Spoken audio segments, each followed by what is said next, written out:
29.21. But it is all Hardstyle Rico. Look at that run, 28.91 to Hardstyle Rico. Who's behind? Donut double one closes. Donut double one. Well, time for the Cup is 29.16. Tonight, history will be witnessed here at Sandown. 8 of the best line up tonight in the world's greatest greyhound race. I don't even know what to say. Who will prevail and be crowned a champion? The 67th running of the Sportsbet Melbourne Cup. It's all part of the Dream Chasers Festival. Tonight, live on racing.com.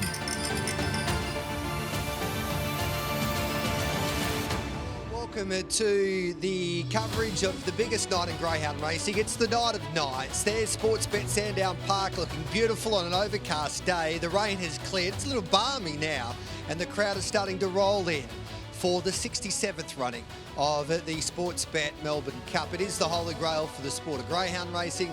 Hello, I'm Gareth Hall. Welcome to our coverage. History will be made tonight. Another famous chapter written for the Sportsbet Melbourne Cup, and I can't wait. Will it be Big Energy? He smashed the clock last week to win his heat. He's a dominant favourite from box number 4, and he could provide. It's really hard to believe that Jackie and Calgarino are yet to win a Sportsbet Melbourne Cup. It's not just the Melbourne Cup that will take centre stage here tonight. We've also got the Group 1 for the Stayers with the Bold Trees. Let's welcome in the team. Georgie Farrugia, welcome back. I don't know where you'd want to be, except for being here last week for the Melbourne Cup heats. Hello to you, Georgie. Yeah, mate, it's great, and you can tell it's serious because we've all got the ties on, and yes.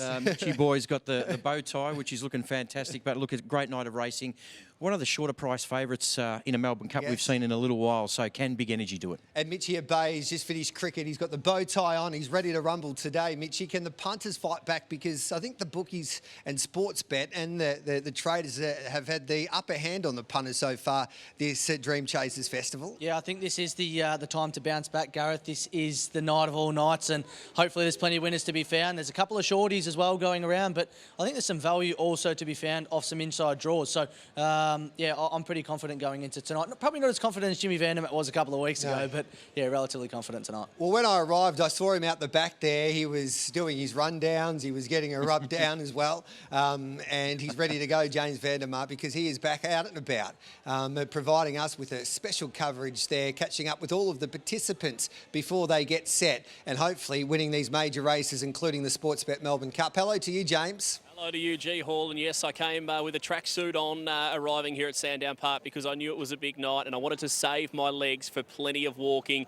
plenty of interviews throughout the night. We're going to catch up with all of the key players, and my plan is to catch up with every single runner in the Melbourne Cup right before the jump. So looking forward to that. Huge night already. There is a massive crowd starting to roll in. There's atmosphere aplenty, and they've positioned me right beside the pizza van, which I think is pretty dangerous. It smells like I'm sitting maybe on the Italian coast somewhere. It's a beautiful night for greyhound racing. I'm saying that tongue-in-cheek. There's a little bit of rain about, but we're hoping that just stays away because the crowd's big, the atmosphere is big, and this race tonight, the Melbourne Cup, the pinnacle of the great sport of greyhound racing. It's the Everest when it comes to mountain climbing, and I can't wait to see who climbs that massive mountain tonight. Good on you, James. I tell you what, those pizzas, Georgie, were terrific last week. I'm looking forward to my pepperoni pizza or the Supreme or even the chicken barbecue. I think I ate 4 of them. Yeah, you did.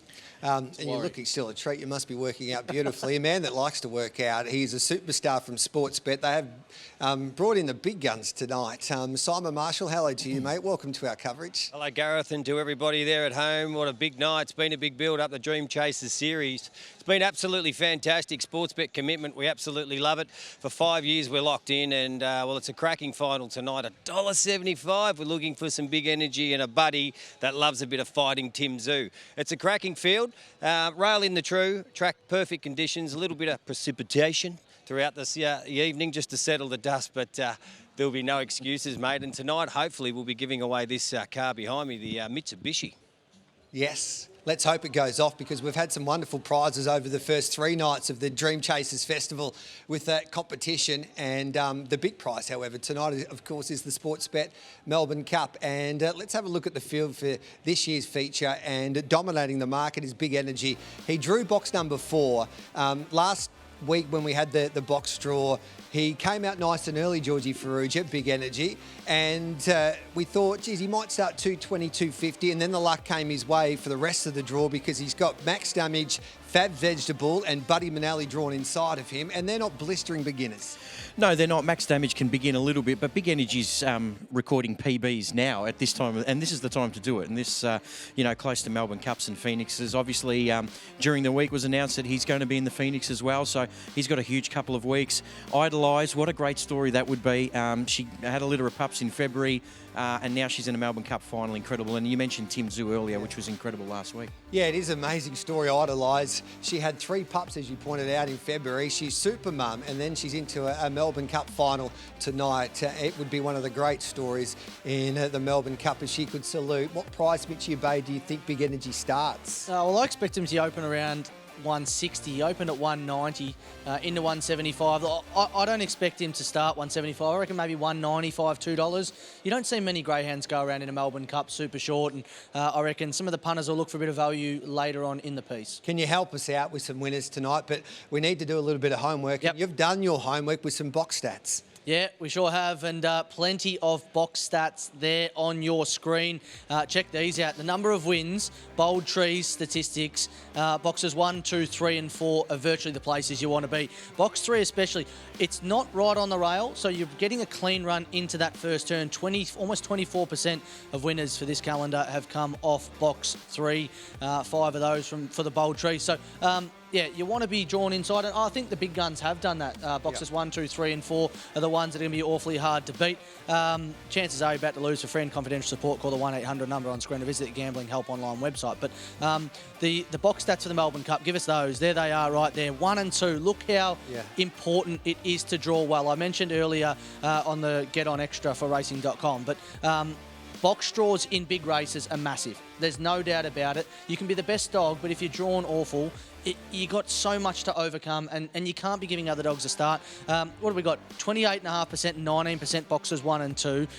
And the further out you get, the less the chances are. So I think that Buddy Manali drawn beautifully off box 1. I think if you like him, that those box stats there will absolutely make your mouth water, because, yeah, here's where you want to be. And there's my best bets for tonight. So the Melbourne Cup, race 10, I'm with Big Energy, but I do think at the price, Buddy Manali is a really good play. He's won 8 of his 13 off box 1. And for the Bold Trees, race 8, best bet, Valpolicella, the 2, was awesome last week. If it can repeat the run that it did last week, I reckon it will improve and be awfully hard to run down. So race 8, number 2, Valpolicella. What about you, Georgie, in the Melbourne Cup? Are you with Big Energy? Yeah, absolutely with Big Energy. I think there's a little bit of value with Idolise, the greyhound we spoke about, because she's a faultless beginner, and if there is a bit of a jam up on that first corner, is she the fastest dog in the race? Clearly not, but she's racing so well. I think there's a little bit of value there. And to Mitch's point about Valpolicella, the greyhound in box 3 in the Bold Trees is untapped, and we know she likes to use a bit of the track. So box draws are all important. If you're drawn off the track here over the 5:15, Gareth, you cannot make one single mistake, or you're gone. And we've seen that over the last couple of weeks. Let's have a look at the market for the first race. We've got, dare I say, a very short price favourite in Soda Frank. Now went to $1.50, Mitchie. Yeah, and I had the privilege of driving in here today with the old man, and he likes the one at the 2. But Soda Frank is super short, $1.60 into $1.50. Touch as low as $1.45. That is rock bottom, absolute rock bottom. Bomb Mert, $6 out to $6.50. There's probably a bit of value there. Nadina Bale is at $7.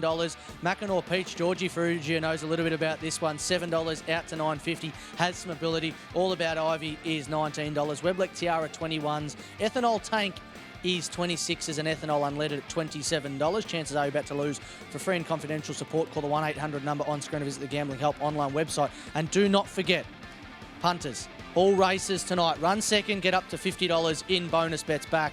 That is the Sandown Park money back special on Sportsbet. Georgie Ferrugia, talk us through the speed map here in the first race as they start to roll in. He's working crisp tonight, Mitchie boy, isn't he? Must be the bow tie. Look, Soda Frank, look, he's a greyhound that's got good early speed when he gets it right. I think we're going to see a replay of him here at the Meadows from box 5. Showed good speed here, Gareth. 5:08 early, which is a nice run. He actually gets run down in this race, but as we know, Mitch, the Meadows is a harder run than what he's going to face here.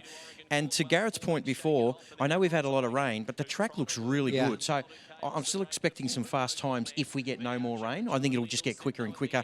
But we're watching Soda Frank here. I just love his speed here, this dog. He ran 30.01 in getting beat here by a very good one. Just not slow. No, it's good. And Oregon Caldwell is a bona fide city class chaser. So I think Soda Frank, if he can set up that lead, will be hard to beat. All right, then. You're with him too? Yeah, look, I don't want to go into the price at $1.50, No. but it is your leader, and it's going to be the one having a run down. I don't know if there's anything I can pinpoint outside of it that say it could definitely run him down, or it'll be in a position to run him down. Okay, what about, is he a lock for your multis then, if you're just trying to work out maybe a play and a plan for your punting tonight? Gambling responsibly, of course. I would. It's just very short. That's Yeah. the thing, you know. I was happy with $1.75, $1.80. I think he's pretty short now. I think some of the other greyhounds that are drawn out wide don't show a lot of speed, so he should be able to dictate terms early. Yeah, or you can have a same race multi on the sports bet up, the 2 to win or 2 top 2, and have the one Bomb Mert, who is the second favourite. That greyhound's going to be there. The dailies they produce strong dogs. It'll be on the fence. It'll be running on. All right, so. get your sports bet account open right. there. Mitchy, I've got it all up for us today. All right, here we go. I'm liking this. I reckon Gee we whiz. play Soda Frank in the first. Yep, 150. The second race, we'll let that go. Georgie's declared Ramrocks. Can't get beat. Race 3, yeah, it'll Yeah. win. And then we go to, what was the other one you like? Professor Snitch in race number 5, Yep. dog number 3. Yeah. And then we'll Win or have... place? You want it to win or place? Win. And then we'll have in the Bold Trees final, Moraine Susie the place. I like that. Into Big Energy the win. What have I got there? All right. You're looking at $31.50. Oh, $31. There you go. As I go back to James Vandermart. There's your multi, James. Get on. $31. Gambling responsibly, of course, with Sportsbet. Paulie, I reckon I'm onto something here in the first race. I reckon this could just about be best bet of the night. I'm with the trainer of Soda Frank, Taylor Thornton. People have been giving me a bit of crap about you, Taylor, because I've been saying you're an ex-Kiwi, and they tell me once you're a Kiwi, you're always a Kiwi. We'll start with that. I think you're right. I'm not an ex-Kiwi, but the way the Kiwi sport's going, I'm actually Australian at the moment, so all good. Talk to me about this boy, Soda Frank. He's got explosive early speed. Yeah, he's got explosive early speed, and he's going to have to use it today because it is not a bad field, so hopefully he can jump in front. The Meadows, he won on Top Gun night. That was your first Metro winner. I guess, do you dare to dream tonight that he might be able to make it a Metro double and win a race on Melbourne Cup night? Well, we'll definitely be trying, that's for sure. Good luck, mate. Do you have to lead to win? It'll help. Good luck. Taylor Thornton there with number 2, Soda Frank. We're going to roll back through the order a little bit here and catch up with Nick Britton. We seem to hassle Nick just about every week, but this boy, Mackinaw Peach, there's a little bit of added pressure tonight, Nick, because George Farouge is on the panel over there, and he's a part owner of this boy. How's he going to go? Yeah, well, the last few weeks she hasn't been jumping well, so I'm just hoping she can get a clear run around the first corner and get into a decent position. Has got a little bit of pace. She has showed that time to time. 3 starts ago, I'm going through the form here, led up at Geelong and did go 6.53 early over the 4.60. Now, for those on racing.com at home who are wondering what 6.53 is like, it's a fairly good speed. Oh, yeah, it's pretty good. If she can run like low 5s tonight, then I'll be happy, but in middle of the track, so she's just going to have to jump, really. You mentioned you'd be happy if she could run low 5s. You confident she's got that in her? Oh, we haven't seen a lot of her so far, but I'm sure she definitely can. She's bred out of a speed star, so... Well, good luck, mate. Box number 4, Mackinaw Peach here in the first race. Now, the rest of the field have snuck away. Interesting field. I might even give away my selections now as I venture down to the rest of the field. We might even catch up with Andrea Daly here. I'm 2-1-7-4 in this race, tipping Soda Frank on top. I want to catch up with you, Andrea. Big night tonight, and you showed a lot of raw emotion after winning last week ahead of the Melbourne Cup. Yes, I did. Have you settled down? Have you calmed the emotions? I've calmed the emotions, yes. What about race 1, drawn box number 8? We're going to catch up with you a bit tonight, but you've got a boy here called Unleaded, Ethanol Unleaded. They're all interesting names, these ones. What do we make of this boy? Oh, he's got a little bit of ability. He's no superstar, but we'll see how he goes. 3 in the race. Which one's the best? Well, I'm hoping the one. Yeah. All right, we've given Corey the handling duties of the 1. Good luck with this one first, Andrea, and of course the Cup later.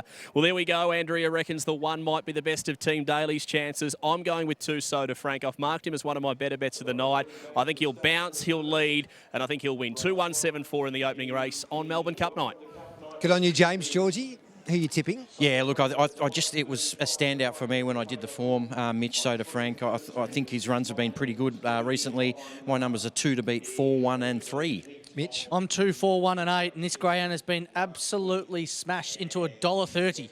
Okay. $1.30 Soda Frank. All right, then. Geez, we wish you well, so Part of the multis. Yeah. Into $1.28. $1.28. Bang, bang, bang. G-Hall special, Yes. isn't it now? Daniel Hibbert, he's living his dream. This is his third Sportsbet Melbourne Cup, I think, and he's ready to go behind the binoculars for the opening race. Follow the band at the Meadows. Has won 2 of 7, comes to Sandown for the first time. And then $18 for Nadina Bale, who was down the track at Geelong last start, and Ethanol Unleaded, who was 6th at Geelong as well. Last start's won 1 of 10. As we welcome in all relays to Sandown Park for the best race in the world, the Melbourne Cup 12 race card. The Cup is race number 10 tonight. We've also got the Group 1 Bold Trease for the stayers, and this is the first. Welcome to Cup night. They're set to go for the first. Racing, Soda Frank began well from 2, wants to get up the track. Bombert drives up underneath it. Mackinaw Peach is up to 3rd. Driving through was All About Ivy. Next in the field was Ethanol Unleaded. Clear then of Ethanol Tank. Well back was Weblek Tiara, and Nadina Bale dropped away, but the favourites in front. Leader Soda Frank. 3 clear. On Bombert, who gets to 2nd. Running on West Mackinaw Peach, and on the inside, All About Ivy. Soda Frank into the straight, leads by 2. On Bombert, and the favourite wins the first. Soda Frank over Bombert, and 3rd in Mackinaw Peach. 4th home will be Ethanol Unleaded, I fancy, over All About Ivy. Next in was Ethanol Tank. Further back then to Weblek Tiara and Nadina Bale at the rear. The time on the first is 29.67. Best bet of the night, home a winner. I could give you a hug, Tay. Well done, mate. Yeah, cheers. Thanks for putting the pressure on me, boys. Appreciate it. Hey, this boy, he's taken you on a ride already, hasn't he? A winner on Top Gun night with this boy, Soda Frank, and now winning the first on Melbourne Cup night. You've come a long way. Oh, fantastic. And now it's all credit to the dog. Like, he just wants to be here. He chases hard and he does everything right. It just makes my job easy. Put him in the boxes and praying for luck, and we got it tonight. Well, you did a bit more than I think luck. He began right and he made his own luck. Hey, just quickly, tell us the story about how you first got involved in greyhound racing. I love it. So it just happens to be I was walking past the track one day, greyhound track one day, running late for school, and I thought, oh, school can wait. There's greyhounds going around here. What's this about? And to cut long story short, I started catching dogs just off the back of that, and I just loved it and been hooked ever since. And now you're in Melbourne. You made the move from New Zealand, and you've won 2 metro races on the 2 biggest nights of the year. How does that make you feel? Oh, it feels amazing. Like, it's just... I would never have thought, I've only been training dogs for just over a year, and I never thought I would be competing in town, let alone winning these races, so I'm very, very happy. You're absolutely killing it. Well done, Taylor Thornton, winner of race number 1 on Melbourne Cup night. Cheers, thanks, James. How about that, Hawley? Great story behind our man Taylor Thornton. I'm happy because it was my best bet of the night. I know it was crunched, but a winner's a winner.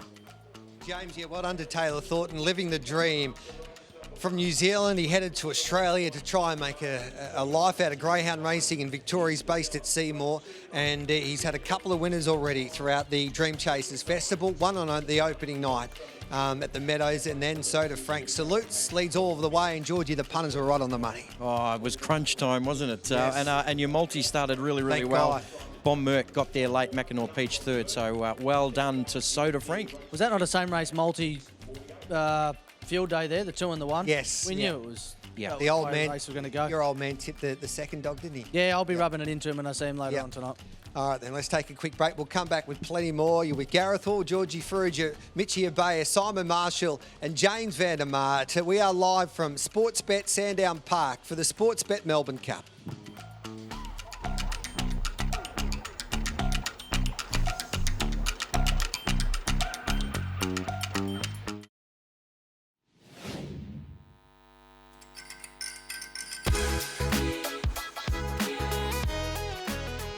Welcome back to our coverage on racing.com of the Sportsbet Melbourne Cup night. We are live here from Sandown Park, and the favourite salutes in race number 1 never looked like getting beat. He was heavily supported, jumped straight to the front, Soda Frank, and away he went for young Kiwi trainer Taylor Thornton at $1.40, $1.20. Bomb Mert 2nd, Mackinaw Peach back in 3rd, and 4th was the 8, Ethanol Unleaded. So 2, 1, 4 and 8, the numbers there after the first.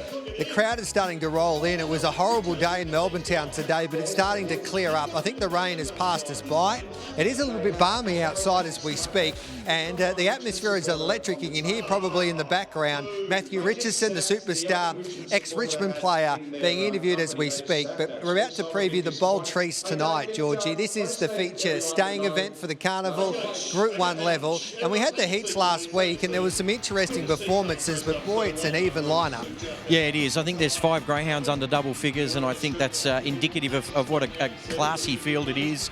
The Queenslander really showed up last week, Valpolicella. How close is Zohar Bale going to be? That's the key, because his run home times are incredible, and Maureen Susie's just had a second or third wind of her career. She's been racing so well. Valpolicella is one of your favourite greyhounds, Mitchie Ubea. You identified this greyhound early on in her career when you were watching her at Albion Park. She jumped like a star there the other day. She needs to get it right tonight, but if she does, look out. Yeah, when I saw this greyhound first go around, Gareth, at Albion Park, probably second last on the first turn, second last down the back, rattled home, and I said they've got to get it up over 6,700, and sure enough, turned out to be an absolute staying sensation over there. I think track records were that close at an early age wasn't funny. So the run last week was phenomenal. I don't think they were too surprised on how well it stepped. I think I was surprised, and a few others were surprised on how well Valpolicella had stepped last week. But I think can do it again. And tonight, if we run 41.60 or 70, it'll be right in the race. The Samet family have had a wonderful time of it throughout the year, and they have been representing Queensland with so much pride, and they've been able to get the job done, especially on the big stage. Of course, J was successful for the Samet family, taking out the $1 Million Chase a couple of months back, and Valpolicella gets her chance to win tonight. When we have a look at her competitors here, Zohar Bale, first of all, box 1, he needs to be nice and close, you would imagine, Georgie, and out of trouble. That would be the key to his chances. Yeah, look, he's drawn quite well. His PB here is incredible.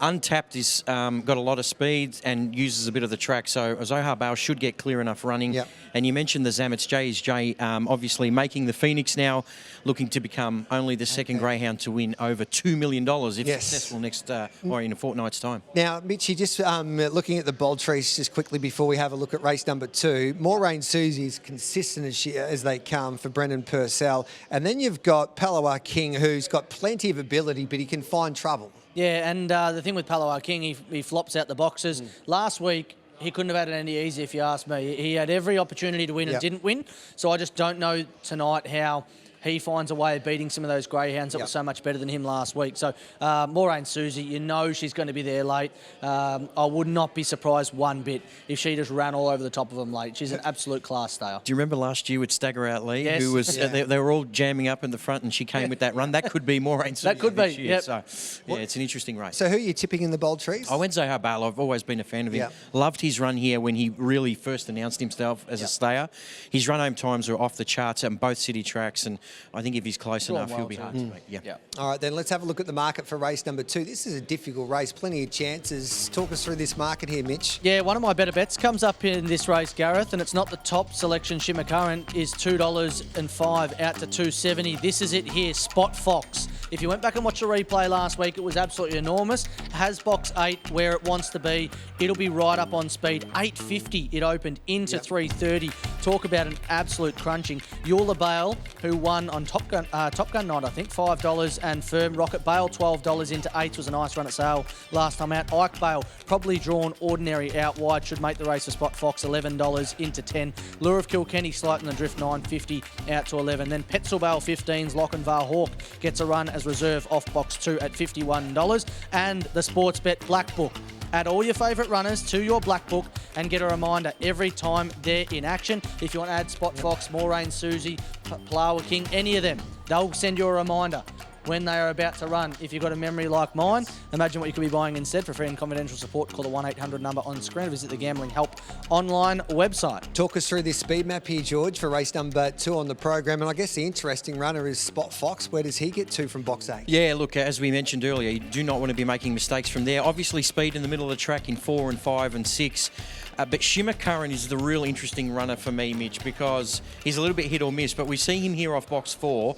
He went 5 seconds flat here and 29.67 at the Meadows. has not won a race since this point. This is in September. So that's my concern with Shimmer Current, because if he brings his A game, Mitch, clearly he's a very, very good dog. Yeah, he's a very fast animal, and I tell you what, he's burnt me twice. I had him all in for the Punters Club at Bendigo in the head-to-head race. He got done by a pimple, and then I had him here on Cranbourne Cup night when he was one of the best bets beaten that you've ever seen. So if he could replicate that run there from the Meadows tonight here, they wouldn't see him. But the problem is there's a lot of mad railers drawn wider than him, and he likes to run in the middle of the track, and I find that tonight he'll just find a little bit of trouble just to let some of the other greyhounds out wide scoot around and get past him. It's interesting with these dogs, and I'm learning throughout the Dream Chasers Festival, is that they can get into the zone, but sometimes it only lasts a couple of weeks. The perfect example is Big Energy. He's just jumping perfectly at the moment, and he's unbeatable. But you get a dog like Shimmer Current, did that back in September, and he would be competitive against some of the better greyhounds in the state and the country if he performed like that. But trying to get him to do that, I guess, would be giving the daily camp a few headaches. And Connections thought that he was going to be that type of dog. I think they had a really big opinion of him. And let's not He's say disappointing. he could turn around and have a really good Australian Cup carnival. But I know he does use a little bit of the track, so having a wide draw shouldn't matter. But I think from box one, he'll get a little bit of room early to move in terms of the 2 and the 3 don't have a great deal of early speed. No. And then if they do crash on him, he just needs to hold his line, because I think he's clearly the fastest dog in the race. But has just been a little bit disappointing more recently. You're sticking up for him because he's Shimmer Shine, of course. Shimmer Shine, one of the superstar dogs. Wow. He's one of my favourite dogs as well, Shimmer Shine. You're going to get beaten on the panel today with Shimmer Shine, because Mitchie's a fan too. How did he get? He didn't really fire on the big stage, did he, Shimmer Shine? He was okay. Won 2 Group 1s. Yeah, 2 Group 1s. But he used to win the heats and then fail in the final, didn't he, Georgie? Geez, you're a tough one. But no, I'd love to own him. In defence, he was like playing greyhound racing with Roger Federer and Rafa Nadal and Djokovic. He was in a vintage era, wasn't he? We were on radio together. How good was that era? Yeah, it was. With Hardstyle Rico and Simon Told Helen and Tommy Shelby. I mean, it was generational. And I think that's when I started to really get into the greyhounds, when we had superstars that just would rock up week in, week out.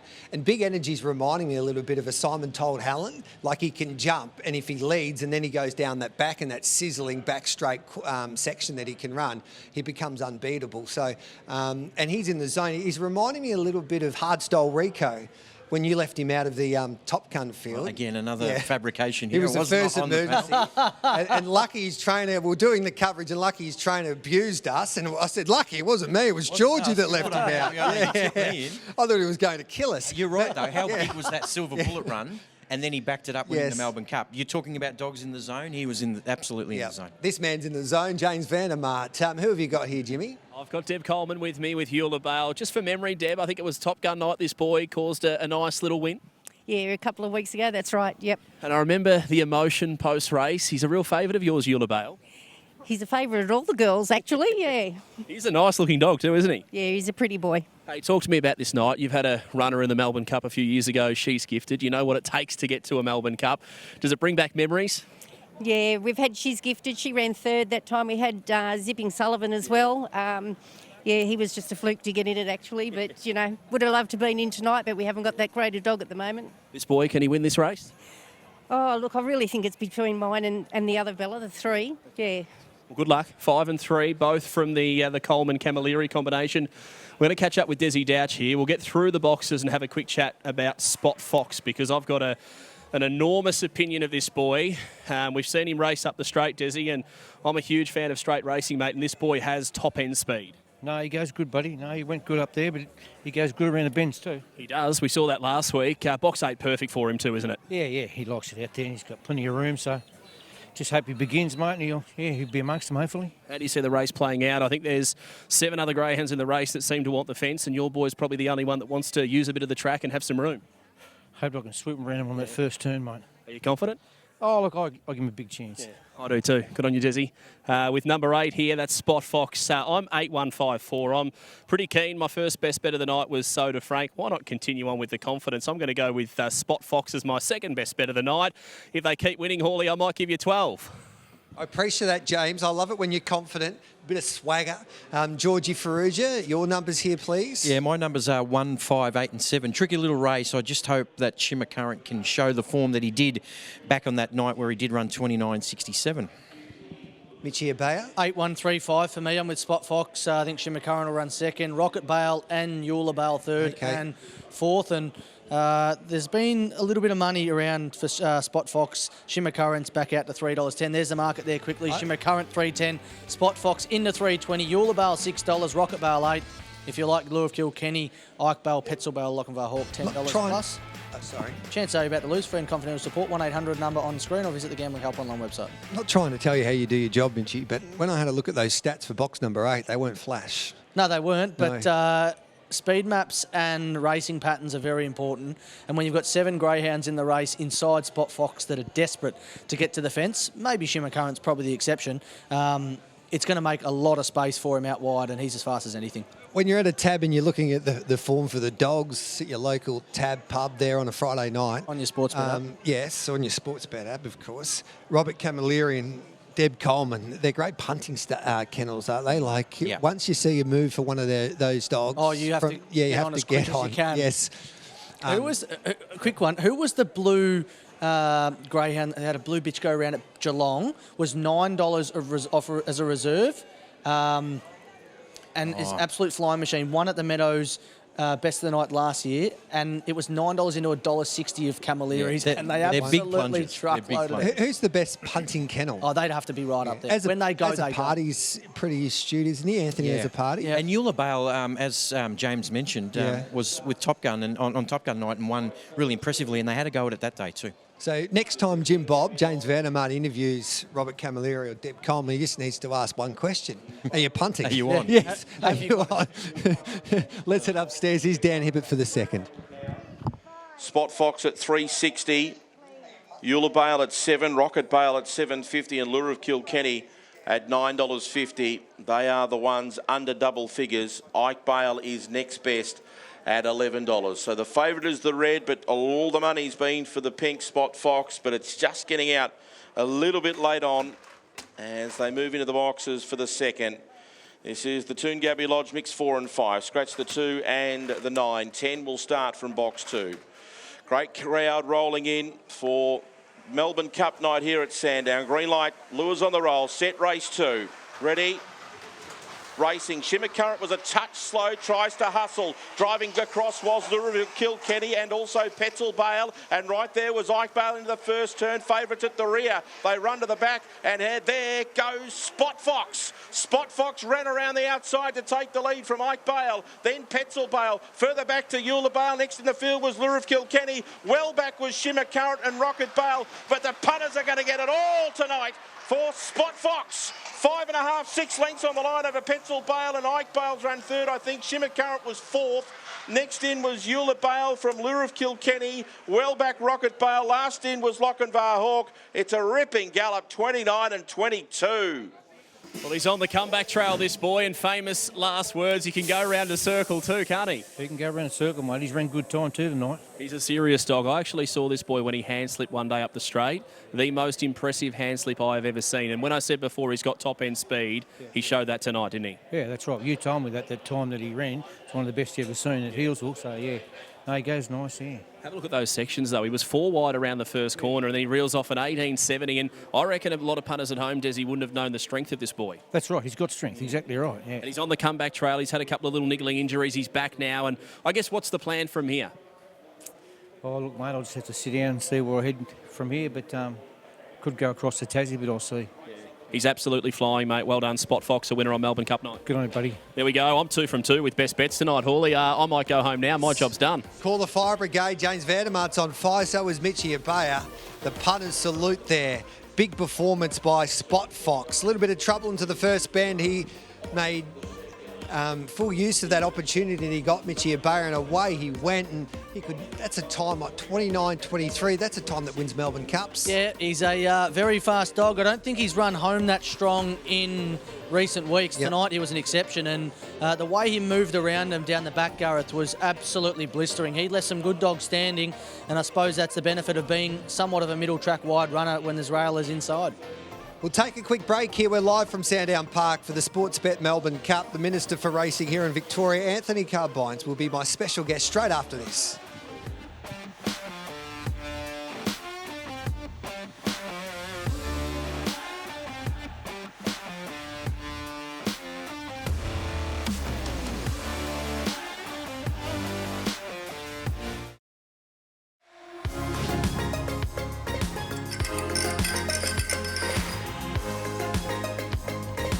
to our coverage here of the Sportsbet Melbourne Cup night at Sportsbet Sandown Park. We just had the first 2 races run and won, and they backed this greyhound off the map there in race number 2, the Spotted Fox, and away he went. Spot Fox from the outside draw, he bolted home.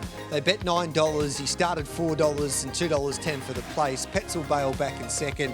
Third there was Ike Bale, and Shimmer Current, after missing the start, wasn't a bad effort to get into fourth. Gareth Hall with you alongside Georgie Ferrugia, and we've got a special guest now, the Minister for Racing here in Victoria, Anthony Carbines, joins us here live on set. Anthony, welcome to Melbourne Cup night, mate. It's been one hell of a Dreams Chasers Festival so far. Have you enjoyed it?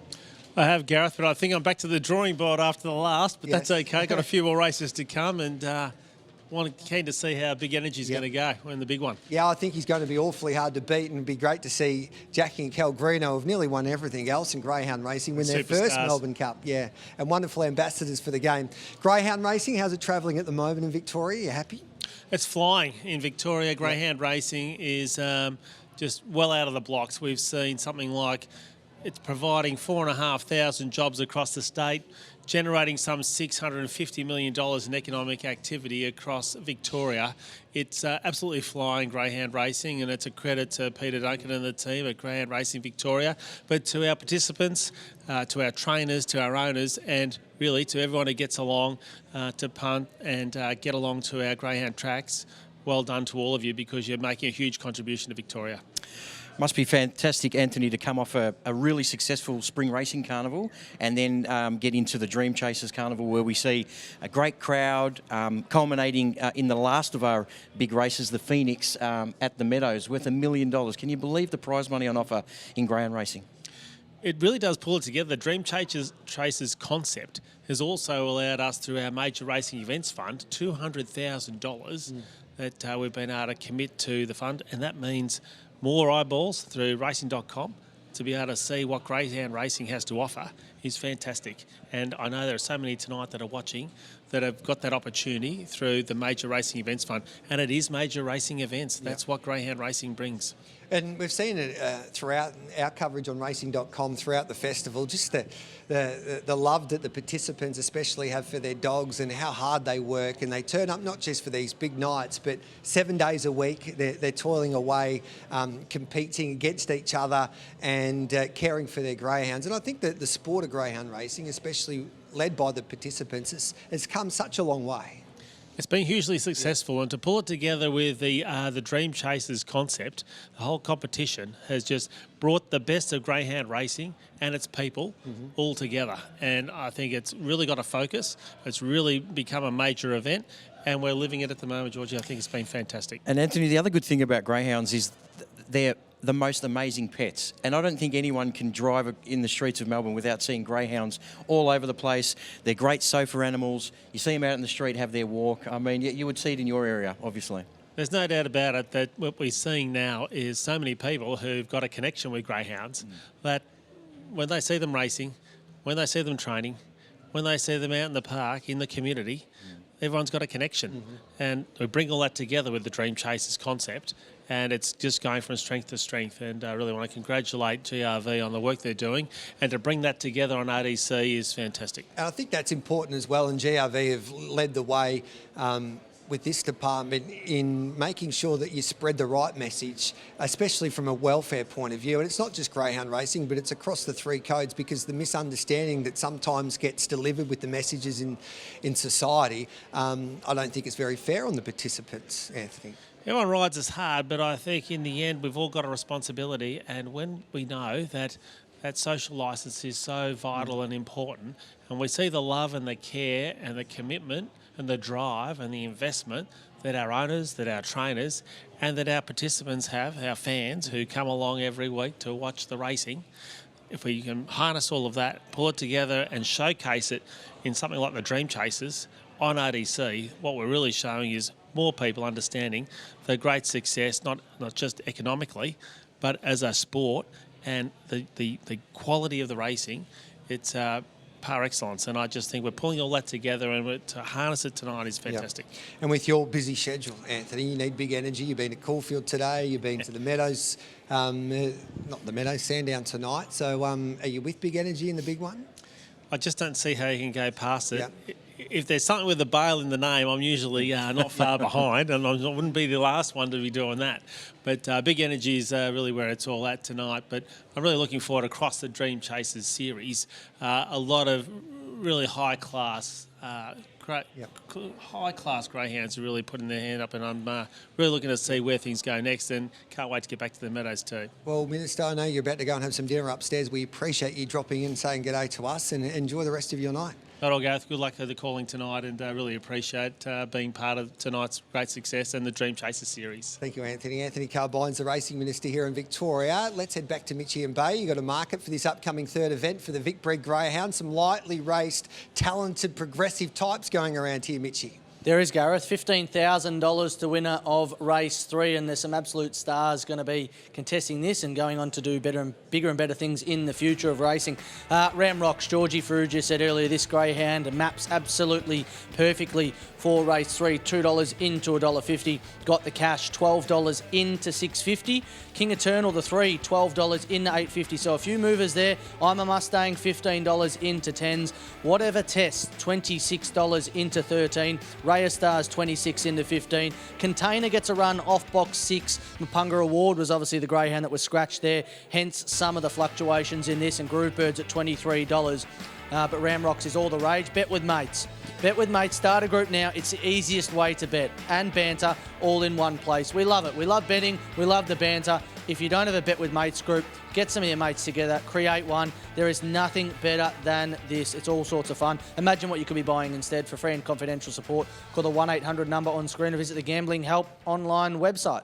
And Georgie, this is the Vic Bred Maiden Final. Just explain what the Vic Bred's all about. It's been a wonderful initiative and wonderful program from GRV, because there's a lot of prize money up for grabs. Yeah, the Vic Bred's across the year, and obviously with one major meeting called the Pink Diamond, gives back to the lifebloods of the sport, the people that are actually breeding these unbelievable athletes.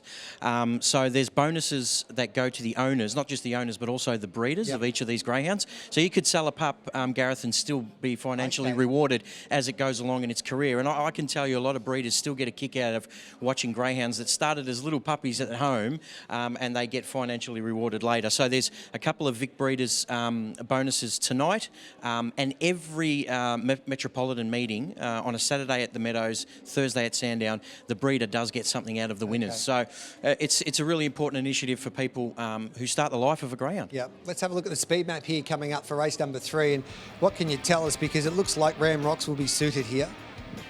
Yeah, look, he's a greyhound that was very, very well backed on debut. He ran 29.75. There's a little bit of speed in the 4, there's speed in the 1. So he won't get it all his own way, but the key to this race, Mitch, is the greyhound in box 3, King Eternal, does like to use a little bit of the track. So I think that's where Ramrocks will get his opportunity early doors, and I think we're going to see a video of him from box 6 on debut. Got squeezed out a little bit by the 4, the exact greyhound I'm talking about, but had to work hard to get to the front. There's been big raps on this dog, and he saluted on debut. Yeah, and one thing I've learned about him thus far in his career, that he doesn't like to be outside a dog. Once he gets to the front like now, he burns away. I think he's very, very well drawn tonight. I think if he probably drew 4, 5, 6, somewhere in the middle there where he got caught outside something, I don't think you would see the true Ramrocks, but I think here, drawn down near the fence, he'll probably lead the race, to be fair. He'll get cover. As you said, a couple of the greyhounds push off the track, and I know he's not a big price, but he should be winning. Yeah, he should, and obviously he comes from a litter that includes a greyhound called Verdi, who's a very, very fast dog. Rocket. So Frida Rocks, if you remember her as a chaser, was incredibly fast. Probably a little bit mischievous from time to time, but she was incredible. Yeah. Time to time. I was going to say it could be a little bit more than time to time, but a monster of a motor. All right, then how are we playing? If I gave you $20 here, lads, how are we playing this race? I'd be something like 2 to beat 1, 3 and 4 or something like that in a exactor or first 4, extended first 4. Look, $1.50 short, but you've got to try and get some value out of the race with it on top. Georgie? Yeah, again, it's one of those races like the first one where we can tip a winner, but there's not much value here. I'll have something on the 4 each way. I think it's a greyhound that can show early speed and it's got the ability to lead the race, but it's just going to have to miss the 3 early because I just believe that they might get into a little bit into each other's way. So that's why I thought the 2 was hard to beat. Yeah, as I said, $1.50. You're not really getting too much value, but I think looks one of the better bets on the program. Ram Rocks. All right, then let's have a look at the market here once again before we go out to James Vandermaat, and he'll be interviewing hopefully a few of the major connections here before the maiden series final. $1.50 now. They continue to back this dog. What price would you have had him, Mitch? Yeah, probably $1.50 is probably about right. You'd love a bit more. You'd love the $2 that it opened, but you're not going to get that. But in this field where he's drawn, I think $1.50's pretty good. Got the cash at $7. King Eternal $9. Box 3. I'm a Mustang is $9.50. Probably a bit of value there if the 3 pushes off the track. Whatever Test 13s, Raya Star 15s, Container at $20, and Grouper 26s. Chances are you are about to lose. For free and confidential support, call the 1-800 number on screen. And we always Gambling Help online website. And we always get a really good dog out of this series, don't we? Because trainers and connections, they save their dog for a race like this. And there's another Vic breeders like this in the Australian Cup Carnival when it comes around in February, and there's very good dogs that debut there as well. So, yeah, good race, really good prize amount on offer, and as 15. we said, and the Vic breeders bonus. So hopefully we can get the chocolates. And no pressure on Ram Rocks. I think he was the second dog in our multi here. So if he salutes, we're halfway there. How many dogs do we have for? Five, yeah. Or was it Soda Frank? Yes. Ram Rocks. And then we had... Maureen Susie to place. Professor Snitch. Professor Snitch to win. And Big Energy to come home. He won't let us down. $31.50. Yeah. Imagine we were rolling into Big Energy for God bless him. He'll be into $1.30. Big Energy. Gambling responsibly. Got him going for $31. And the thing with greyhound racing, so when I arrived here tonight, there were all of the participants. So they arrive basically an hour before the first race. So in the gallops and in the trots. So if you've got a horse racing, the horses will arrive, say, 2 hours maybe, 3 hours for the Group 1s before their race is scheduled. In the dogs, Cal and Jackie Greeno, for instance, have got Big Energy as the $1.80 favourite. He has to be here when every other greyhound has to be here as well. So these Melbourne Cup hopefuls are in their little section that they in the kenneling area out the back, and they're here for about 3 or 4 hours before they race. And that's one characteristic that can play on a greyhound that wants to bark and play up a little bit and he's in a late race. Yeah. It's a characteristic which unfortunately the punters don't have access to because you just don't know unless you have the inner sanctum. So you hear trainers say it all the time, don't you, Mitch? He's an early race dog because if he just winds himself up too much in a later race. Yeah, you've got to think that trainers or handlers are going in and out of the kennel block all the time, taking dogs out for the next race, and if they hear them, then they just get wet. You'll see it all the time. You walk past, how often do you walk down the footpath, down the street, and you hear some dog going crazy on the fence next door, they hear a noise. Same with these dogs. They're the exact same. Some will be asleep. Others will go absolutely nuts for 9 races and they're cooked. So, and who's to say they don't love to run? That's the thing. They just want to get out there. They know exactly where they are. And so different strategies for different dogs here. So Big Energy, for instance, he might just want to stay and be left alone, where other dogs might have to be taken out a few times before the Melbourne Cup, Mitchie. Well, and a new thing that's come in probably, I'm saying 4 years, could be longer than that, but hide suits.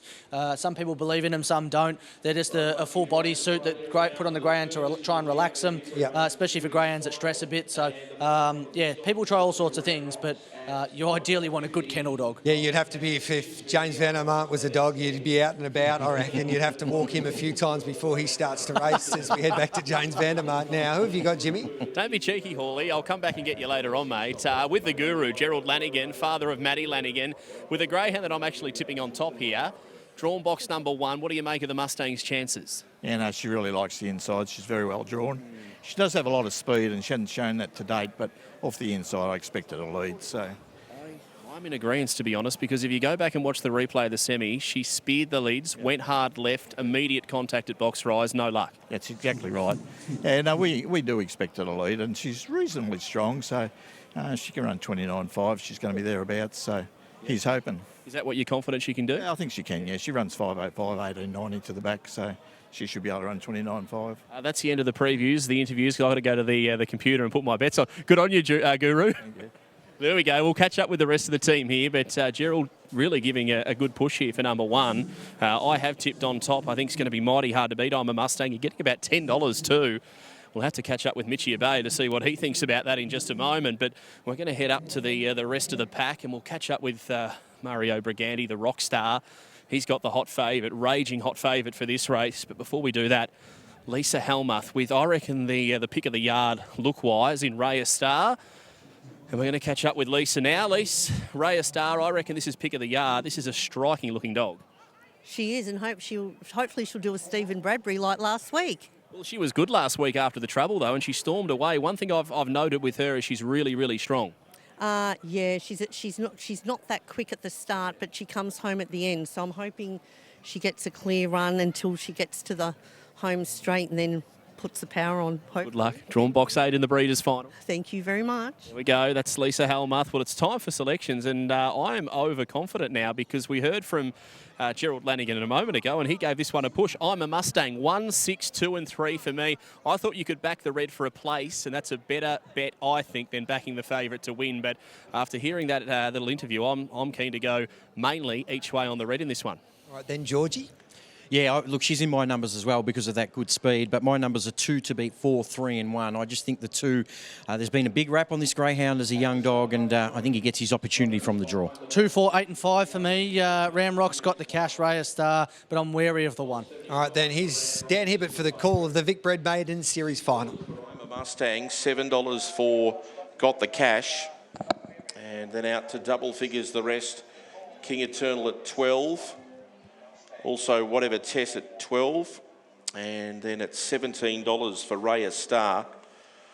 $19 for the reserve Container gets the run from box number 6. So the favourite Ramrocks, a winner of its heat, then third in the semi-final, and comes into odds on with the scratching of the other favourite in the race, Mapunga Reward, who's was most impressive in its first 2 runs of its career. Getting set.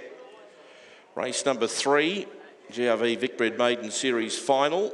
The green light's turned on and the lure's on the roll. They're set to go. Favourite in the 2, they're set. Racing, Ramrocks was fair to begin. Great speed out from I'm a Mustang. Led the way from Got the Cash, and up to third was Groovebird. Railing through was Ramrocks. Behind them was Container trying to squeeze through, but got checked. King Eternal got past it, and deeper out was Raya Star. Down the back, it's I'm a Mustang, the leader. About 2 in front of Got the Cash. Running on was Ramrocks. They're clear then on Groovebird. It's I'm a Mustang out in front. Trying to get it was Got the Cash, but I'm a Mustang all of the way. I'm a Mustang beat Got the Cash and Ramrocks. Fourth in was Groovebird. Next home, King Eternal from Raya Star. Further back to Container and Whatever Tess, 29 and 42. Well, I think she can go 5.05, smash 19 and run 29.50. She's done more than that. Give me a hug.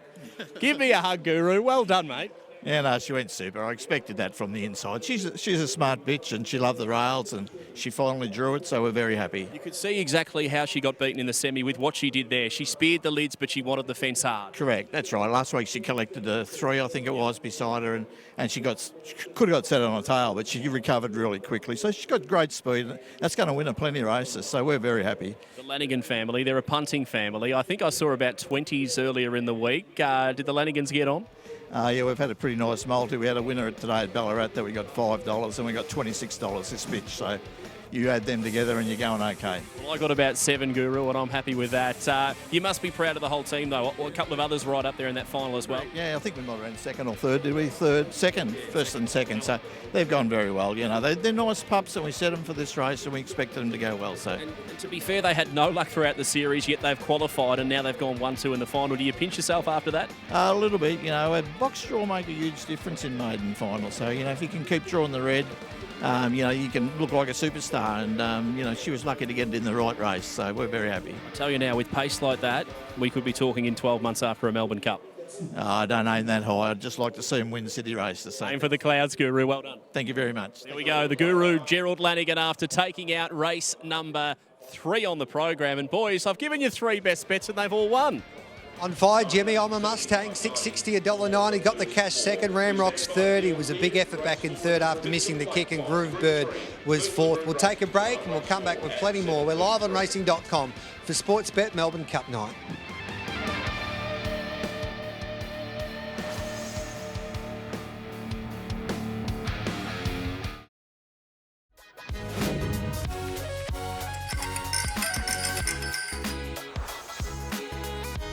Back to our coverage on racing.com for Sportsbet Melbourne Cup night, and we've just had the Vicbred final taken out by the Lanigan family.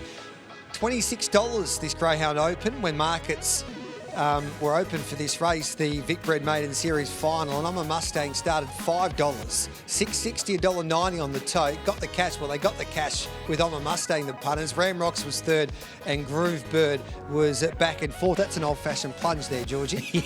Yeah, they went pretty well there, and got the cash jump nicely as well. And Ramrocks ran into the race nicely, but she was off and gone. Shannon Tremellen joins us now from Sportsbet. Shannon, thanks for your time, mate. Cheers. We all want to know what you're doing with your slot for the Phoenix in a couple of weeks' time, because you've won it the last couple of years with the wonder girl of the sport. Well, she's fast. She trolled here on Friday. It was D-Day for her from the Greenos anyway. They wanted to see her deliver a performance that told them that she still wants to race and wants to race at the highest level. What did they tell you after that trial? Yeah, I mean, look, Cal's reaction afterwards obviously sort of told a bit, hoping, I think, from both sides that she was going to go a touch quicker. But then again, it wasn't too far off the mark, and we saw in the trial, she obviously was denied the rail late in the trial, and she eventually pushed through to win 29.35. Would have seen her the third fastest qualifier for tonight's Melbourne Cup, so still a very fast run. Georgie, what did you make of this trial? Would you send her around again in the Phoenix? I think so. I would, only because she reminds me a little bit of almost like a LeBron James. Yeah, is she at her best? Cal is openly saying that, no, she's not. She's probably 2/10 off it, but is she still very, very good? Of course. I mean, not many greyhounds can run 29.35. I just think I know for Sportsbet it means more than just theatre, but I think it would be an unbelievable way to end what has been an incredible chapter in her career. Oh, certainly it would be a dream for her to do the three-peat. But yeah, we're obviously aware that we want to do everyone justice and do the right thing. So that's why we decided not to rule a line through her immediately and give this decision the credit that it needs. And the scenes last year, Shannon, on course, I seen one guy jump a fence like a Kentucky show horse when she won. Yep. Even leading up to the Phoenix last year, she had a couple of unplaced performances. People were doubting her from a wide draw. And then she just went bang on the night. Absolutely. I think even coming into the first Phoenix, plenty of doubters. She was so young, inexperienced. Came out and got the job done last year from a pretty tricky draw. Managed to get it done again. So, and I think Andrew Gunner's going to be rapt that you mentioned the fence jump. Yeah, that was yeah, that's right. So whose decision is it? Is it Sportsbet's or is it the Greenos? It's a team decision. Yeah. This is team all the way, so yeah. Well, it's a... From a sporting fan and from a journalist point of view, it would be the perfect fairy tale, and the build-up would be quite unbelievable, I reckon. Anyway, if you got her in the Phoenix, this is her final race. She made the Phoenix, like those scenes when she won her first Phoenix, when they brought down the marquee, basically, the punters, because the Sportsbet punters actually won. I think you choose some lucky punters, and they won about 7,000 or something. So, yeah, we've shared the spoils with some lucky customers of ours each of the first 2 years, and that'll be the case again this year. And she's one of those greyhounds, Georgie, as well, is that, and we keep on saying it, but she loves the big stage, and I think she's got an appreciation for it as well, and she knows that big crowd and that rowdy group dressed in blue are cheering her on. Oh, absolutely. And when you don't think she's at her best, like last year, she jumps and she makes them catch her. And she's a big-time player. And if she drew box number one all of a sudden in a Phoenix, she'd nearly start favourite. Oh, I'm not sure she'd start favourite, but she'd certainly come into the race a little bit. You know, more than for anyone, and I'm not sure what you're thinking, Shannon, I'd love for her to go around for Cal and Jackie, just so they can enjoy the last 2 weeks, because there's been a lot of pressure on them when you get a champion like her. Absolutely. You know, he talks about sleepless nights when she didn't make a Melbourne Cup final. So I just love it for them, because they've handled the pressure really well. And almost in the lead-up, it could be like a bit of a farewell tour for her. They've been all class. It's been a real pleasure dealing with them over the past couple of years for the two Phoenix preparations and the Sandgroper, of course. So, look, yeah, we think very highly of them, and that's why this decision very much involves them, and yeah, it's a very much a team decision. Shannon, just look down the barrel and say we're announcing, well, she's fast for this year's Phoenix. I'd love to do that for you, Gareth. She's $1.10, Shannon. She's heading to the Phoenix. It would be the perfect situation if she, and we keep on saying it, we're trying to talk you into it and putting pressure on Sportsbet, but I think if Cal and Jackie give you the green light, it'd be pretty hard to say no. We'll certainly give it the consideration it deserves, and next week. What else have you got in mind? Probably, look, we've obviously given her preparation. We've had to think, what if? So, look, in fairness to the greyhounds and their connections of the ones we've been thinking about, I won't drop names. It's been a tough media conference here for you today, Shad. But yeah.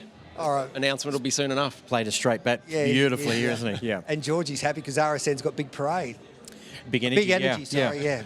Well, just quickly on it too. A friend of mine said to me, "Well, what else does she have to prove?" But it's not about that with Wow She's Fast. No. I think it's just a perfect ending, win, lose or draw for her next week. So whatever Cal's decision is, and Sportsbet's, you know, it'll be the right one. She'll get carried off the track anyway. Oh, and can you imagine? Round of applause. Shannon, thanks for joining us, mate. We wish you the best of luck with that decision, and bring on the Phoenix and enjoy Sportsbet Melbourne Cup night. What's your tip in the big one? It is hard to go past Big Energy. Look, if he steps clean, nothing's going to run him down. So. Yep. All right, mate, thanks for joining us. Beautiful, thank you. There we go. There's Shannon Tremellen joining us from Sportsbet. Big decision to make for Sportsbet. Will they or won't they go with their superstar greyhound that's won them the last couple of Phoenix there with Well She's Fast in that big race in 2 weeks' time at the Meadows? Let's head back to Simon Marshall. I know he's a big fan of Well She's Fast. Who have you got with you right now, Si? There's no doubt about that, Gareth. That is for sure. Eden Foster and also Vicky Nolan, some very special ladies I've got with me now, our local MP. Congratulations to Eden. This is your first official event. It is my first official event as a local MP, but I have been here at Sandown Greyhounds quite a few times as a local councillor and local mayor. No doubt about that, and it's very important too to bring the community together here at Sandown Park, in particular with greyhound racing as well. And it's a big event tonight too. It's an amazing event, seeing a whole lot of people from the community and further out to just come down here, enjoy a night of watching the doggies. How great is that? Yeah. Absolutely outstanding. Now, you've got to be a people person, of course, to win your seat, that is for sure. But the locals getting around you here tonight, how are you going with it all? The locals are amazing. The locals have just... I grew up here, actually grew up down the road here on Lightwood Road, so I know this place, and the community knows me because I'm a local. And so, it's a bit hard to walk around and not get noticed. Yeah, that's for sure. You got a favourite number between 1 and 8 for the feature race tonight? Oh, it'll have to be 5. The Melbourne Cup, there we go, the 5. And talking about numbers, Vicky, of course, here with Sandown Park on the committee. Vicky, it's very important for the Cup Sweep too tonight, and the Community Cup Sweep. We might ask you to give them all a little bit of a mention with all the greyhounds racing tonight in the Melbourne Cup. I can certainly give you all a mention. It is a great concept, the sweeps, and it evokes a lot of happiness and a lot of memories, especially if you win a sweep, get some money back to put towards some things, and what a wonderful thing. We love giving back to our community clubs. Yeah, 13,000 up for grabs, that's for sure. 6,000 first prize money. All right, let's go. Give a few a mention. Yes, so from the Red Box Buddy Manelli, we have Burden Park Bowling Club. Number 2, Fab's Vegetable. Their Dandenong West Football Netball Club have that dog. Yep. Number 3, Max Damage, Devon Meadows Cricket Club. Ghana Meadows. Number 4, Big Energy, Happy Days, Lindale Football Netball Club. Yep. Number 5, Aussie Rocks, the Springvale Districts Football Club. Eden's pick, Aussie Rocks, there you go. Number 6, Idolise, Southern Football Netball Club. Number 7, Tim Zoo, the Clayton Football Club, and number 8, Make No Promises for Fountain Gate Cricket Club. Outstanding, Vicky. We've got Taylor Swift here tonight. We're going to try and give away a Mitsubishi. There's a lot happening. You must be a very proud committee member. I am. I've been involved in greyhounds a long time. My parents trained, love coming to Sandown, love all the people, great sport. What do you reckon I get the girls? We all go up there and become backup singers for Taylor Swift, yeah? Could do a bit of that, yeah. All right, Eden, you're in, Vicky? I'm in. You never know your luck here at Sandown Park. Now, Back to you, Gareth. Simon, before you get that job, you've got to give us a little bit of an audition, please. Oh, Look down the barrel. Maybe a couple of hours later in the night. Do you know any of Taylor Swift's songs? Or That shake got me it on the off. hop. Shake it off. Shake it off. Shake it off. Shake it off. We're going to shake it off in about an hour. How about that one? Oh, Got that's out of that, sensational. didn't I? You did beautifully. Well done, Simon. We've got to hold him to that. don't Yeah, we? Yeah. He's a bit of a Taylor Swift fan. Talking about Taylor Swift fans, Vicky Abaya. No, definitely not. I'm not a T-Swizzle fan, but there's plenty that are. But let's have a look at the provincial plate. $28,000 to the winner of this one, race 4 on the card. And let's have a look at the market. Common Step, 210 and firm. Can this greyhound get up for Anthony Azzopardi? It's his birthday today. A big happy birthday to the great man, Anthony Azzopardi. Hopefully we'll get him on later for a chat. Flying Pie, been well supported, 750 into 550. Was a good run here last week. Smooth Plain, $6 and firm. Eskimo Roger, the 2, 10 into 850. Feathernest, $9 out to 10. Unique Destiny, can the Lanigans find another one here early on in the program? $11. Spot Mullane at 15s and Brocky Sands, $27. But Common Step and Flying Pie are the main plays with Sportsbet. Take a sec before you bet. Set a deposit limit. Chances are you're about to lose. For free and confidential support, call the 1-800 number on screen or visit the Gambling Help online website. Thank you, Mitch. Let's have a look at the speed map for the 4th race here at Sandown tonight. Georgie, what can you tell us? Yeah, look, we spoke to Anthony outside. Very, very confident in this greyhound in terms of her speed to lead. Maybe the last 20 or 50 metres is the concern. But we're going to watch her victory at Bendigo last start from box 2. And I think it just highlights she didn't begin all that cleanly, but then just drives through. She's got really good speed. She comes from a good litter. This was a nice little run here. I thought it was quite gutsy. I think she's getting stronger. We're seeing, Mitch, that they're running quick time. So I think that'll suit her out in front, Common Step, and the camp seemed very, very confident. Oh, I've got a feeling that this greyhound could run 29.30 tonight. I've got a big opinion of it. I was worried that day at Bendigo. I thought it was going to get run down because in the past it's had to lead to win races. It didn't get it all its own way. It was somewhat strong to the line. It's only a young greyhound. It's improving. Anthony said the last 15 metres will be a worry, but I think it'll have that much of a break. It won't be funny. So this is, I think, one of the better bets on the program. What a terrific... She's by Aussie Infrared. What a terrific sire he's turned out to be. He's got 3 greyhounds in the Melbourne Cup. Yeah, I didn't rate him a while ago. Oh, gee, he throws some dogs with chase and speed. Just quickly, changing subject, what's your gut feel on, wow, she's fast? Is she going to run? Yeah, she'll go 100%. 100%. She'll be in the Phoenix lately. I know that they're going to make sure that she's ready to fire and her best interests are put first, of course, but I think that she'll start. Like, that trial I thought was pretty good. She did cop a check, and she's probably not beginning as best as that she has in the past, but she's a big-time player, and if she's telling the Greenos that she's ready to go, and then she's still got another run in her, you've got to start her, because Greyhound Racing Victoria will be on the phone to the Greenos to make sure that happens, because it will be one hell of a marketing tool for everybody involved with the Phoenix and the Meadows as well. Because, couldn't ask for a greater narrative. They need her in the race. I think the thing with Wow She's Fast is that I don't know if it's about the money. I think, like, as far as sports bets wise, obviously you've got to put the money up to buy a slot, but having her in the race, if she came out and won a third... She owes them nothing as well. Owes them nothing, but it would be one of the greatest talking points, one of the greatest achievements from a greyhound, that if she comes out and flops and runs last, so be it. Retire her, say, race against some of the best. But it's not like we're talking about her having a campaign for another 8 or 10 starts. It's one race. One race, and we know she's got the ability to still win. So what is Sportsbet waiting for then, Georgie? Take us inside that inner sanctum, because you've been there, done that. You work for RSN. You've been able to get winning a couple of Phoenixes have been nice. Yeah, big energy for the Phoenix. So, what would be going through their minds now? Well, I think 1A has always been Cal saying, is she still happy to race? They've had this greyhound for nearly 1,000 days of her life. They've had her for over 2.5 years, so they know every little characteristic. If she's still telling them she wants to race, Is she at her best? As I said, she's not. She's not at her best. Cal is open in saying that. And there's no doubt Cal would have looked at that run last week and went, that's why he wanted to trial here. I think he just wanted to say, we just need to give her the best chance. Yeah, does she still have it? So do you reckon she'll start? I really hope she does, and I think she will. Yeah. All right, then, Mitch. I'll put one question to you. If she doesn't start, who going around at the moment could replace her? Because there's only one greyhound I can think of, and that's in the hub, that is a very fast greyhound. But you're going to have to run time to win this race. Right? There's no doubt about it. And I think a lot of the big guns are already taken. I'll get that decision in just a moment because I've got to get to Jimmy Vandermark because the dogs are getting set here for this fourth event. Yeah, the Provincial Plate Group 3 event, $28,000 to the winner. And I'm with a man celebrating about his 77th birthday. Anthony has a party. Happy birthday, mate. Thanks, James. Hey, talk to me about Common Step. Explosive beginner. She's got so much early speed. What's she capable of running the 500 here in? Oh, look, she is a little bit weak at the end. 15 metres out, she's going to paddle. But, you know, she'll probably run about in the 50s, 60s, you know, on the bunny, obviously. She's got explosive early speed. What do you expect she can run to the first mark here? We haven't seen her race under racing conditions, but no doubt you would have given her a look here. Yeah, she's had a few looks here, and look, she can run 5 dead to the first mark.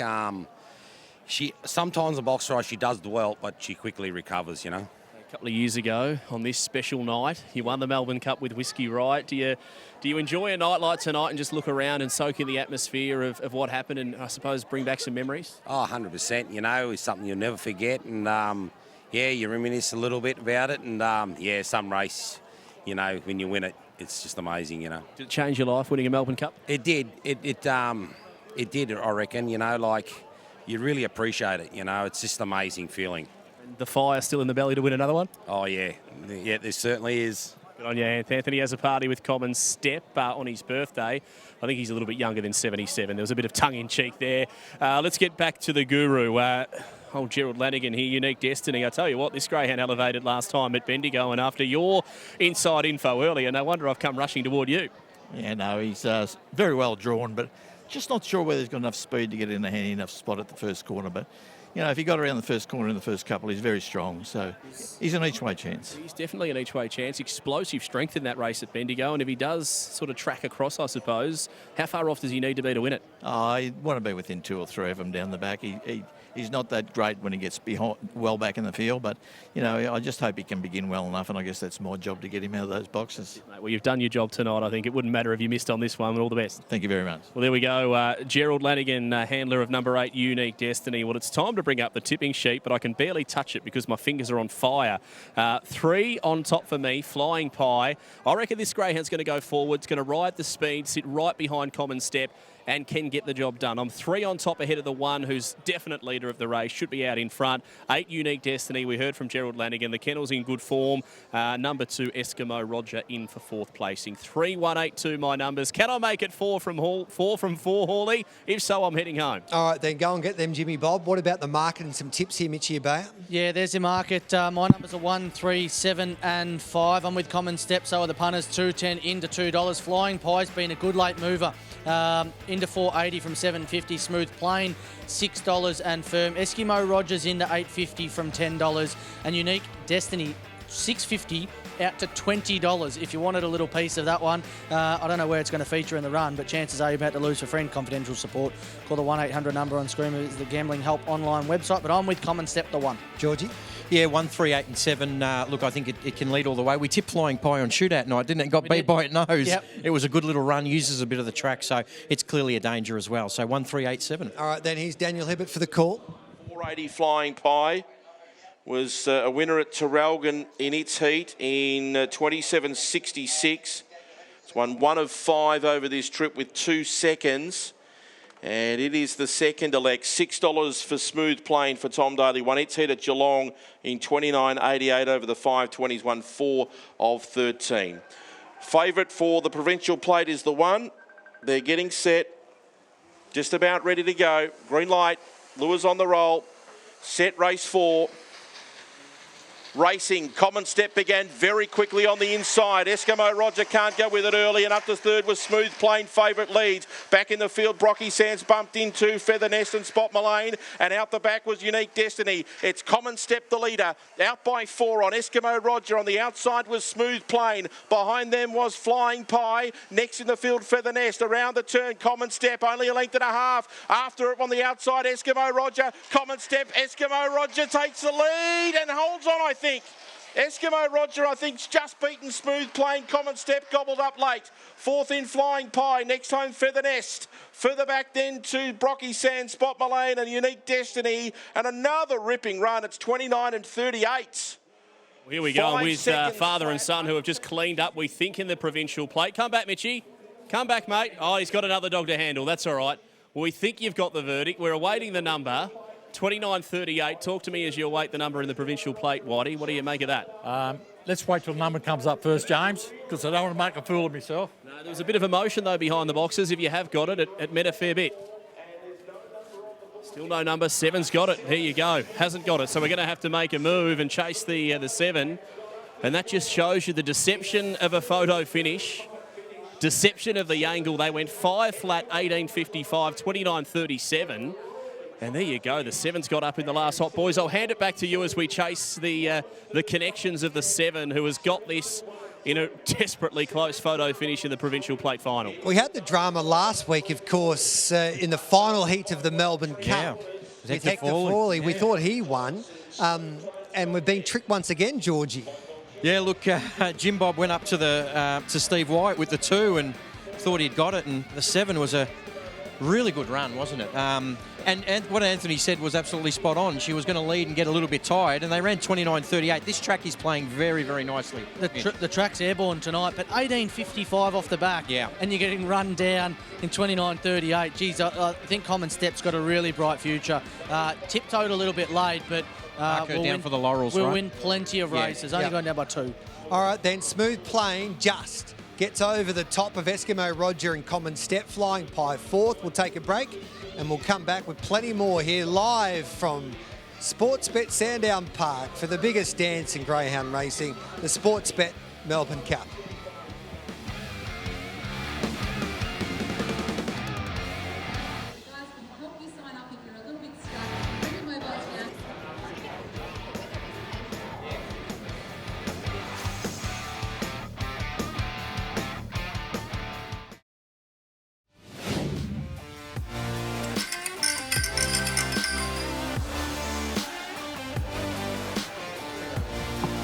You with Gareth Hall, Georgie Ferruccia, Mitchie Abaya, James Vanderman and Simon Marshall on racing.com for the Sportsbet Melbourne Cup coverage, and a terrific performance there by the 7 dog who jumped out of the clouds late, Smooth Plain, to defeat Eskimo Roger that looked the winner, and Common Step was back in 3rd. Smooth Plain 5.42.30, Eskimo Roger 2.10, Common Step $1.30, and then Flying Pie was back in 4th.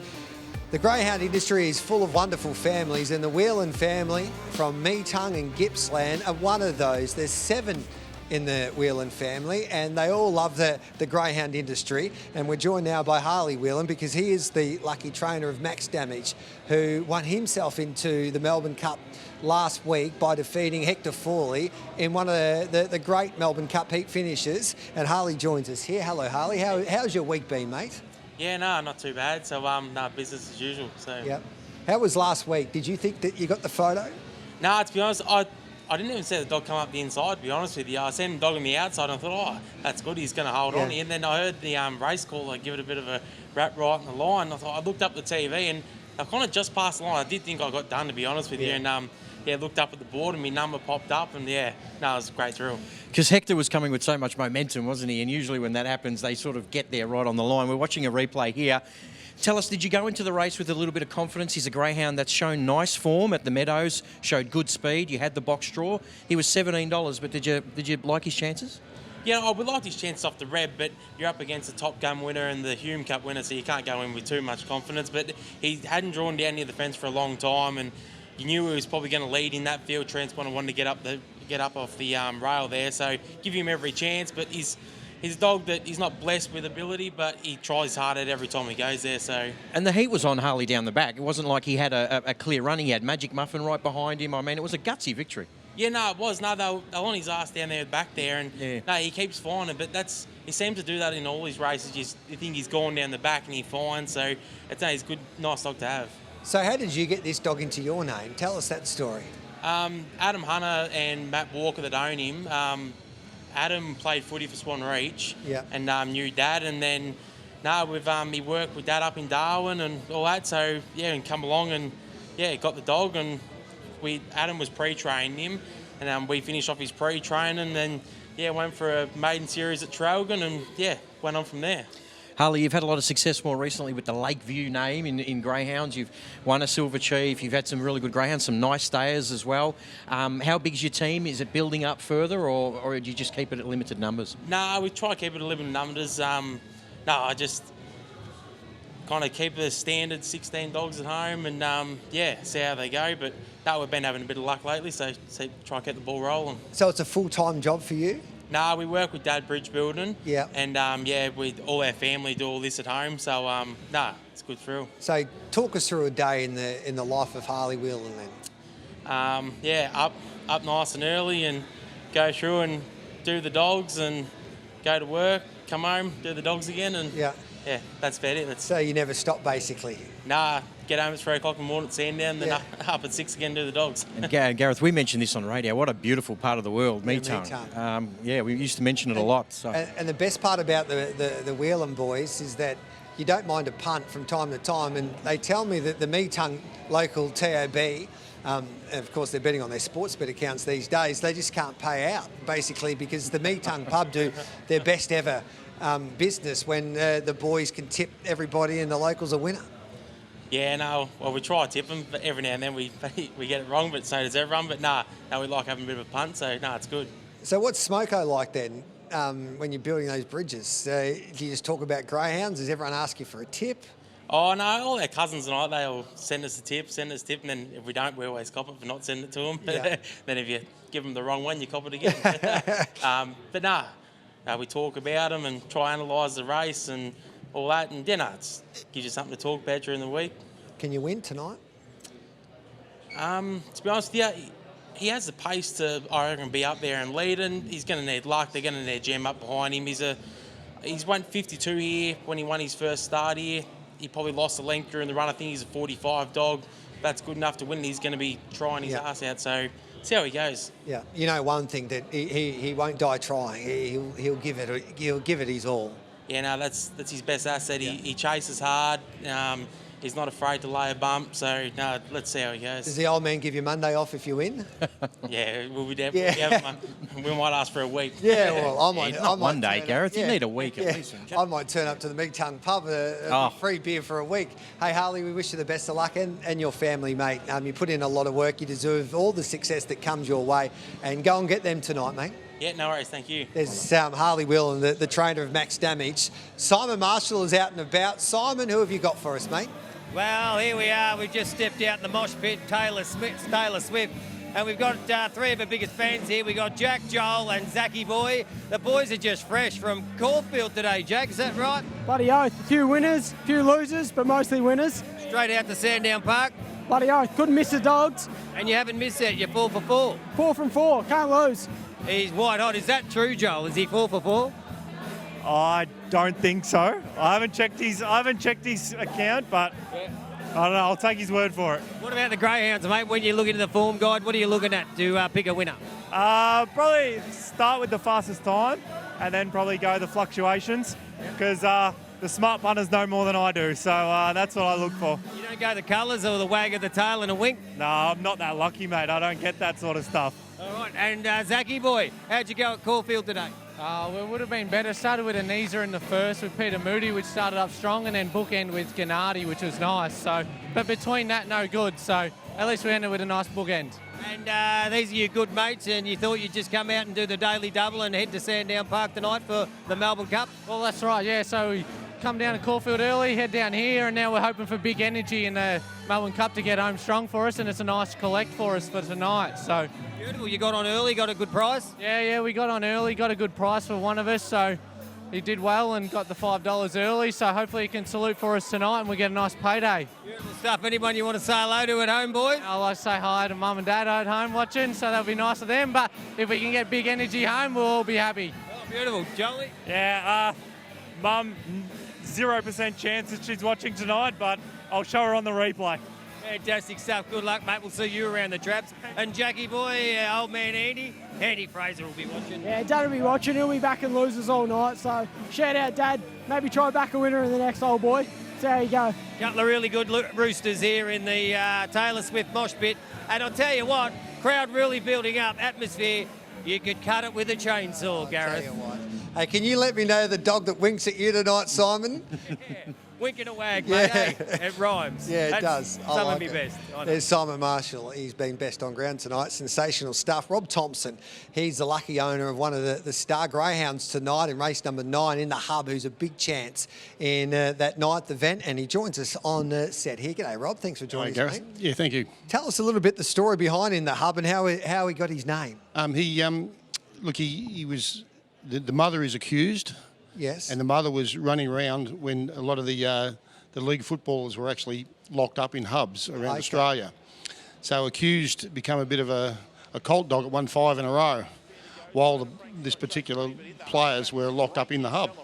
So I said to them, look, I can buy the mum, and we'll breed out of it. So that's how it became in the hub. Yeah.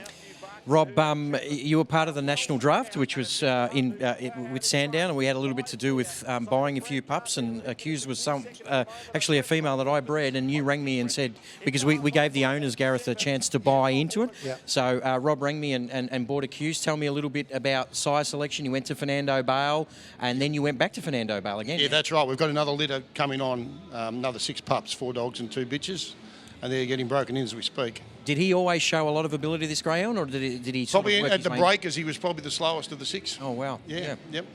But then once he got to trialling and he learned all about it, he trialled sensational. Yeah. It's a story about trying to find the superstar greyhound so I've done it before and I've got it terribly wrong, and then even when they get broken in, I got told, well, my dog wasn't much good, and then you give it away and then it wins about 4 races on the trot. So you just don't know sometimes, do you? You've got to persevere. It's not over until it's over in a way.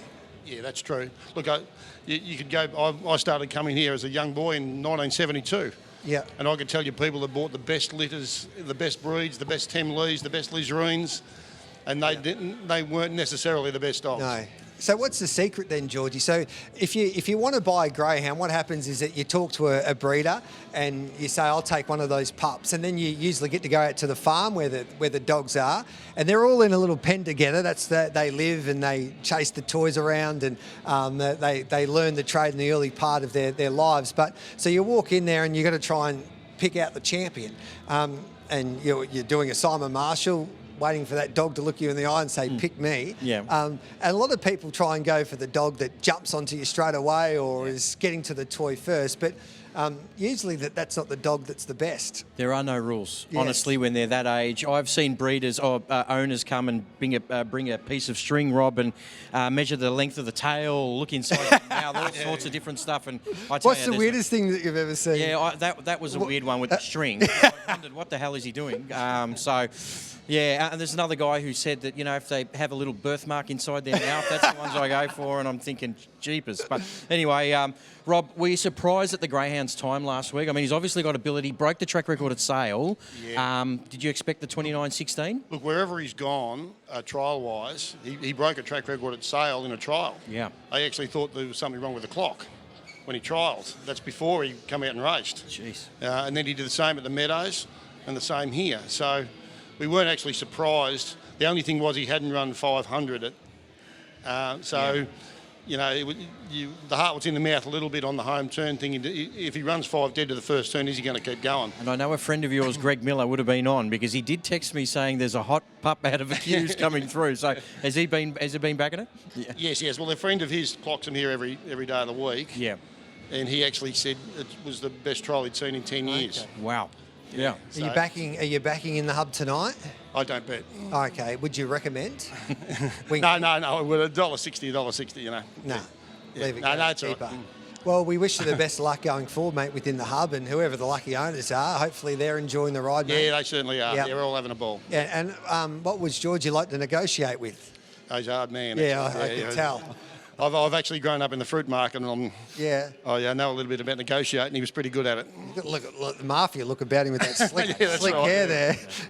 Hey, we No, it wish was all you, wish you the best of luck, Rob. Thanks for your time, mate, and good luck tonight. Thank you very much. There's Rob Thompson, the part owner there of In the Hub, who goes around in race number 9 and is the short price favourite. Let's head back to Mitchie Bay, who's got the market for this upcoming race, and I think we like one here, Mitchie. We do, Gareth, and I'll tell you an interesting story. I used to play footy against Rob's son back in about under 12s or 14, so we go back a fair way in the Upway and Wooriallic days. But let's have a look at the Sir John Dillon Memorial, race 5 on the program. Victor Damien, we said last week, will this greyhound please be over 600 metres? $4.20 into $3. It is, Professor Snitch. $12 into $4.80. Some of these fluctuations are due to Hector Fawley being scratched. What a race it would have been if he was in it. Multi-Matt is into $5.50. Father Rick coming down from New South Wales, $6.50. Minter Frost drawn well in box 1. Touch as high as $8, back into $7. Great Guys at $8. Andre Bale, 12s. And Jackpot Joan, $17. But Victor Damien is the one they are after. The same race multi. Combined runners in the same race for bigger odds. They might rename this at one point to James Vandermatt Multi. He absolutely loves the same races. Pick multiple greyhounds to finish anywhere in the top 4 and get a fixed odds price before the jump. This is one of the best features in the Sportsbet or on the Sportsbet app. In your racing functions there, jump on, check it out. It doesn't get any better than this. Chances are you're about to lose. For free and confidential support, call the 1-800 number on screen or visit the Gambling Help online website. Same race multis, Gareth. They are absolute gold. Love it. We'll see if Georgie Farrugia can help us with the same race multi here. This is like the Melbourne Cup consolation in a way, George. And the favourite, Victor Damien, when we have a chat to the Greenos, they say this is probably nearly the most talented dog in their kennel. And they've got Welsh, fast, and of course, big energy. But he always finds a little bit of trouble. Well, I think when he trials, he probably trials as good as Big Energy Yep. and Welsh. He's fast. The fly in the ointment, I suppose, Mitch, is that he's not always a good beginner. Pretty keen on Professor Snitch here. I think she's been looking for this distance for a little while. It's a very, very good field. You're right. I'm really annoyed when I seen Hector Fawley out. Apparently had a couple of blood tests and he just wasn't 100%. So as all trainers do, they don't risk them if they're not 100%. But he would have been great in this race against Victor Damien and Professor Snitch. But we're keen on the Snitch, number 3. Yeah, I'm with you. I think this is a 3-way party animal, this one, and we'll lift the roof off this joint if it gets up. He's James Vandermaat. He's on fire at the moment. What can you tell us, James? Yeah, catching up with connections of Minter Frost, and I reckon people at home don't realise how good this boy goes around Sandown Park. His stats are extraordinary. Oh, he actually loves Sandown Park. It is his favourite track, yeah. And box number 1, he's got a good record from. I guess you'd come in relatively confident, or do you think he does like to use a little bit of the track? Yeah, no, he likes a bit of room to start it, and they tend to cut you off here over the 600 because it jumps on a bend, so I would have been preferred to be out in the middle of the track. But Where do you think he needs to get to early if he is going to succeed? he needs to lead. Yep, he needs to be up front to lead. Good luck. Long journey back home after this. How long did it take you to get down to Sandown Park from Johnsonville? 4 hours. It's a beautiful part of the world. Good luck. No worries, thank you. There we go. There's a bit of a, what do we call it, an East Gippsland field tonight as well. Johnsonville up near Meetung. And, you know, guys, I love to talk a little bit about mapping. What about number 8, Jackpot Joan, a greyhound who could use the draw for Glen Dayton? What do we make of the draw for Jackpot Joan? She's a pretty handy type with early speed. She's got some early speed. We're just hoping the reserve can cut to the rail, and you never know, she might get a place, mate. Hoping for a place. Does she have to lead to figure? I think she has to lead, and yeah, that's the only hope. Yep. Good luck, mate. We'll get over to Jackie Greeno, who's potentially in for a massive night. Jackie Greeno with Victor Damien steps up to 600 metres, and we've all been waiting for this moment. How do you think he's going to handle it? Well, your guess is as good as mine, James. My guess is good. Well, I'll go with you then. What did you think of his run last week? No luck, but just stormed home. And to me, I think I said on the coverage with racing.com, he just screams out, I want 600 metres now, and you've done it straight away. Well, yeah, we're sort of throwing him to the wolves a little bit here. It's probably a bit tough for him, but, you know, he's good enough. He is. He's a fast dog. He's definitely good enough. How about Big Energy a bit later on? Are the nerves up and about? How's the boy going? The boy's going really well. Yeah, no, he's had a good week, and he's ready to go. You and Cal enjoying the ride into a Melbourne Cup? Always. Good luck tonight. There we go, Jackie Greeno with Victor Damien. I'm going to have a close look at this boy. He looks in wonderful order. The reason I'm doing that is I'm tipping him on top at his 600-metre debut over the 5.95 at Sandown. I'm 4 on top, ahead of 3, 2 and 1. You are right, boys. How nice would have it been, though, to have had Hector Fawley in this race? Not to be, so I'm with the next best in Victor Damien. All right, then. Tips here in a market, Mitchie? 3, 1, 4 and 5 for me, Gareth. The market here, they've backed Professor Snitch into $4.40. Victor Damien out to $3.10. Minterfrost $9. Multi-Matt has had some support as well for Georgie and Matty Field at $5.50. Professor Snitch is probably the one they've best backed, though, and I think Father Rick, they are holding firm, but chances are about to lose. Friend confidential support. Call the number on screen or visit the Gambling Help online website. The 3 for me. My numbers are 3, 4, 5 and 2. I think Professor Snitch is just tailor-made for 600 metres. Runs over 500 have been extraordinary. She's raced against Alpha Zulu, Baby JC, Idolise. She's taken on all the good 500-metre dogs, and I think she's ready to make the step up to 600. 5 starts ago, beat Baby JC and Zulu Blast, and not only went past Baby JC, but left her standing. And that's not easy to do. Half of Australia on Professor Snitch here. Third leg of your multi, right? Yeah, no, we're out, unfortunately. Why? We had Ram Rocks. Yeah. Oh, we did too. Sorry, Yep. you're right. Yeah. You should have taken a parlay. That's why I've got the Black Book reminder, so it reminds me when I got dogs in. Well, we took it. We took a few options as Told you my doubles memory's and bad. trebles, so we'll be all right. As we head up to Dan Hibbert for the call of race 5, this is such an exciting race over the 600. 8. Very tricky affair with the scratching of Hector Fawley. And it's with the scratching of Hector Fawley, it's really made it a very open affair. Victor Damien's having his first go at this trip tonight. He's the favourite at 350. He was third in his Melbourne Cup heat behind Tim Zoo, beaten a fair way, but didn't really figure in the battle for the win with Tim Zoo so far in front. But he steps up to 600 tonight. 440 for Professor Snitch, who's also on debut at the trips, won 10 of 22. 550 Multi-Matt, who is as consistent a greyhound as there is going around. 5th in the heat of the Cup last week. Loves this trip. He's had 5 goes for a win and 3 placings.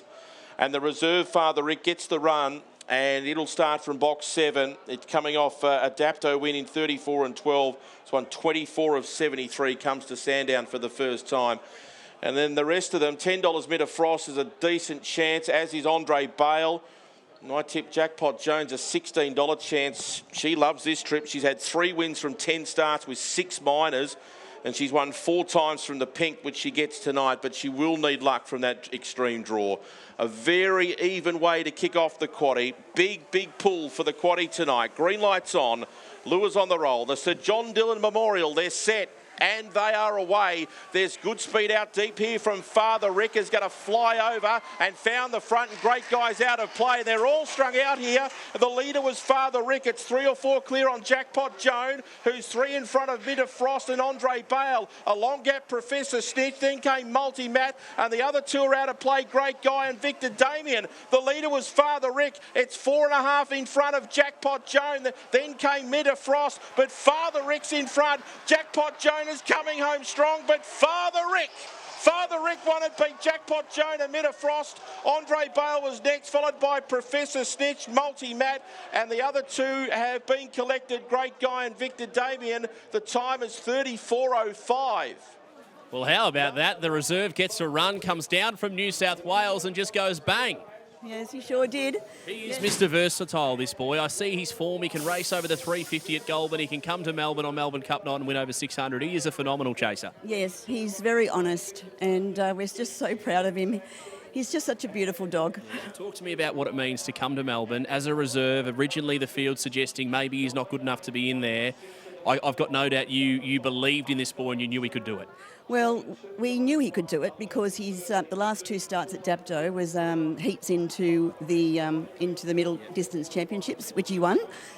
And when he won, we knew that he could tackle this race. So that's hence the reason we brought him down here. Group 3 in Melbourne, dominates from the front, runs 34.04. What's the plan? That's quick. It's very quick. I don't know if that's quick. I don't know the times down here at all. Has he had a look at Sandown Park, or was that his first ever? No, he had a trial on Tuesday. Yes. And you were happy with that, obviously? Yes, very happy. What's the plan moving forward? He's gone 34.04. I'll tell you now, it's a very, very handy run. Are there some races on the agenda? Oh, for sure. 4 years old on Monday. Yeah. And he thinks he's 2 by the looks of it. He thinks he's 2. I know. I think he's just hit his peak, I think, at 4 years old. He is absolutely flying. Congratulations. Wonderful win. Reserve gets a start and claims a group race in Melbourne. We're just over the moon. We're so thrilled. Congratulations. What about that, hey? Ruffy getting the job done. 34.04, dominated from the front. That was a bit rough and tough early, but that's how you want to jump. Find the lead, control the race and get the job done, G-Hawk. Yes, thanks, James. It was like Dodgem cars as they let those dogs go there in that race 5, the Sir John Dillon Memorial. There was a few out of play, Professor Snitch and also Victor Damien, who are okay, by the way. We saw them being caught down the back, but the 9, Father Rick, got the fly and away he went there, Georgie. Yeah, on those corner starts, you want to begin cleanly, and that's exactly what he did. He's coming off a really nice win at Dapto, and he comes to Victoria, the New South Welshman, and gets the job done. Mitchie? And he's flying at the moment. He's over 4-year-old, this dog, running as if he's a 2-year-old, as we heard the trainer say. Minter Frost, I thought, was absolutely enormous in third. Was a massive run, and hopefully all's all right with Victor Damien and the 2 that took a tumble. But, yeah, Victor Damien looked a bit proppy going down the back there, so hopefully all is okay there. Okay, let's head to a break and we'll come back with plenty more straight after this.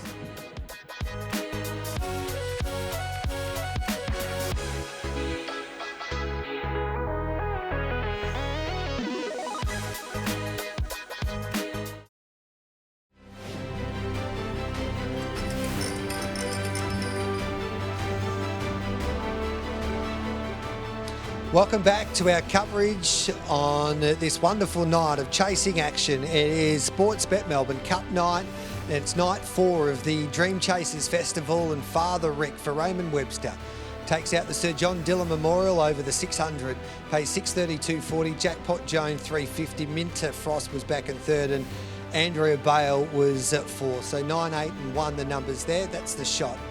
Looking over the top there of Sportsbet, the Sportsbet Sandown Park racetrack, and we're about an hour and a half away from the big dance in the sport of greyhound racing, the Sportsbet Melbourne Cup.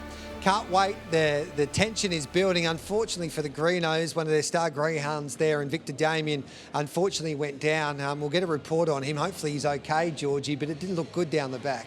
Yeah, there's definite soreness there. But they caught him near the pen there, so I'm sure he'll be fine. It was just one of those races where there was too much early speed.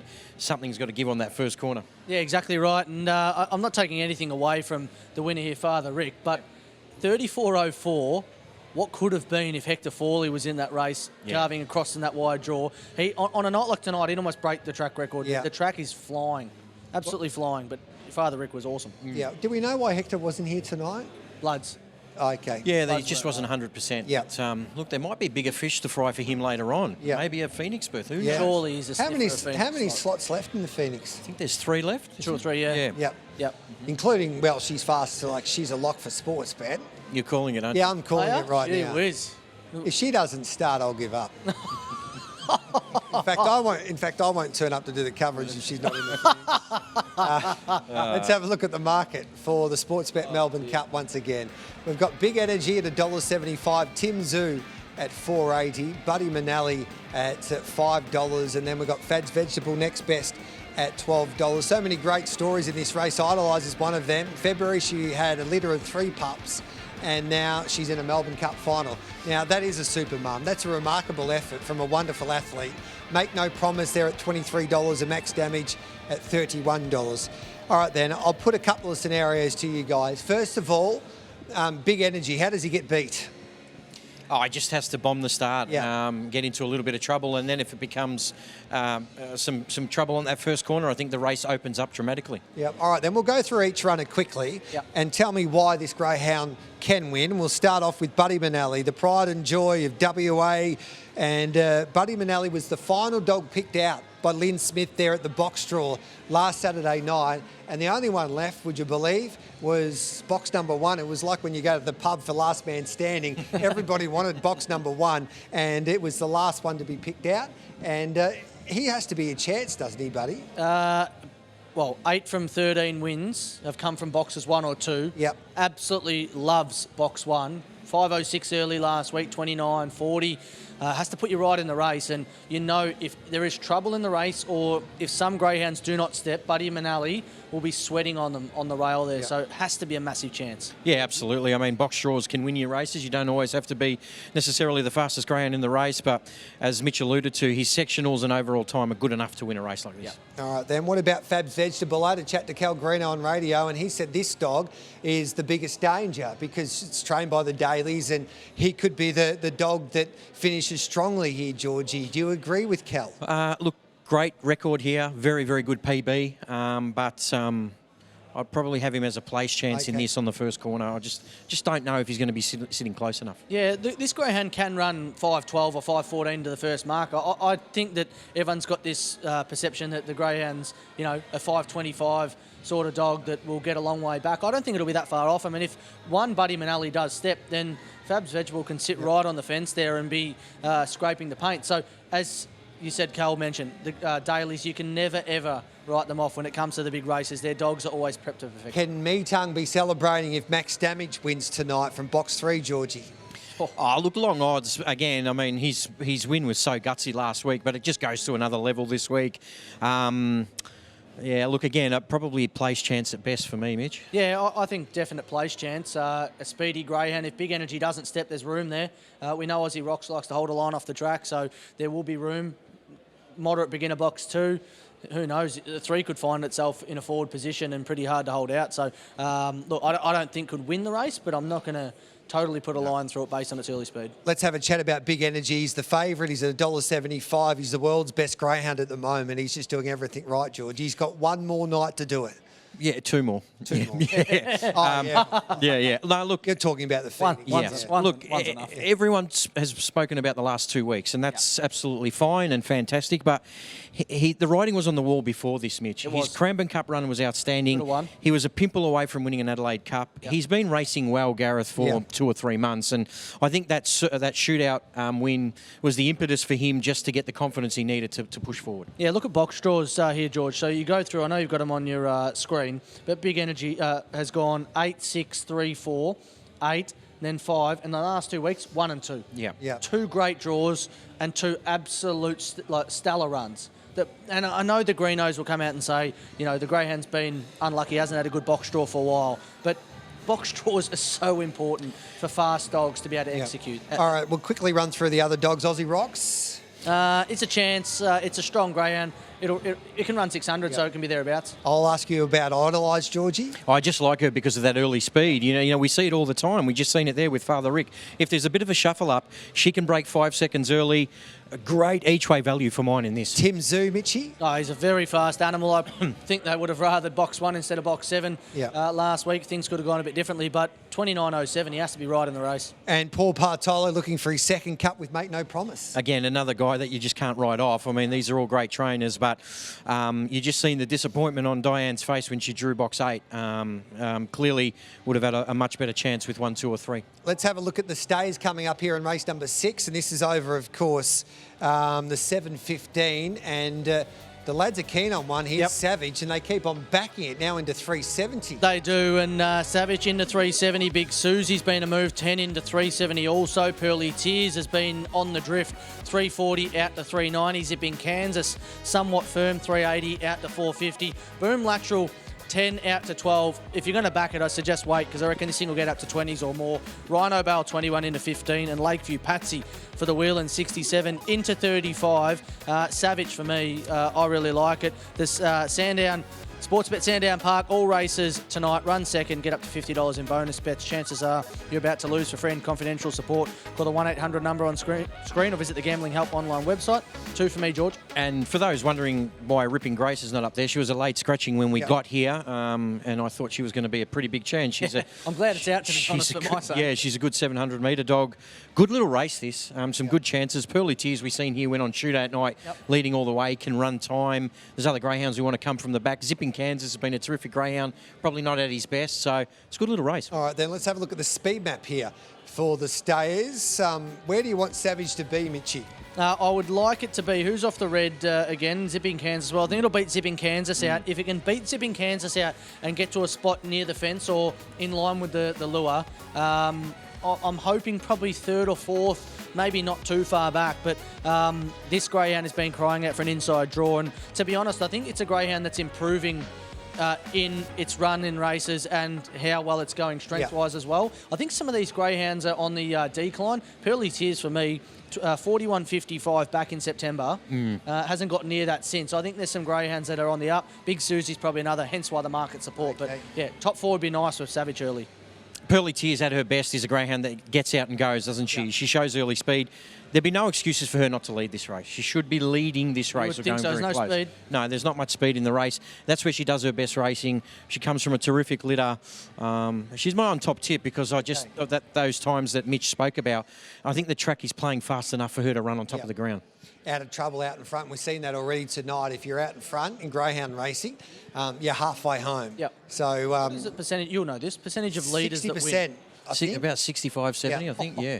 Gee, it's a staggering. It might be different over the stayers, though, right? It might be. Yeah, it could be. And I think early speed's important over the distance races, but I think it depends more on how clean a run you get for that first 100, not where you are. If you're in front, like first, second, or third, I think it's just staying out of trouble because they take a lot to wind up. They're not those fast twitch fibres like the sprinters are. Yep.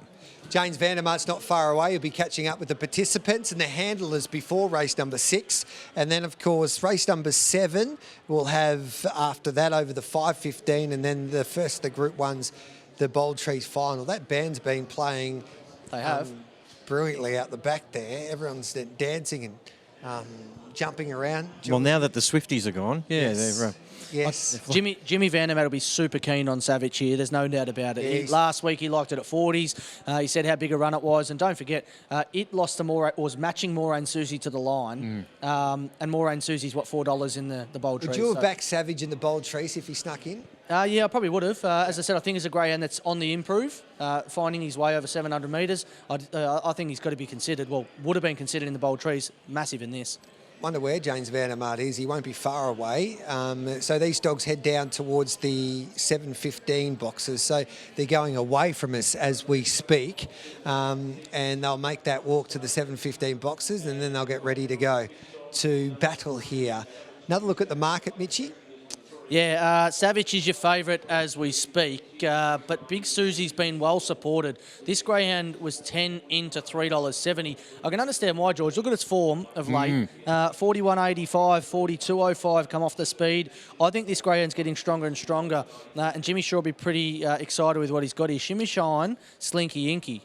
Slinky Inky is a litter sister to Lily Lana, the That's right. one I've got at home, and I've got a Shimmer Shine litter to the exact same. So hopefully they can run a bit of ground as well. From the famous Mapunga line, That's exactly right. So the only concern here is that when we spoke to James a couple of weeks ago, he said that she's probably battles a little bit if she doesn't find the top early, or at least close enough to. So hopefully she matures into a nice greyhound. But she's her provincial runs at Shepparton were outstanding. Yeah, I reckon the form's changed a bit in the last couple of runs. Vanna Bale was a superstar, wasn't she? Yeah. Yeah, there's a greyhound out of Vanna Bale here. It's a Piper. Yeah, it'll be Rhino Bale. No, Rhino Bale, I should say. It was a good run behind Pearly Tears a couple of starts ago. Stuck on quite well. And I've got him in my top selections as well because he can stay close to the lead. And I don't mind where he's drawn. All right, then. Another look at the market before we go upstairs to Dan Hibbert. Yep, Savage in the 340, Big Susie 380, Zipping Kansas 440, Pearly Tears 450, and the ones in double figures. Rhino Bale $13, Boom Lateral 14s, and Lakeview Patsy $35. Savage for me, chances are you're about to lose. For free and confidential support, call the number on screen or visit the website on the screen also. Jimmy's keen on Savage, as we've mentioned a few times. I think Mitchie's keen on Savage, and Georgie is with Pearly Tears. Pearly Tears here for Robbie Britton. I can smell the pizza, so let's head upstairs to Dan Hibbert.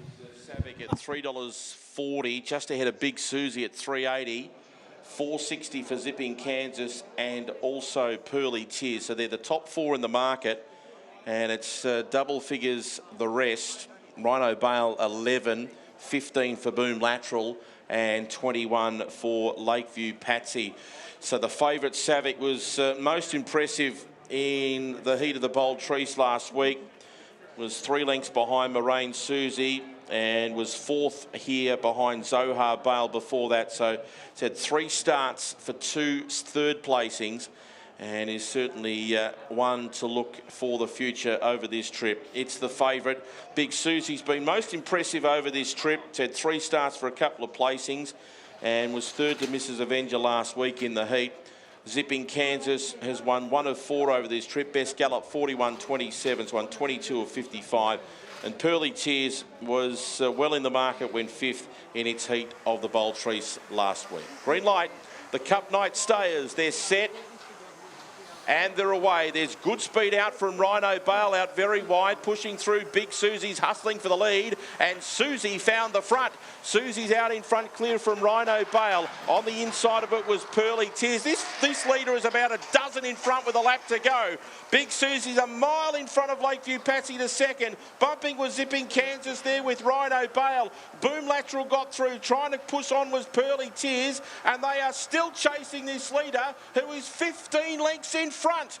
Big Susie off the back clear. Boom Lateral running up to second with Lakeview Patsy. Pearly Tears was next, but Big Susie's going to win by a big space.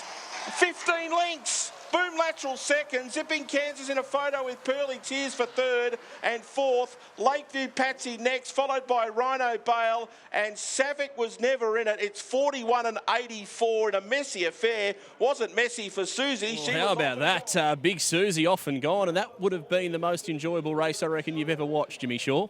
No, they're always hard to watch, especially when they're going 41 seconds. Jeez. Yeah, 42 seconds. Straight to the front. I said down the back, I reckon you've got this, Jimmy. You're about 300 metres in front. Yeah, I was still a long watch coming around the home corner, up the home straight. Yeah. You're another ex-Kiwi. I'm not sure if we call you ex-Kiwi. He's always a Kiwi, but you made the move to Australia, train greyhounds, and now you've won a big race on Melbourne Cup night. It must be so rewarding. Yeah, no, especially raced the mother, bred from her 3 litters now, and to breed, train, own, it's pretty special. Special family in greyhound racing. Obviously, Molly at home, the better half. I'm sure she would have been cheering pretty loudly at the screen. Yeah, I'd say she's pretty. Might have waken the kids up actually. Yeah. Am I seeing a bit of tears from you? No, it's the race that rain. Hey. Good on you, Jimmy. How about that? Hey, what a fantastic run. Jimmy Shaw takes out the staying race. Did it with consummate ease, 41.83, and he was crying. Our boy Jimmy Shaw. Yeah, Big Susie, James Shaw, $4, $1.30. Went like a superstar out in front. I've never seen that really before over a staying trip. No, and we mentioned before the race, James said she's a lot better greyhound when she jumps to the front or gets close to her. Molly Haynes, who was a co-host with us last year, obviously James's partner, she'll be cheering at home with her 2 lovely kids. Well done. What a win that was, and absolutely bolted in. I'm telling you, this greyhound's genuinely improving out of sight, and I think will be a very, very good distance pitch going forward. Another Shimmer Shine winner. Yep. Gareth's happy. Fine. Shimmer Shines. Big Susie, $4, $1.30. Let's take a break. We'll come back with more straight after this. This is Sportsbet Melbourne Cup Night here on racing.com.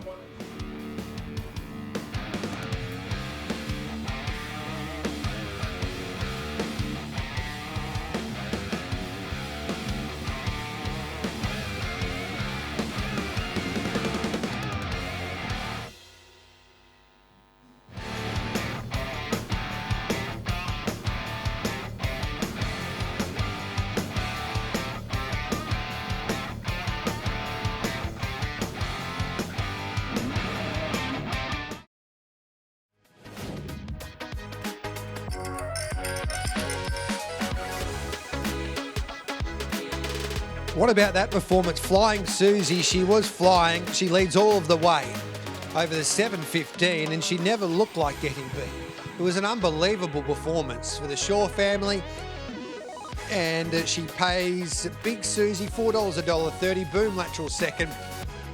Zipping Kansas was 3rd, and Pearly Tears back in 4th, Georgie. Big performance by Big Susie. Off and gone at that first corner, and then the other greyhounds lost sight of the lure, and I thought she was going to run a touch quicker than that, but I agree. She's emerging, and as we said, well done to Molly at home, and James on track. Do you remember what happened back in 2015 in the Melbourne Cup? Yes. What happened? I think everyone does. Yes. Famous white and brindle dog? Yes. Anthony has a party? was it? No, for the Team Daily. Yes. Mm-hmm. That was Whiskey Ride in 2017. I was just checking. It was a big effort in 2015 by that dog. We don't want to give too much away. I'm trying to build the suspense here because Jim Bob Vandermaat is going to relive the 2015 Melbourne Cup. As I head to you, James, you can talk us through one of your magical moments. Yes, G. Hall, a phenomenal race, wasn't it, the 2015 Melbourne Cup? And the team, when they decided to put together the rundown, said, Jimmy Vandermaat, you want to have a crack at calling this race? And I said, I'm not going to knock back an opportunity of calling the great Fernando Bale, but this was one of the most extraordinary Melbourne Cups, and I think arguably the greatest Melbourne Cup of all time. Now, the reason I say that, Fernando Bale goes into this race as the undisputed king of greyhound racing. I think from memory at this stage, he had 7 starts in Group 1s for 7 wins. He was the pin-up boy of greyhound racing. He was the greyhound that just transcended the sport. Everybody wanted to see a flash, a little blitz of this brilliance of Fernando Bale, and I'm going to have a crack at calling this race now as we play the tape. They're set to run now for the 2015 Melbourne Cup. Stand by for a jump. Fernando Bale in 6. They're set. Ready to run now. Away and racing, and the champ missed it. Fernando Bale out fast. Dinah Tiber had the speed to lead Bearville Azza. Fernando Bale's into recovery. He storms around the outside and takes the lead. Dinah Double One goes up to second, the Kennel Mate. Then Black Illusion to third from Bearville Azza. They scamper away from Zipping Meg. Dinah Tiber, well back Lamia Bale. Secret Spell at the end, but the Daily Double off the back. It's Fernando Bale a length in front. Dinah Double One's about to launch down the middle. Fernando and Dinah Double One, they hit it. Oh, Dinah Double One's got it. Dinah Double One's won it. Tipped out the superstar Fernando Bale. And after walking the whole way around Sandown Park, 715 metres and calling that, I need a break, Hawley. Back to you. I can't believe that. I can't believe Fernando Bale got beat. Well done, Jim Bob. Well done, Jimmy Boy. Congratulations. That's fantastic. You've done that before. Do you know why he missed the start here? No. That night, and he never has missed a start that bad. Yeah. That they reckon that the crowd here on course was that big. There was that many people on course. You couldn't hear and them, before the lids went up, they were absolutely going off their head. People were cheering and yelling and this, that, and the other. And he is so tuned into the sound of the lure, he didn't hear the lure. Oh no. And that is the reason why they reckon he missed the kick. He famously was known for getting his head down at the exact right time when the lure was starting to get very loud. And for him to still lead on that first corner after missing the kick was incredible. And the last dog you want sitting on your tail is Dinah Double One. Of course, track record holder over 600 metres, and he still just got there. If you go back and look at the replay of that again that we just saw, that Dinah Double One. Yes, Fernando Bale missed a kick. Dinah Double One got to the fence, but had to clip off heels and probably lost 3 on the first turn. So, I wish Fernando Bale had won it. I just love the dog. But if you go on give-backs, I still don't think that... Here we go again. Even if he steps to the front, have a look here. If he steps to the front, I still think Dinah Double One runs him down. And I might sound silly. Dinah Double One 2, Fernando Bale 6. Yes, he's normally in front by now. But the 2 actually clips off the 6 right there. So you straight away have lost 2 lengths there. And I don't think if Fernando Bale had have stepped that he still would have hung on. I still reckon Dinah Double One rules it. And Gareth, what a golden era for Team Daily. To have those 2 champions race in the same era.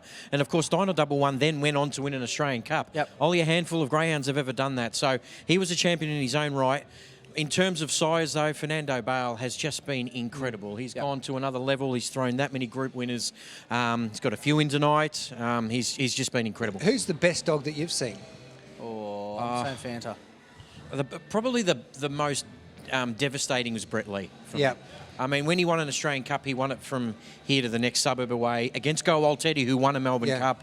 He was that much better than the second best dog in the country when he was going. He was a freak. They tell me the story, we were talking a little earlier about trying to pick out the greyhounds when they're pups, and you go out to the paddock and they're all running around and chasing a toy. And they tell me Brett Lee, no one really, he was the last dog picked out of the litter, and he was just out the back by himself, and he didn't really want to participate in the early fun that his brothers and sisters were having. I hope I get this right, but I was working at National Greyhound Forum at the time, a famous greyhound newspaper, which is no longer operational, but I think the litter was for sale for about $6,000, and I think he was half price because... The whole litter or one pup? I think the whole litter were for sale, and I think he was half price because, I'll put this gently, his plums were a little bit higher than they needed to be. Okay. I think they were tucked up in the groin, which can And he was happen. small too. And he was only a tiny dog. And look what's happened. It was originally owned by a guy who I think then sold him for about $100,000, and famously Tony Lockett and co got involved. Yeah. And the rest is history. Yeah. How often does it happen, though? Miata was the same. Miata was one of the best distance bitches we've ever seen in greyhound racing, and she was the last pup left, and they tried advertising her, can't sell her, and hold on to her, and ends up being one of the best to go around. So it happens don't bring so often. a piece of string if you're coming to pick it up, Gareth. Yeah, well, don't open their mouth Go for a and pick one. So basically, the moral of this story, when you go and choose your pup amongst the litter, just pick the one that's the shyest and the one that's out the back and the smallest one, and you'll find your next champion. I reckon if you like a litter, you buy the whole lot. Yeah, I know.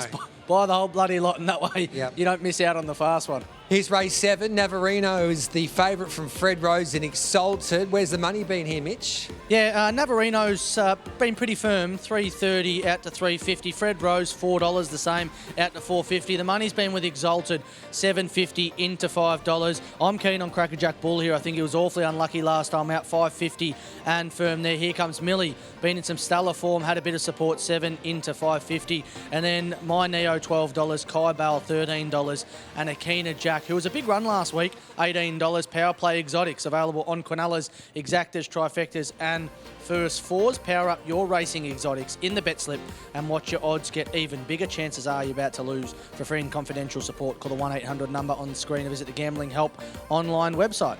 All right then, so that's a look at the market there. We need the speed maps. Yeah, I think there's a lot of speed drawn off the track, as we can see from the speed map here, Mitch and Gareth. Lots of speed with Exalted, My Neo, and Here Comes Millie.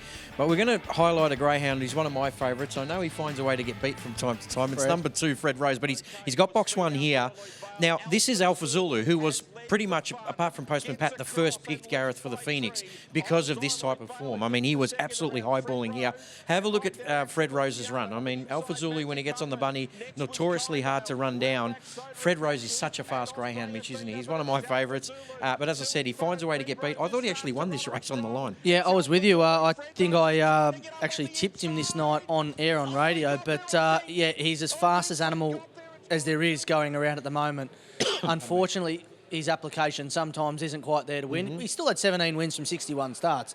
His career's been fascinating, but I think tonight he's so well drawn that he has to play a big role in the race. Your point is valid. 17 wins, but 28 seconds or thirds. Yep. So he does find a way to get beat. But I'm going to tip him on top today because I just think I like where he's drawn. Your plums aren't sitting up, are they? I love Freddie. I think he's a really talented greyhound. I think it's one of those races that's certainly winnable. Crackerjack Bull's an interesting point you made. Jordan Cooper said that he's so hit or miss at box rise. He just needs to try to get it right. He did a few weeks ago, but Fred Rose for mine. Fred Rose, what's he the place, Fred Rose? Probably, I'm saying $1.60. I'll check that for you right now. That could be a good bet. You'd take that, yeah. 170. And I said last week, he was up against Big Energy, and I said last week that he was a better betting proposition than Big Energy at $1.50 in the end. Yeah. Because he's just so reliable. He's got some early speed. He will run and chase the dog out in front. He can run the hands off the clock. So he ran 29.40 last week in getting beat, Gareth, and there was heats that were running 29.50 and 60. So he sounds like a really frustrating greyhound. Well, yeah. Well, not if you're having a same race multi or an exacta or something. All right, then. Luke Thompson, who's part of the famous Thompson family, is catching up now with James Vandermark.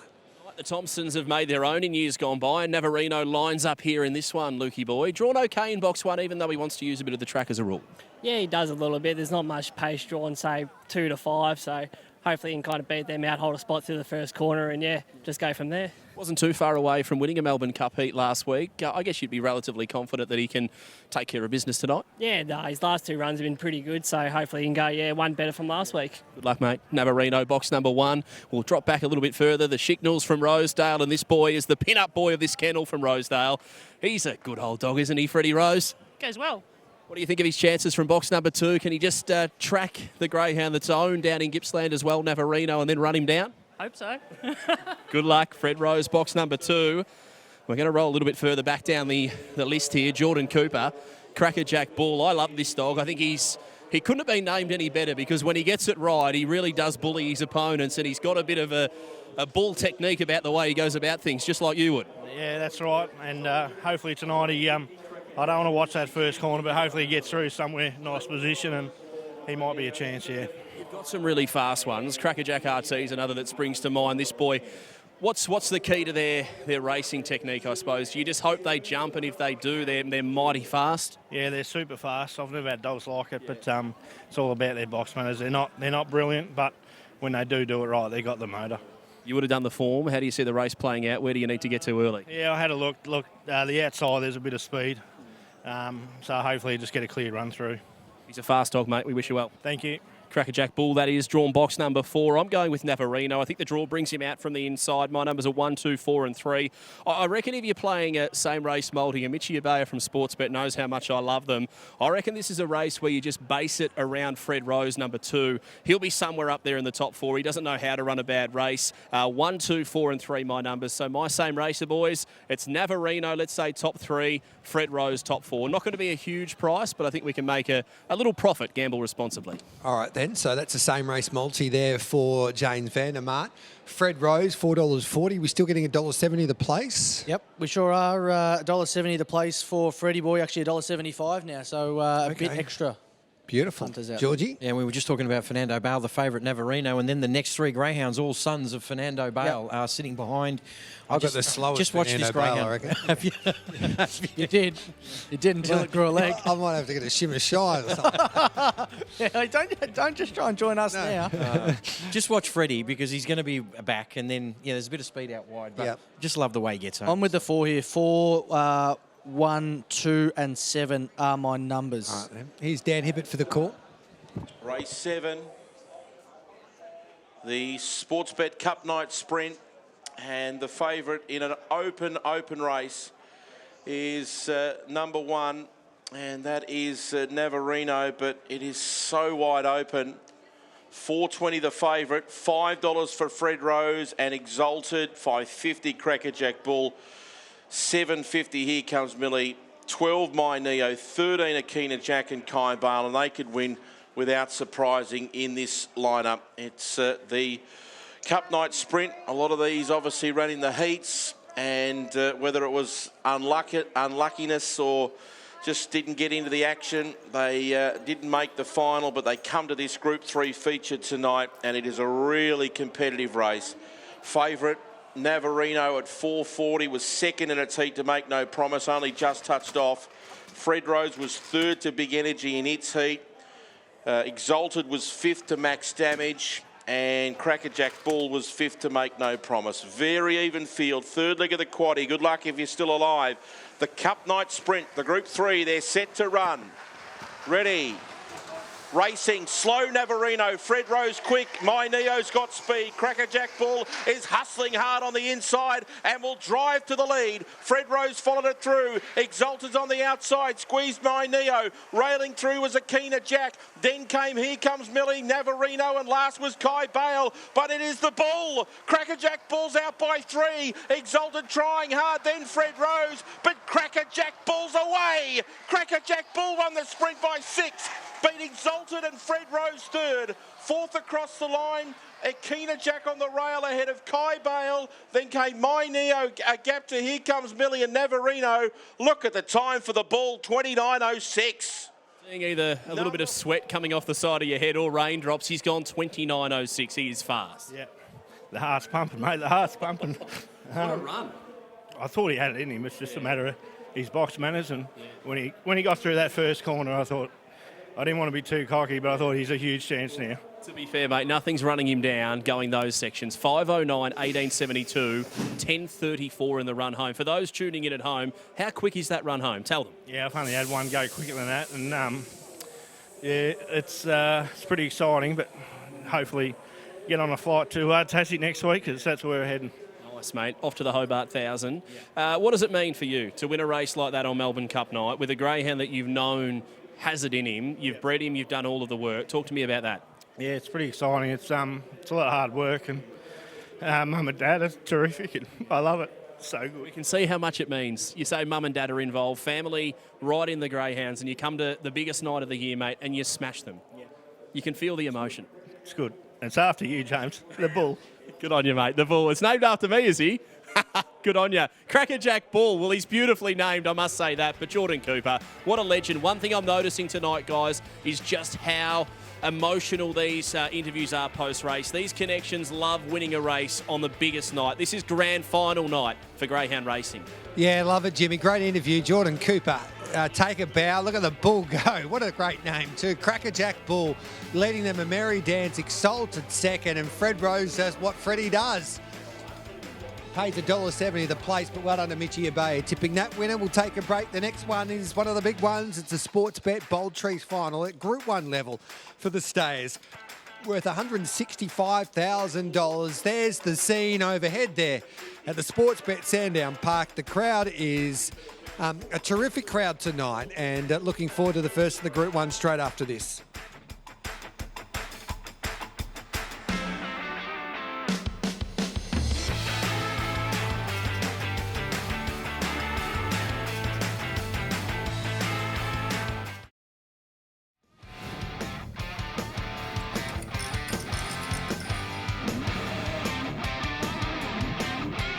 Welcome back to Sandown. We're live here at the Sportsbet Sandown Park for the Sportsbet Melbourne Cup. We've walked outside, so we've left our hosting spot here at Sandown, and we're right near the boxes at the 5:15 start. This is the start where the superstar greyhounds will be jumping from as they try and win a Melbourne Cup, Georgie Ferrugia. The music is happening in the background. The atmosphere is electric, and this is where you can win and lose a Melbourne Cup. You need to jump. Yeah, you do. You need to jump. $650,000 to the winner. It changes lives. Yep. It makes stud dogs. It's such a terrific race. We watched one of the best ones of all time in Fernando Bale, but there's been some cracking winners over the years. Yeah, this is the race you want to win if you want to go on to become a stud dog. But as you said, Gareth, this is the place here, right where we're standing, where it's all one and done. So what will happen is the handlers will walk up here and then they'll turn around. The music's playing in the background. The crowd will be electric. We were just talking about Fernando Bale, how we missed the kick back in 2015. He was a brilliant beginner, but he couldn't hear the lure because of the noise. And when you get out here, and we're right next to the boxes, it is quite loud, Georgie.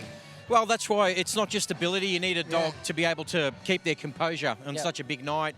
Some dogs just love it. It doesn't worry them at all, and others get a little bit rolled up. I've seen so many beaten favourites in this race, Mitch, where they've missed the kick uncharacteristically because of the noise and the atmosphere. Yeah, it's all about absorbing that pressure and the atmosphere, and you can, even standing out here now, you can see the lights are out. By the time the race is on, these lights will be probably a bit brighter. The sky will get darker. The noise will get louder. They've got to absorb all that. And even parading, people will be yelling things out over the fence. So they have to be somewhat calm and collected. You don't want dogs that are doing backflips. No. It's a bit different than a Sunday afternoon, of course, here at Sandown Park. Box number 8, it's the box that you don't want to draw, but you can see as you look down the straight here at Sandown that it's understandable why the inside draws have that advantage. Well, you don't have a huge run up to that first corner. So if you miss the start, you're going to get camped out wide. And we've seen with early speed, it's been the flavour of the night, hasn't it? I know. I wonder Simon's been out and about and he's got a spring in his step and he's been dancing around. I think he's headed up to the punters tent there, the Sportsbet punters tent here at Sandown Park. Si?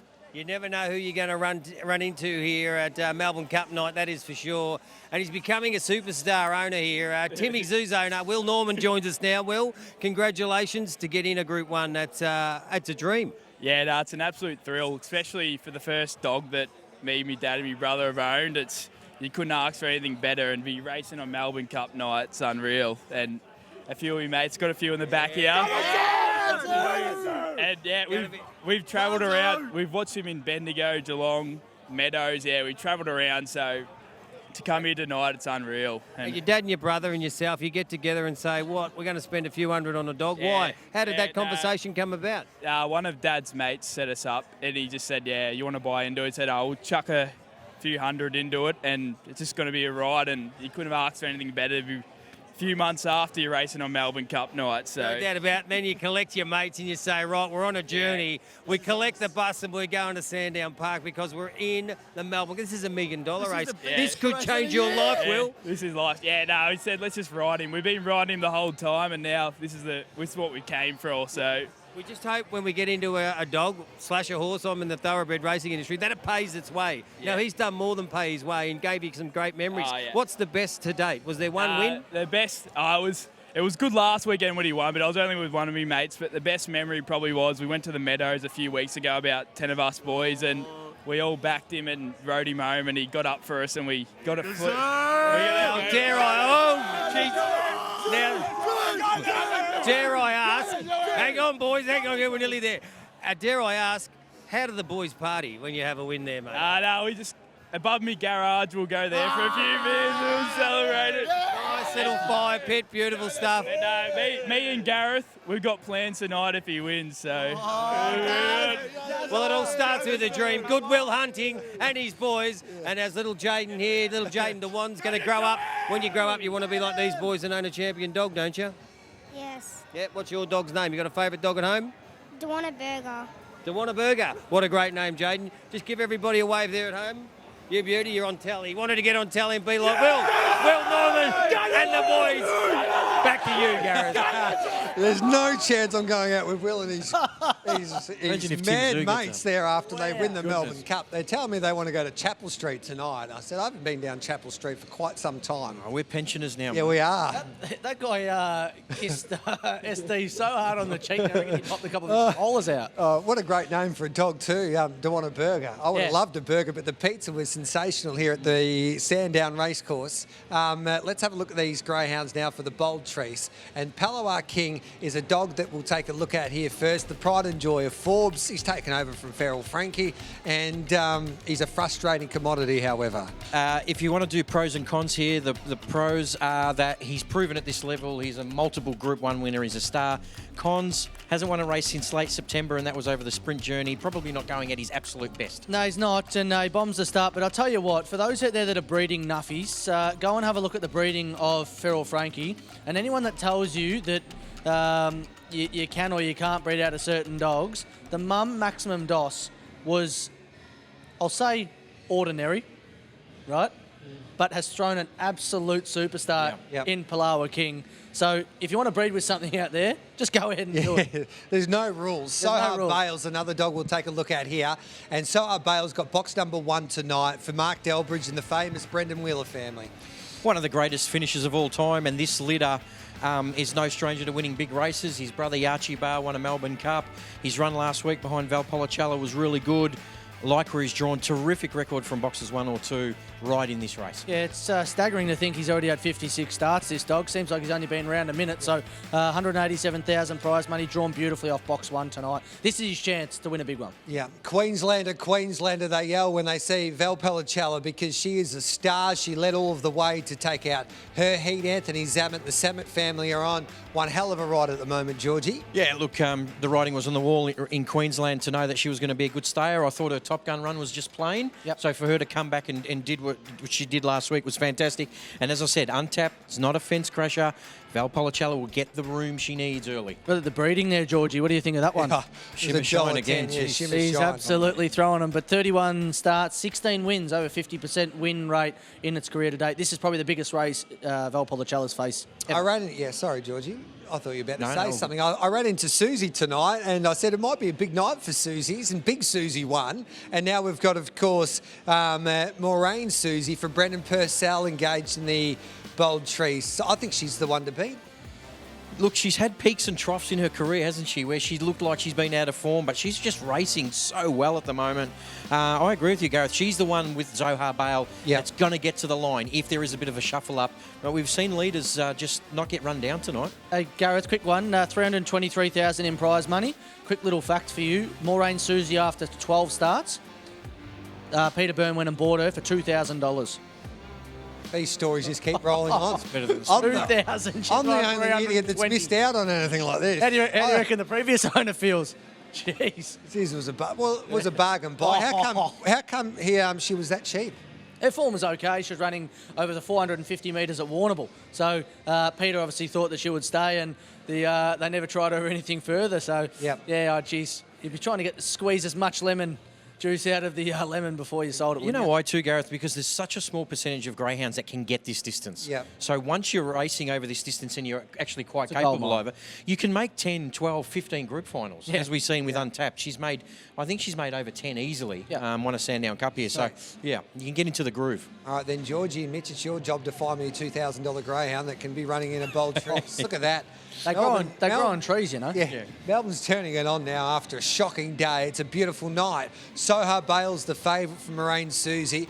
Valpolicella and Palawa King on the fourth line of betting. Outside of those greyhounds we mentioned, can any of the others cause an upset, Georgie? Well, Ritza Piper did it in the Top Gun, didn't she, at big odds? And she came here last week. Her run was good. Paul Bartolo said she trolled enormous after the Top Gun here. So she's, pardon me, probably the one. But, look, I think that market's pretty much bang on. Yep. She's the one. Oh, sorry. Zoha Bale 250, Moraine Susie 420, Valpolicella 460, and Palawa King at $6. Outside of that, Ritza Piper 9, 15 Untapped, 16 Mrs. Avenger. Get Ready Dora 81s. What chance are you about to lose? Free and confidential support. Call the number on screen or visit the website on there also. All right, then Joseph Scarry, who prepares Ritza Piper, told, or Paul Baratolo told us after that victory in the Top Gun that she likes tummy rubs, and that's why she had success there. Well, Diane would be spoiling her at home, correct. and she's brought her best A game in Victoria, that's for sure. Let's have a look at the speed map for the Group 1 Bold Trees, and looks like they've got Soha Bale leading. You don't think that's right? No way. No? Look, he can begin, but he certainly doesn't have that early speed. That's I right, think, he has Untapped and Mrs. Avenger showed good 5? speed. What did they Get Ready Yeah, Dora? What did that last they've week? gone low 6 seconds 6:08. early.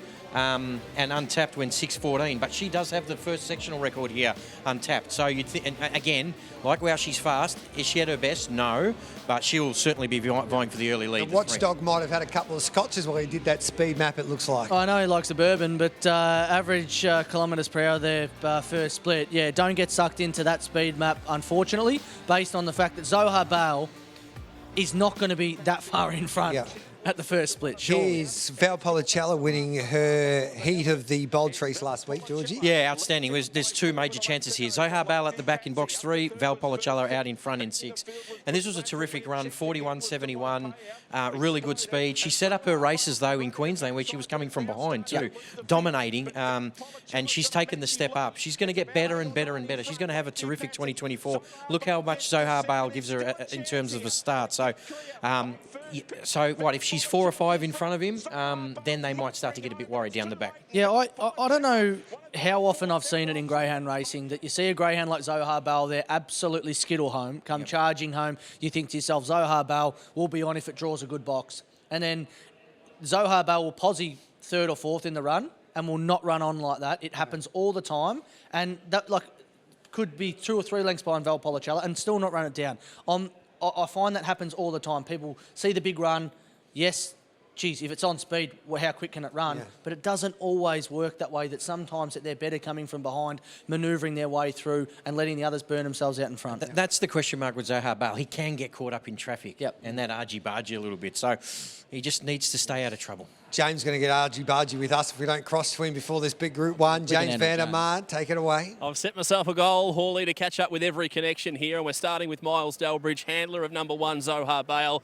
The Delbridge Kennel have done it here on a big night like this, winning the Melbourne Cup with Yachi Bale. What about Zoha? We know how quick he can be, how strong he can be. Yeah, well, hopefully he can just stay close enough to the front and then just barge through everyone at the end and just win. There's plenty of bargee happening tonight on the set back in there, so we're hoping he can run well. Good luck with Zoha Bale. On to this superstar from Queensland, Valpolicella. She is an excitement machine, and how about that heat win last week? Yeah, it was a very good run because she doesn't normally begin that quick, and that was her first go out of the 700 boxes last week. So I'm only hoping she can improve with the look out of that set of boxes. So. I'm tipping her on top, so I'm hoping she can begin. Are you confident she can reproduce what she did last week? Well, it's good to see her begin like that, and she handled the track well. So yeah, I'm with you. You'd have to tip her if she can begin like that. She's only very small, isn't she? But she's got a big heart. We can see that. Oh, all her runs coming from behind, she's put a real big effort into them, and that was great to see her do what she did last week. So as you say, if she can repeat that beginning. I mean, the one dog's very strong, and the the 7 dogs very strong. They're going to be the hardest to beat, I guess, on their performances. Good luck anyway, mate. Box 2, Valpolicella. I'm cheering for you, for the Queenslander. Yeah. Well, it's great for Queensland to have one in it, and I'm happy for my brother Michael, who got the representation from Queensland for the big flame race, and he'll be back again now for the big one on the 16th. So great time, and that'll be a great representative for Queensland as well in the Phoenix later on. Yeah. So. Okay, well, we can't stop the Zammets. We've worked that out. Absolutely flying they are. Let's go up toward Maureen Susie, because this greyhound is just a phenomenal stayer. I think we forget, maybe underrate, how good Maureen Susie is. You've got to look back to her form, and she's won a Top Gun Stayers. She's been placed in a Top Gun Stayers, and she's got an extraordinary finish on her. She definitely does, yeah. It's all about the early, where she can find herself early in the race, and then it's all up to her. We're well and truly used to her racing habits by now. Yeah. She's one for the thrill seekers, isn't she? Where does she need to get to, you think, early? If she's within 6, can she win it? Yeah, I think she just needs to get to the fence, have that early room, and she could be right in it. There we go. Good luck with Maureen Susie. She's definitely one of the chances. Well, look, I didn't really succeed in chatting with all of them, but 3 out of 8 ain't bad. That's what Meatloaf once said, I think. Not too sure he did. I'm with Valpolicella to win the Bold Trees.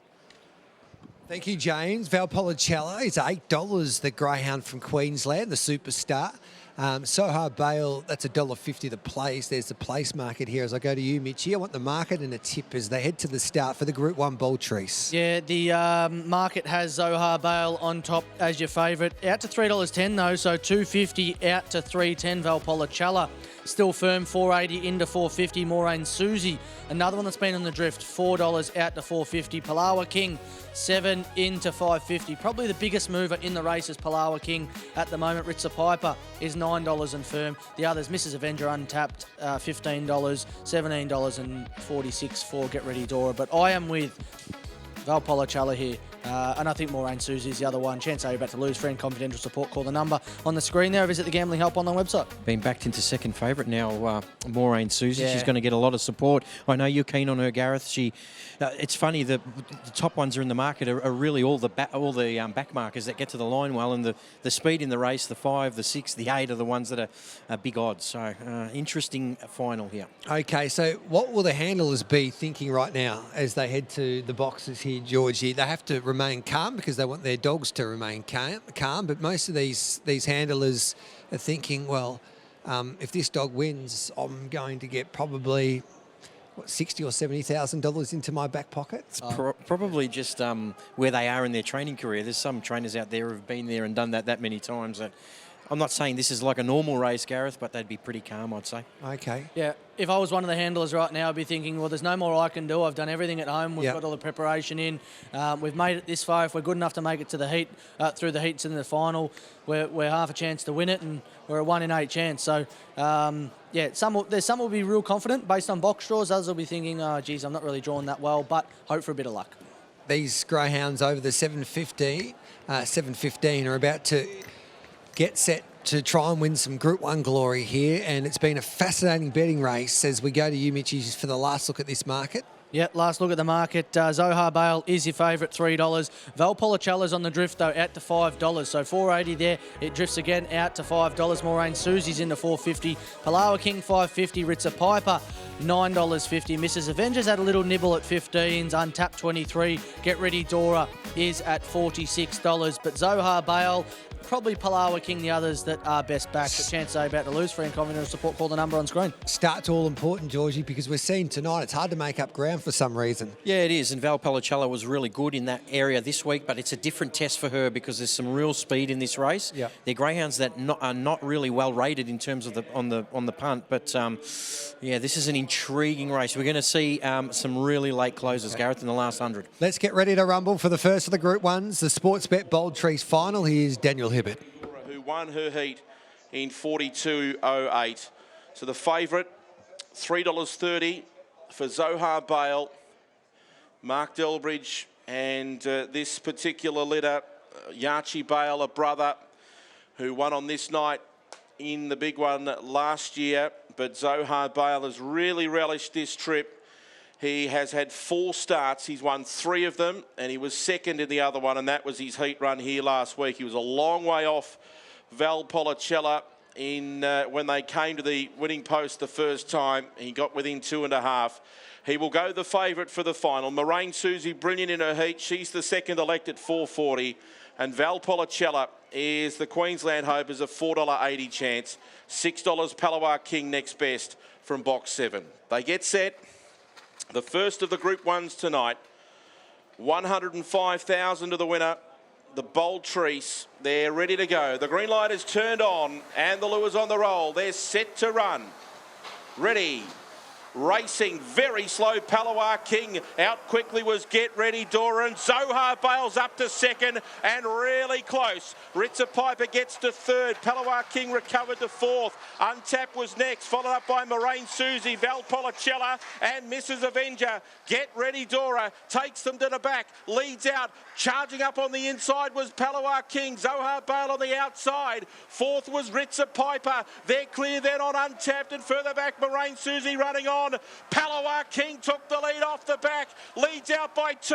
Trying to come through Ritza Piper and Zohar Bale. Palawa King in front. Palawa King holding on and wins. Palawa King won the Bold Trees. Ritza Piper in a photo with Zohar Bale for second and third. Fourth in was Moraine Susie, and she roared home. Valpolicella, Mrs. Avenger, Get Ready Dora Untapped. Palawa King's done it in 41 and 75. Well, there we go, Jackie Smith. You've been hammering down the highway week in, week out. You've won a Group 1 in Melbourne, the Bold Trees, and Palawa King, what a run that. Yeah, he went nice. Yeah, no.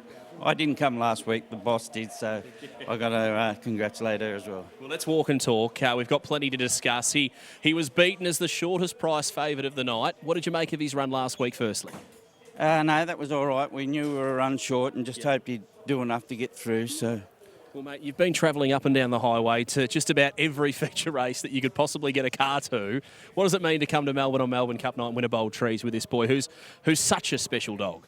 Yeah, I know. It's one off the bucket list. I've never won a group race here, so he's done Melbourne in here for me, Meadows in here, so... Well, he's been a phenomenal talent down the back. Talk us through the run, because Zohar Bale jumped as well as Zohar Bale had began, and I thought personally he was the dog to beat, and then Palawa King gave him windburn down the back. He's got a big motor. When we get the preparation right, he's very hard to beat. Well, he's such a versatile dog too, your boy. Like, he's won races over 500 metres at Wentworth Park where he's charged past free-for-allers, and then he can do it over 700. That's a special canine. He's just got a big motor, mate, and he's can sustain that speed for a long time, so that's what you want. Hey, what's the key? What's the key to success? You've been just one of the best trainers for such a long time. What's the number one key that we can tell the viewers on racing.com, do this and you could be Jack Smith? No, you just got to be lucky. These people just give us the dog, and we don't take that for granted, you know. Like, and just if you get one, they tend to give you another one. If you can keep it rolling, that's the main thing. You're a very humble man. Congratulations on a Bold Trees win with Palawa King. Thanks, mate. Thank you. There we go. Jack Smith, how about that? What a run. 41.75, and he did it the hard way, had to work through the field. That's the Palawa King way.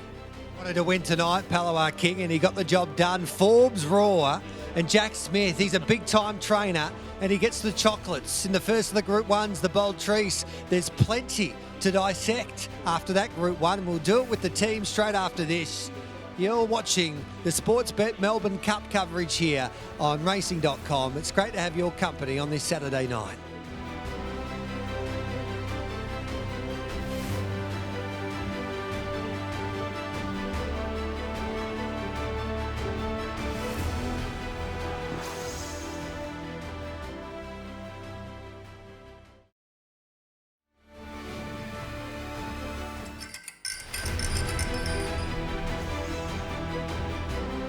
The son of Ferrell Frankie, who was one of the prides and joys of this sport for so many years. A few years back, he was the king of Forbes. He was the king of New South Wales greyhound racing for quite some time, and he's produced a Group 1 winner in Palawa King, who chased like he's never chased really before tonight, and to take out the Sportsbet Bold Trees final, defeating Ritza Piper, Soho Bale. And if you back Moraine Susie, look away now, because we're about to show you the replay. And to say that she was a little unlucky would be an understatement.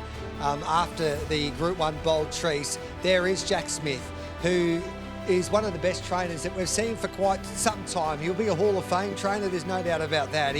He's just got that knack to get his dogs to fire when it matters most, Georgie Ferrugia. And more importantly, a nice guy. Yeah. But it's a double delight for him because not only did Palawa King win, or Palawa King, it's by Feral Frankie. We have a dog that he stands at stud. If you talk about the trainers that have had the most success in the last 5 years, the names come to mind are David Gill. He won 2 Melbourne Cups, ran second in another. Jack Smith's right there. Feral Frankie, Jungle Juice, and now Palawa King. So, yeah, he's been incredible. How much prize money did Feral Frankie win? I think about over $500,000. All right, so he's had 3 greyhounds that have all won over $500,000. Yeah, and I'm pretty sure he had another one as well in there that was an absolute gun. Yeah, Jungle as well. Juice won. It was a freak, one 4,500. And the Gill family, a great story. David Gill, he started to fall in love with greyhound racing, watching dogs do the coursing at Geelong, and he lived just around the corner.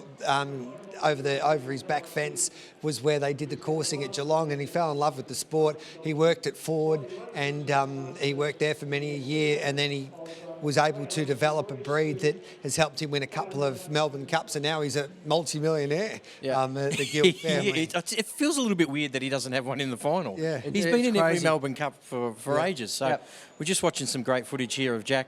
It's a long drive home. So much easier when you win a Group 1 race, mate. So I'd walk the dog back to Forbes if I'd just won that. If it was my dog, I'd honestly walk him down the Hume and say, hey, I'm happy to buy you as many cheeseburgers and ice creams as you like. I wonder if you get much out of Jack on that trip down that Hume Highway. He's a man of few words, Jack. I reckon he'd be a podcast sort of operator. Yeah. I reckon he'd listen to a couple of podcasts. And now here's a replay. Watch, first of all, the 4 dog, because Moraine Susie was something beat here. No disrespect to the winner, but here's the replay. Talk us through it. Yeah, I mean, Palawa King missed it 3 lengths. I mean, he stayed in the box. He did that in the Top Gun as well. So Jack needs to try to rectify that problem a little bit, but it certainly didn't cost him tonight.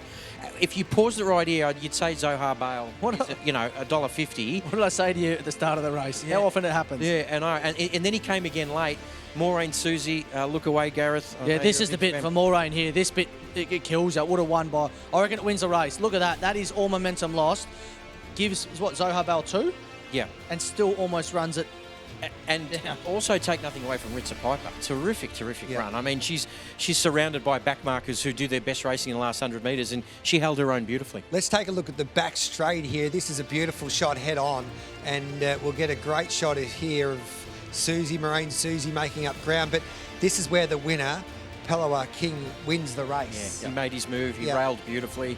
And he's won yet another Group 1. He's won almost $700,000 in prize money.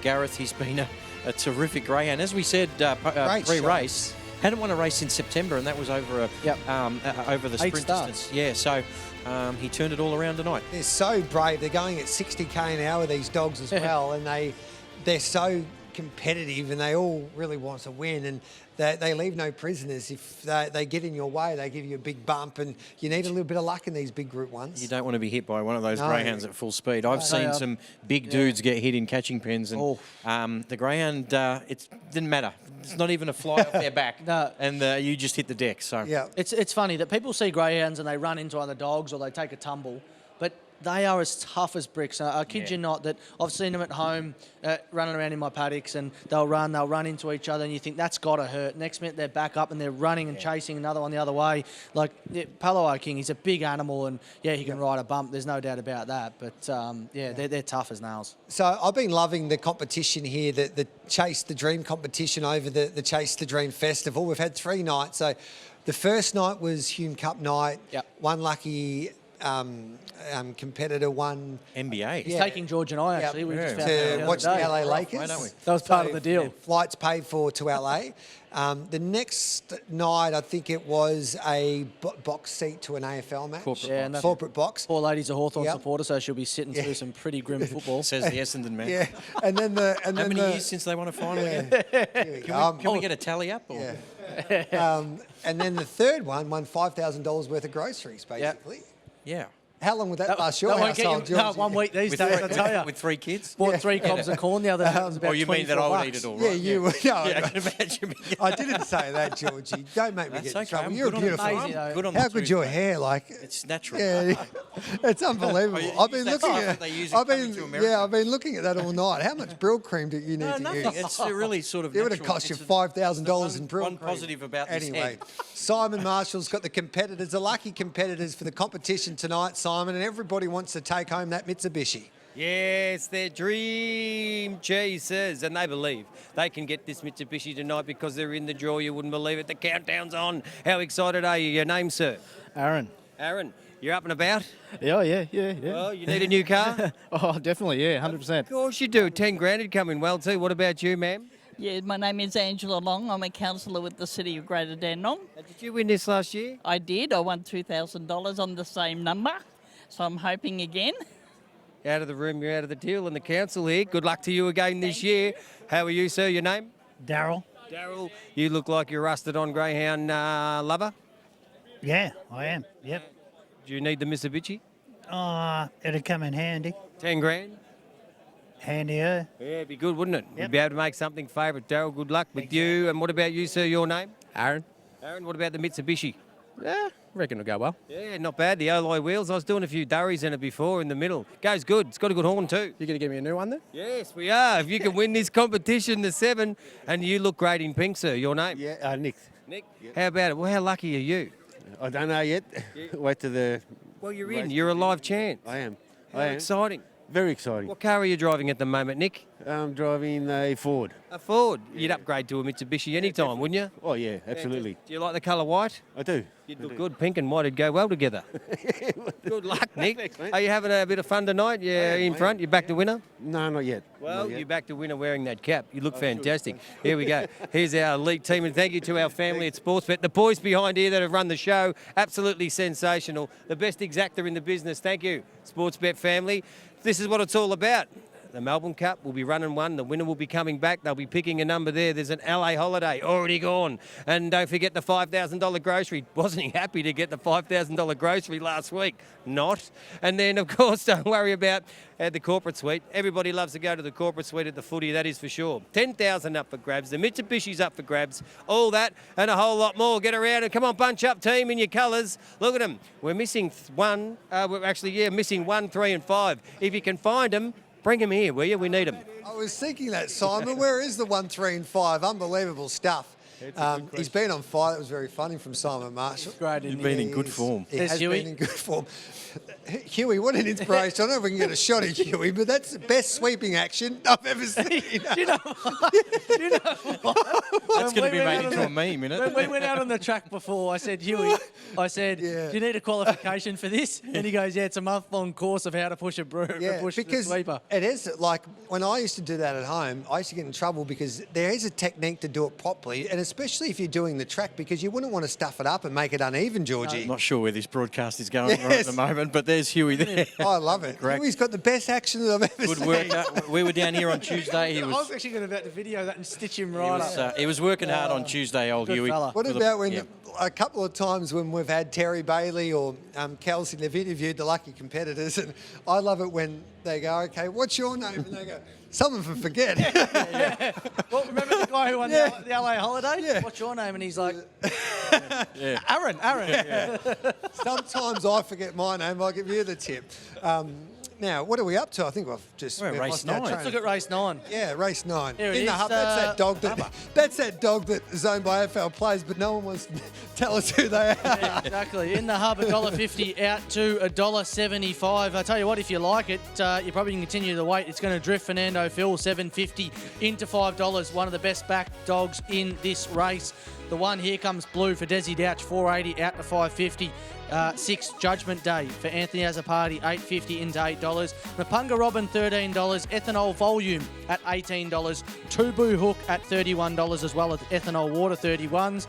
Look, in the hub, on the drift, Fernando Phil well back. Chances are you're about to lose. For friend confidential support, call the 1-800 number on screen or visit the Gambling Help online website. In the hub, on the drift. I'm a little bit nervous to show you the next speed map because you just absolutely tore strips of the previous speed map that we had here. It almost worked. Zohar almost led. Nearly led. That's right.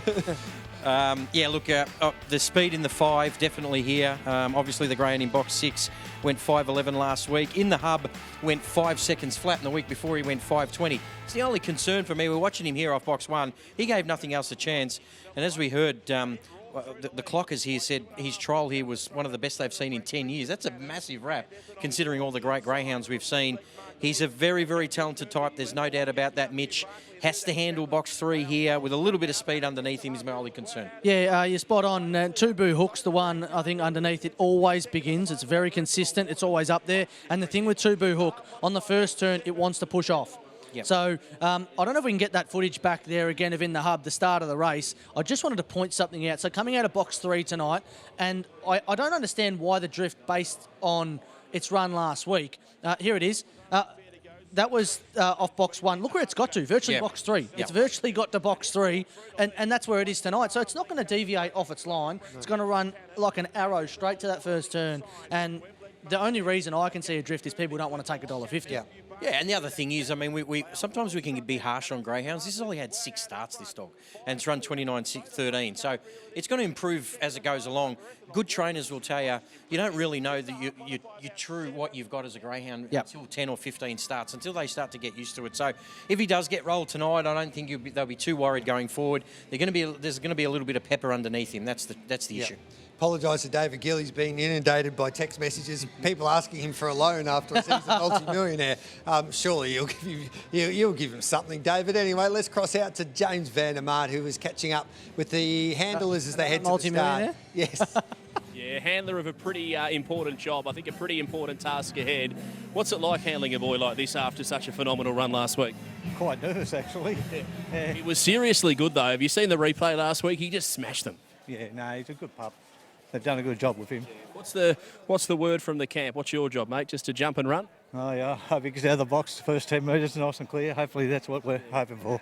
If he gets that room, he'll be mighty hard to beat. That's in the hub, jumping from box number 3. An old mate of mine over here, Joshy Formosa, part of Team Daily, Ethanol Volume. Talk to me about this boy drawn box number 4. Where does he need to get to? Can he win the race? Tell me more. Well, he likes to use a bit of the track, but he's real strong, so if he's close down the back, he'll be some sort of chance, but the 3 will be hard to beat, I think.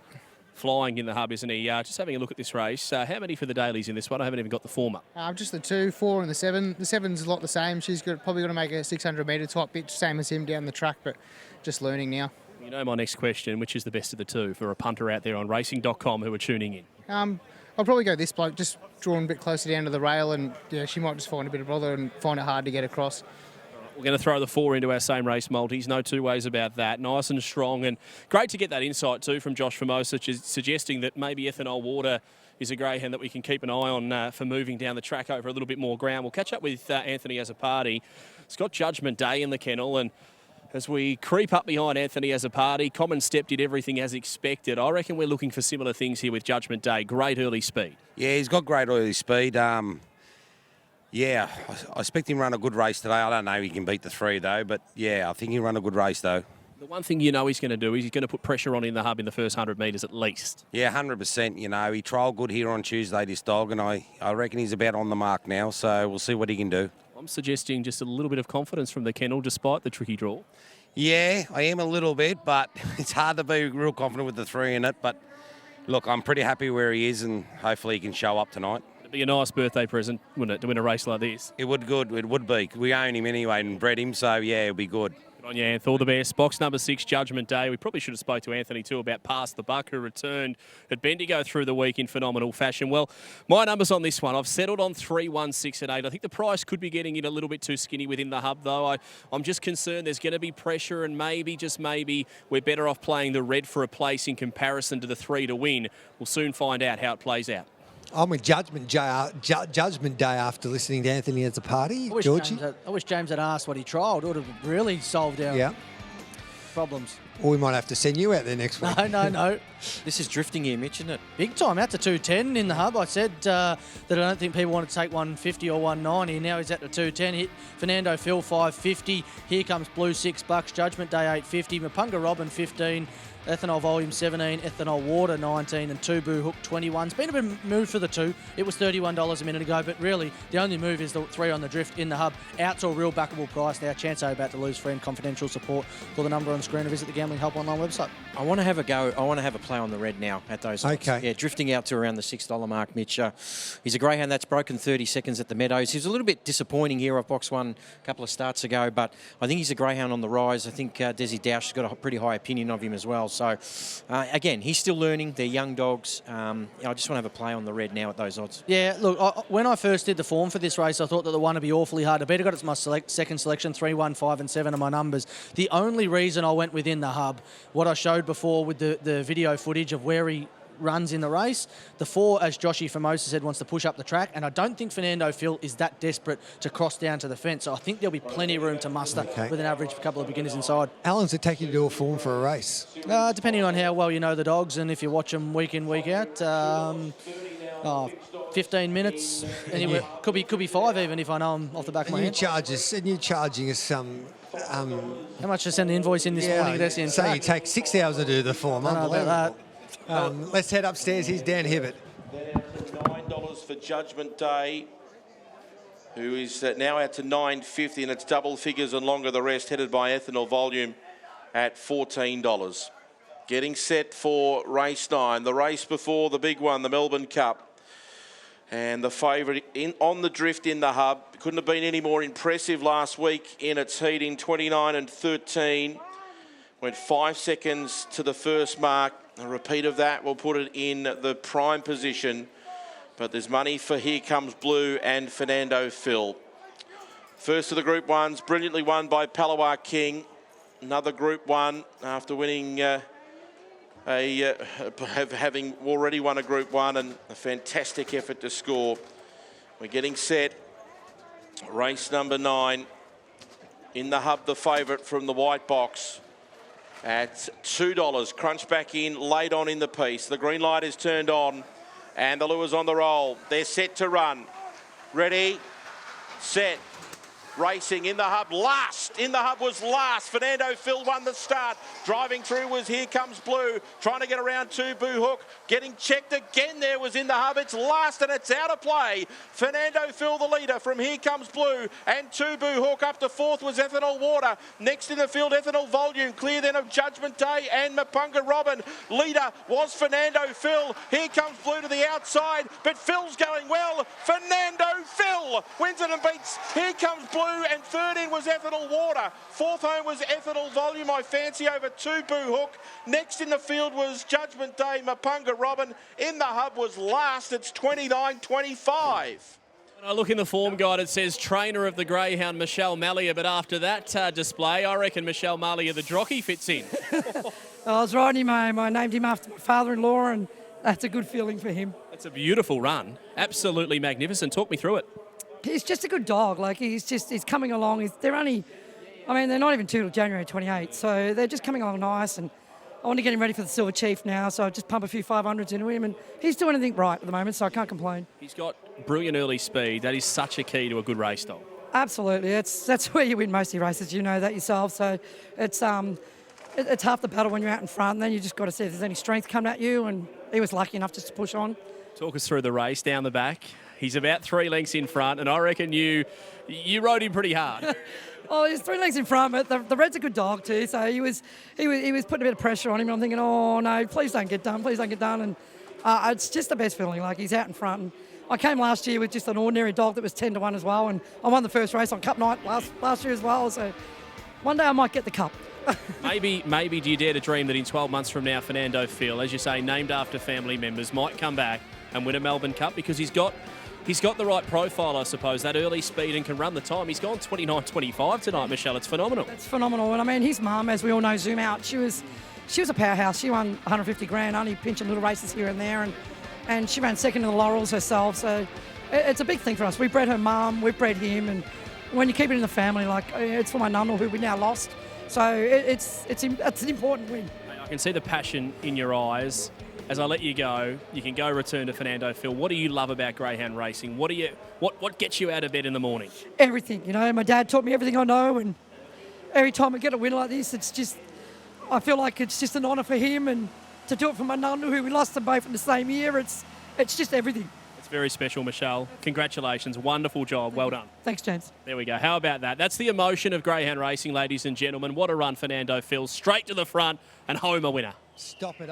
It's bloody emotional tonight. It is sensational. It does get... I get emotional watching that because I love it how it means so much to so many people, and this is their life and they love their dogs, and this is the big stage, and when you win a race like this, the emotions come out, and this is why you do it for.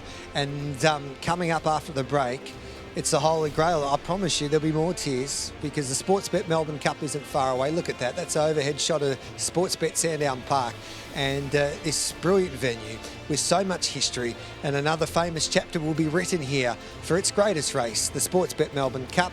And the big one is coming up next here on our special coverage for night 4 of the Dream Chasers Festival here at Sandown Park. You're watching racing.com.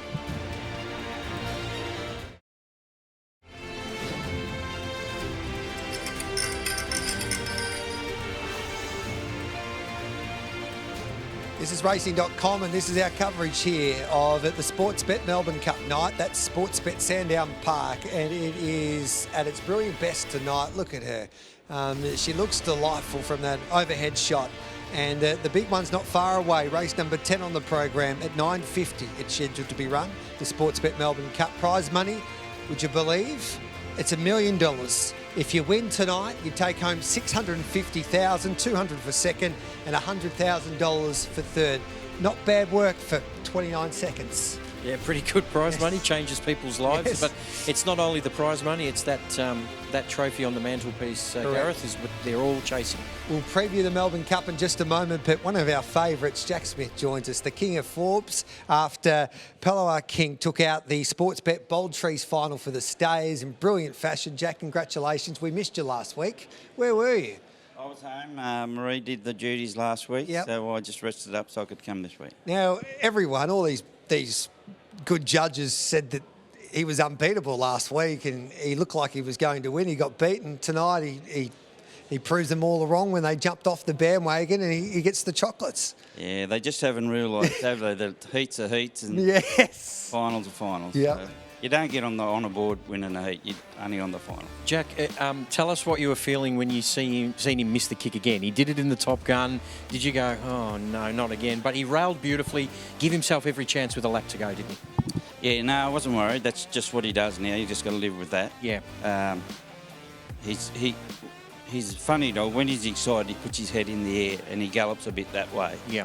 So the first thing he does if he's on will raise his head, and I think he does that in the boxes. He puts his head in the air, and obviously the other dogs get the jump on him. It must be extra exciting for you considering you stand Feral Frankie at start. I mean, to get another Group 1 winner out of him. We've got a young pup in Victoria by Fanta Bale called Cane Bale, who's a Feral Frankie pup who looks exciting too. Do you really sit down sometimes, have a beer and say that's a Feral Frankie when you're watching on telly? I don't have a beer because I'm a teetotaler. Oh, but okay, there you go. Yeah, we do. We get excited watching them. Yeah. Yep. And did you expect that tonight? When were you confident to think, well, I think I've got this Bold Trees? He looked on his game tonight. Yeah. And, How can you tell? He was just up on his toes. Yeah. And, Did you go back to Forbes or did he stay? Yeah, he come back to Forbes. Okay, yeah. So how long does it take you to get from Forbes to Sandown Park door to door? Oh, you're probably looking at about 8.5 of the good run. So does he talk to you on the way or does he sit in the car? He's a very good sleeper. Yeah, is he? Yeah.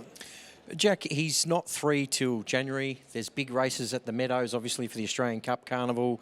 Obviously, we'll see you back down here. But all of a sudden, he's won $650,000. Could you believe that when he first started? Did he always show a lot of talent?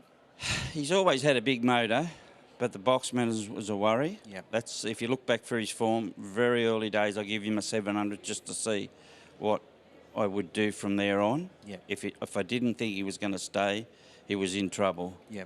And when he didn't run the hands off the clock, but I seen enough to know that at that stage, in that age, that he could make into a decent stayer, so it just eased off him. And people think sometimes when you talk about stayers that they can't record quick time over the sprints, but this dog ran 29.60 odd at Wentworth Park. Actually, that was his last win in September, so he's a very fast dog, clearly. He has. He's got down to 50-something at Wentworth Park, I think. But, oh, yeah, he can just run the hands off his clock, like most of those dogs on their own, but that's the nature of the stayer, you know. They flop out of the boxes and... he can maintain that speed for longer than most. So do you train him differently then when you identified he could get the 700? So talk us through that. No, not really. It's just hard.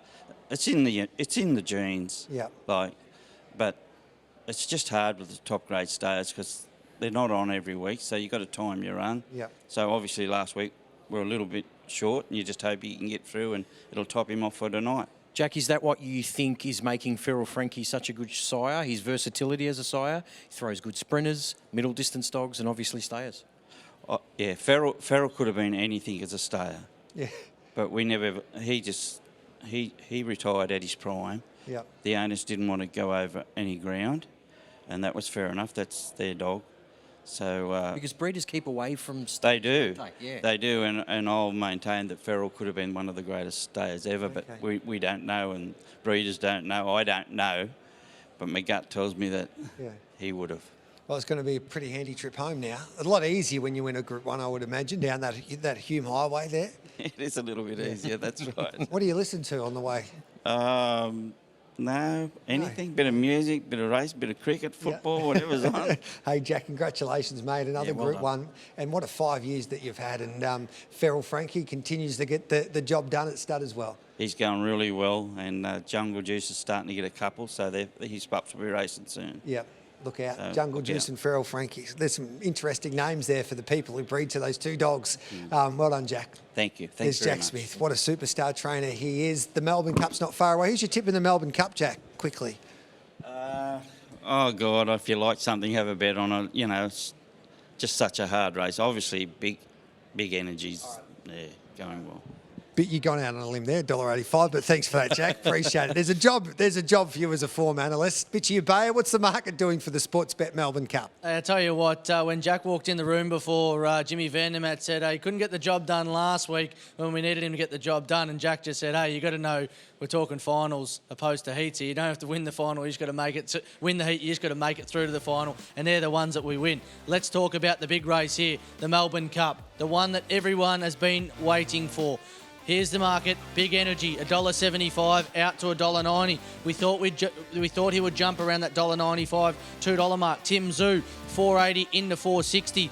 The main move, I think, is Buddy Manali, $5.50 into $5. Doesn't look like a lot, but considering there's money around, Buddy Manali off the draw, $5.50 into $5 is a decent go. Fab's Vegetable touches high as 13s, back into 11. Aussie Rocks is 13 out to $15. Idolize 26 into 18. Georgie Ferrugia likes it each way. Make No Promise 31 into 23, and Max Damage $31 and firm. If you like Big Energy though, on the drift you might get more than $2 come the jump. The popular Same Race Multi. See what bets are trending with punters and get on board with ease. Chances are you're about to lose. For free and confidential support, call the 1-800 number on screen or visit the Gambling Help online website.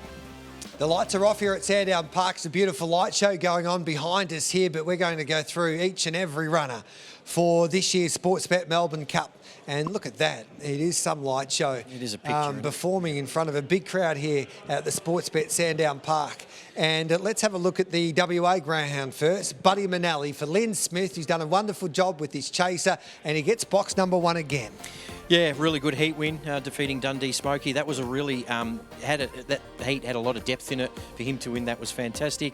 Look, he's not just electric early, but he holds his line, drawn well. You need to get good box draws in big finals. He's certainly an each-way play. Yeah, 29.83 run at the Meadows. We go back all the way to October off box 1. The dog can really runs time at any track it goes to, and last week was phenomenal. So I really like him off box 1. And here's Buddy Manali railing through, and this is what basically won him the race and booked himself into a Melbourne Cup. Dundee Smoky crossed him, but he needs to do this again tonight, Georgie. Yeah, the only difference is if it's big energy ahead of him, then he's not going to run him down like he did Dundee Smoky. Alpha Zulu's in this race, Storm Stroller. It was a very, very good heat. So, again, he utilised the box draw and did well. Yeah. So there we go. Buddy Manali, he qualified and railed through to win that particular heat in 29.44. Let's have a look at Fab's Vegetable. A Melbourne Cup final wouldn't be the same without a daily runner. Absolutely, and talking about trainers that get their greyhounds peaking at the right time, Mitch, they're probably one of the best. What I love about them every year, and I think, Gareth, we've discussed this on previous broadcasts, is they're able to get their greyhounds to jump as well as they can. They do a lot of box work with them. We're watching Fab's Vegetable here. Look, from box 8, it's almost suited him that he missed the kick. He missed a little bit of trouble on that first corner. His run home was enormous. Yeah, massive run last week, and the thing I love about Fab's Vegetable is Brains uses the track sense and wants to get to the rail. We can see here, or we saw earlier, clipped off heels a couple of times to find where the fence was, and here's where it does its best work. Gets to the fence, tracks them up, and then says, no, I'm not. There's no room up the fence. I'll go around it. Has a really good brain, this dog. Is as strong as an ox. If there's any trouble up front, this greyhound could have them as the sitting duck, and it could run them down. It was interesting when we were doing the broadcast here on the Wednesday before the heats. The Daily Cat would bring all of their dogs competing during this carnival and not give them a trial, but just to look at the lure. Yep. And it's genius, really. No other greyhound trainer, I don't think, done that when we were here. There's a few of them that do it during the week, but the Daily Camp every year that we did that broadcast, they were there doing what they usually do, and it's a recipe to success. There's no doubt about that. Max Dammy's representing the Whelan family. I still can't believe he won this heat. The son of Fernando Bale, but he's, as Harley mentioned earlier on in the night, he's as brave as they come, and he'll give it his all tonight, Georgie. Yeah, absolutely. Look, he shows good speed again. Another one that benefited from the inside draw when they were bunching up behind him. The pressure was on him late, and credit to him in that last 50 metres. Yeah, and the thing I love about this dog the most is the name of the syndicate, Living a Dream. Yeah. And that's what it's all about. Having a greyhound in a race like this would be absolutely living a dream. So if he could get up and win, I tell you, I reckon Harley Whelan might have to watch the old hamstrings. He'd be running that fast to try and get him. But over the not over the odds, but considering he's got some early speed, I think $31 is quite generous. I knew Gareth was watching Hector Fawley in that race. Yeah, he was. He was watching Hector Fawley in that replay. The champion WA greyhound trainer, Linda Britton's watching the coverage, and she's looking for a dog for her slot for the Phoenix. Linda, you just saw it, Hector Fawley. Hector Fawley, I reckon. Yep, I'd be giving the connections a call, Linda, and booking him into the Phoenix. He's big energy. He's the world's best greyhound at the moment. He's just in the zone. Talk us through why, Georgie. Look, when he first got here, there was no doubt about his ability, but I think he didn't handle pressure all that well against really good dogs. He's matured into a gun, this dog. He really has. His last 2 weeks have been off the charts. I think, how many greyhounds have broken 29 seconds on 3 occasions? Not many. Not many. He might be one of the only 1 or 2. There might be, I think, Wowshe's fast and Aston Rupee, but look, if he jumps cleanly, Gareth, he's just racing in the zone at the moment. And he's one of those greyhounds that if he leads, they don't run him down. He's strong at every section, speed and strength. Last week he got a nice easy run to the first turn. Well, not first turn, probably first 20 metres. Tonight, I don't think he gets that real cushy run, because if the one can run, it's 5.05, 5.06 again. If Max Damage can run quick, he's got to still try and get across to the position he needs to without getting interference. Yeah. If he can hold a straight line to the first turn, he'll overpower them. Then he'll overpower them. Yeah. But if he looks to try and get across to the fence, he may well have an issue trying to get across. Does he have to lead to win? No, not necessarily. No. Aussie Rocks, this is the greyhound that was bred in Tasmania, son of Aussie Infrared, and he got a little bit of luck because Flying Zula unfortunately broke down here, but he made full use of that opportunity, Georgie. Yeah, he did. He began well. I love this greyhound. He's been fantastic, hasn't he? He's been racing against good dogs. Remember, he went through Postman Pat in the National Sprint Championships and all that. He's been a terrific greyhound. He's seasoned. He's strong. Yeah, look, the box draw, it's going to be tough from box 5, but certainly an each-way play, I think. Yeah, I think he's a big chance to feature in a podium position. Yep. That 600-metre grounding he had not too long ago will put him in the race, and I think he's probably in that caught in between. He's not super quick enough to lead, but he's not pedestrian enough to flop right out into a position where he won't be. So, yeah. The dogs are coming out. Look at that as they get set for their biggest race of their lives. Let's quickly go through the other three. Idolise, she's the story of this race, win, lose or draw. The super mum, she had a litter of 3 pups in February. Now she's in a Melbourne Cup final. Multiple group winner, and then came on season, had a litter of pups. Probably drove them mad at home. I want to be back on a racetrack, and she has not missed a beat since she's come back. She's gone as quick as 4.98 and 5 seconds flat in her couple of runs at Sandown and the Meadows. I just love where she's drawn. Here's Tim Zoo, Mitchie. Yeah, fast animal. Tell you what, has won 8 of his 16. He's as fast as anything on his day. I've never seen a pup go as quick as he did at Bendigo when he first started. Has to be a major player if it gets across. And make no promises, Paul Bartoli looks for his second Melbourne Cup. Yeah, look, racing so consistently, but the box draw has cruelled him here. I just don't know where he sits on that first corner. Yep. Here's James Vanderman. He's going to catch up with every participant here as they get set for the big one, the Sportsbet Melbourne Cup. Take it away, James. Here we go. We've got Lynn Smith. Lynn, you must be absolutely pumped. We're moments away from the Melbourne Cup. Congratulations on being a part. Thank you. A little bit excited. A little bit excited. What about Buddy? He's a superstar. He's drawn exactly where he needs to be. He's pretty chill. Is he handling the occasion? I think so. Good luck, Buddy Manelli in a Melbourne Cup. Thanks. There we go. Buddy Manelli. Let's go to try and find number 2. I think she snuck out the back here. Yes, Sandria Daly. We're moments away from the Melbourne Cup. It wasn't too long ago. We were chatting about the 2015 Melbourne Cup, and what a race that was. It certainly was. It's a long time ago, though. Do you have vivid memories when you get to a night like tonight? Dyna Double One storming home at Fernando Bale? Yeah. It wasn't supposed to happen that way, though. No. I guess tonight you're after the upset, aren't you, with this boy? I hope so. Can he win it? My fingers are crossed. I'd like to think he could, but I'm just happy to have him out here, so, yeah. Enjoy the moment. Congratulations and good luck. Thank you. There we go. We move on now to greyhound number 3, which is Max Damage. It's quite dark out here with the light show. We've got Christine Shields all of the way from Meetung. Christine, not the first time the Meetung Bandits have had a crack at a Melbourne Cup. You raced here a couple of years ago with Lakeview Walter. It must be nice to have another runner. Yeah, absolutely it is. Yeah. Can he do the job from box number 3? He's a roughie, but is there belief?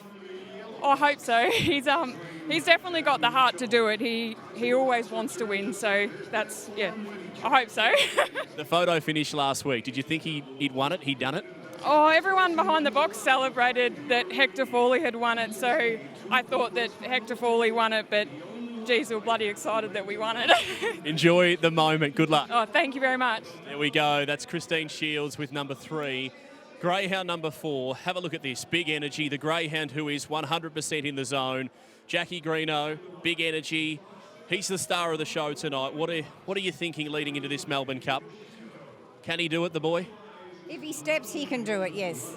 You must be confident coming in. His form has just been so good. I don't think I'm ever confident. No, not ever confident, no, but I feel okay.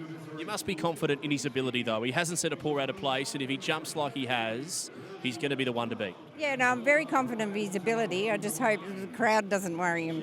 It's a big occasion. Good luck with Big Energy. I reckon the Big Energy can handle it. Thank you. Thanks, Dave. There we go. Jackie Greeno with Big Energy. We'll wander over now to greyhound number 5, and this is a big moment for Jeff Mitchell. We saw the emotion last week as to how much it meant to you, mate, to be in a Melbourne Cup. Can your boy do it, Aussie Rocks? How's he feeling? Yeah, he's feeling great. Had a good week this week. Comes out the box draw. Boxes, comes out humming. He's half a chance. He's a very, very good chasing greyhound, isn't he? He gives his all, this boy. Where does he need to get to win you a Melbourne Cup? He needs to get in front. No, but he's generally a good beginner. So hopefully he just comes out with him and doesn't get touched for the first 50. He's half a chance. Good luck, mate. Aussie Rocks in the Melbourne Cup. Thanks, mate. Jeffrey Mitchell. We move over to number 6, Peter Prasuto, Idolise. She's become a mum. Can she come back and win the greatest race? Oh, very hard, but she's here. She's a chance, so we'll see. We'll see what happens. You seem excited. I'm really excited. It's fantastic to be here tonight. It was great last week. This is much better. You can just feel the emotion, the excitement, the anticipation. The light show's currently taking place, so I can barely see you there, Pete. But good luck with everything with Idolise, mate, in a Melbourne Cup. Thanks, mate. Cheers. Thank you. There we go. That's Idolise. We now search for greyhound number 7. What an exciting setup this is. We're about to chase down Timmy Zoo, just moments out from the Melbourne Cup, and Team Thompson have won this race. They've done it plenty of times. The likes of Aston DB, could it be Timmy Zoo that adds his name to what is an already extraordinary honour roll? We're going to catch up with Holly Thompson. We've had to go for a decent walk here. Tim Zoo drawn box number 7. Holly Thompson, Timmy Zoo. Can he do it from out there? I mean, if everything goes his way, he's definitely a chance. It's one of those races, you just need a little bit of luck and it's all yours. Do you have a little bit of confidence coming in, knowing how well your family have done in this particular race, or is it a fresh start tonight? Oh, I'll come in, being optimistic as I can. It's all up to him, really. He was super last week. You'd be confident he can win it. Oh, you just need a little bit of luck. You can't say with these races, you never know what's going to happen. Good luck. Box 7 with Timmy Zoo in the Melbourne Cup. Thank you. We've got one to chase. It's box number 8 right down the other end, and it's Make No Promise. Now, I did make a promise on racing.com that I would catch up with every single runner, and we've got Mr. Bartolo right up the back here, and I'm going to chase him down as they're about to head box bound for the Melbourne Cup. Make no promise. You've done it before. You've Cornell at this race. Can you do it again? He'll be trying, but it's a hard ask from box 8, but he'll be trying. There's tough assignment, but he's a hard chaser, this boy. If he sees a gap, he'll take it. Confidence levels out of 10? Yeah, I'm confident. I like that. I love that. Thanks. Good on you. Mr. Bartolo with Make No Promise. They're heading box bound for the Melbourne Cup. I cannot go past Big Energy. He's on top for me, boys. I think he'll make the Melbourne Cup his own. How good's that? I think Andrea Daly's even pumping the fist to the crowd there. She's handling, whoever's handling Fab's vegetable. But Andrea, how great is that? The participants before this big race giving their time. Got to hand it to them. You're right, Gary. That's a good point. It just builds the anticipation, and it's reality TV. It brings us viewers into the inner sanctum. It's great TV. Well done to Jimmy. How would your nerves be if you owned one of these greyhounds, Gary? I'm nervous now. I don't own any of these greyhounds. I haven't had a bet. I'm nervous for all the participants because we're seen throughout the Dream Chasers Festival. It doesn't necessarily have to be a Melbourne Cup, but what it means to these participants. So God only knows what the reaction will be when we see the winner who wins the Sportsbet Melbourne Cup, because there are more races now worth more prize money, would you believe? This is worth $1 million, but this is the holy grail of the sport. When you grow up, this is the race that you want to win when you're involved in this beautiful sport. Once a Melbourne Cup winner, always a Melbourne Cup winner. Yep. Let's go 1427 for me. I'm with Buddy Manelli. Georgie? Yeah, Big Energy on top. Certainly having a play on number 6, Idolise. The best 30 seconds in sport. Let's head upstairs. Here's Daniel Hibbert for the call. Favourite, Big Energy for Jackie Greeno at $1.90. $6 Tim Zoo. $6.50 for Buddy Manelli. And they're about to move into the boxes for the Group 1 feature. $1 million in total prize money. $650,000 to the winner. And their name on an honour roll, which is dripping with history. This is the big one of the year, the Sportsbet Melbourne Cup final. Field of 8, favourite in the blue, and they're getting set. First line in, second line joining them, and we're just about set. The green light is turned on, and the lure rolls. For the Sportsbet Melbourne Cup of 2023, they're set.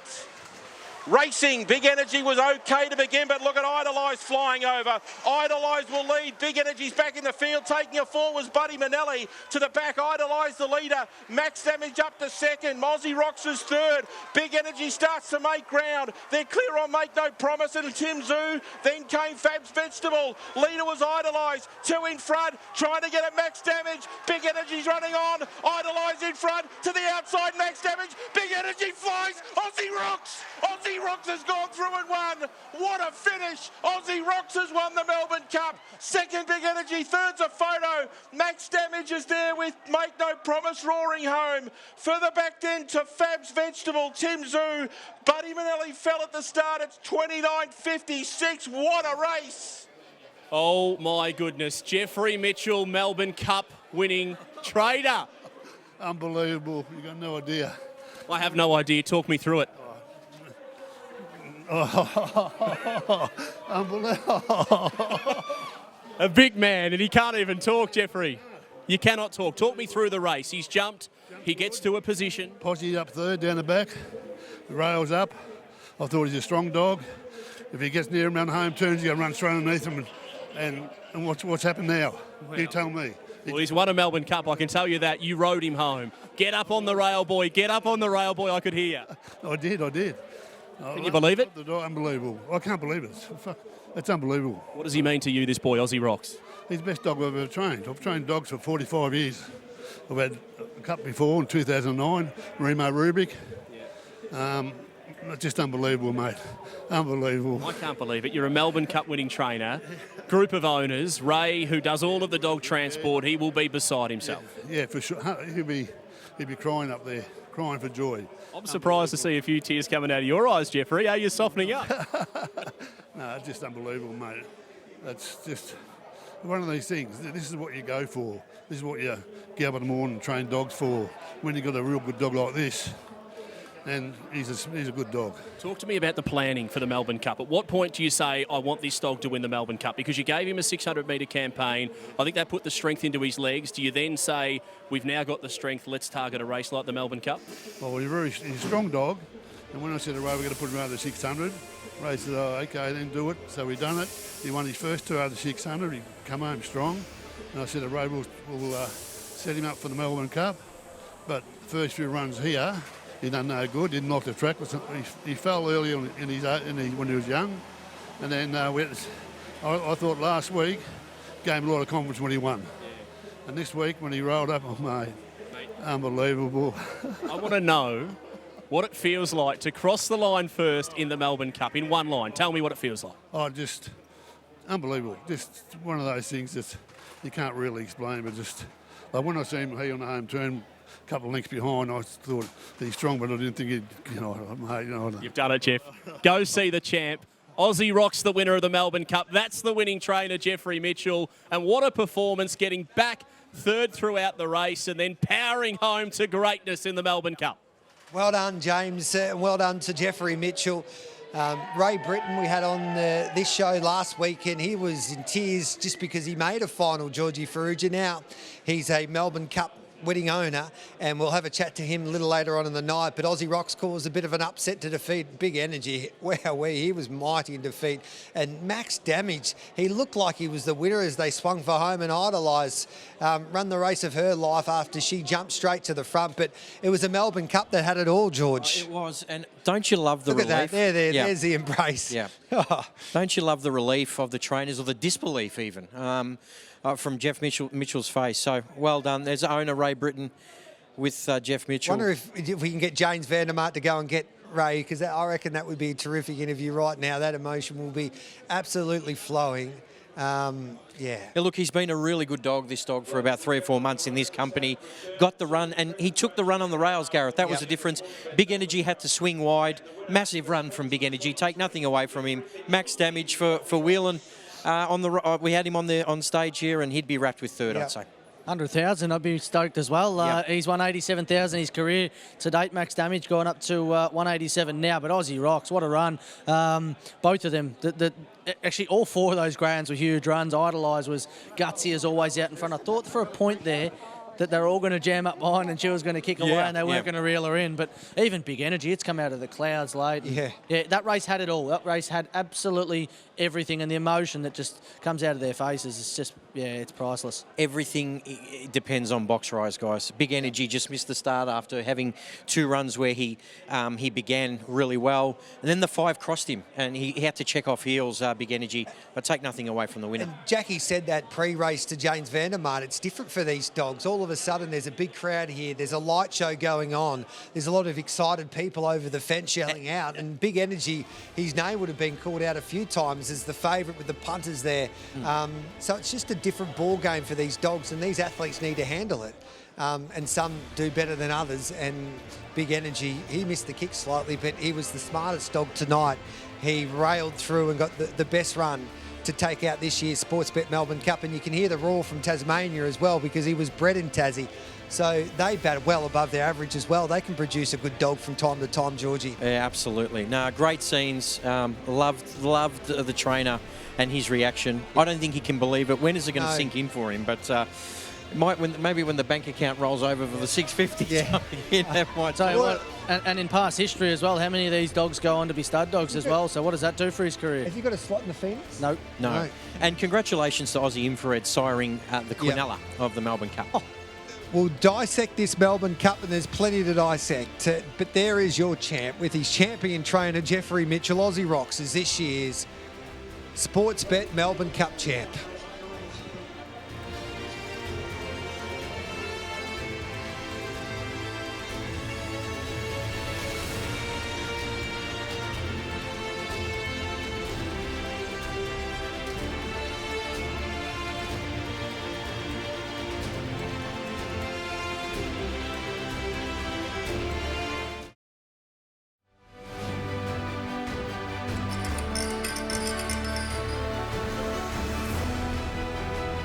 Great scenes. There's Jeffrey Mitchell. Look at him. He says, Aussie Rocks, you bloody beauty. 45 years he's been in this game. Looks his pride and joy in the eyes and says, mate, God bless you.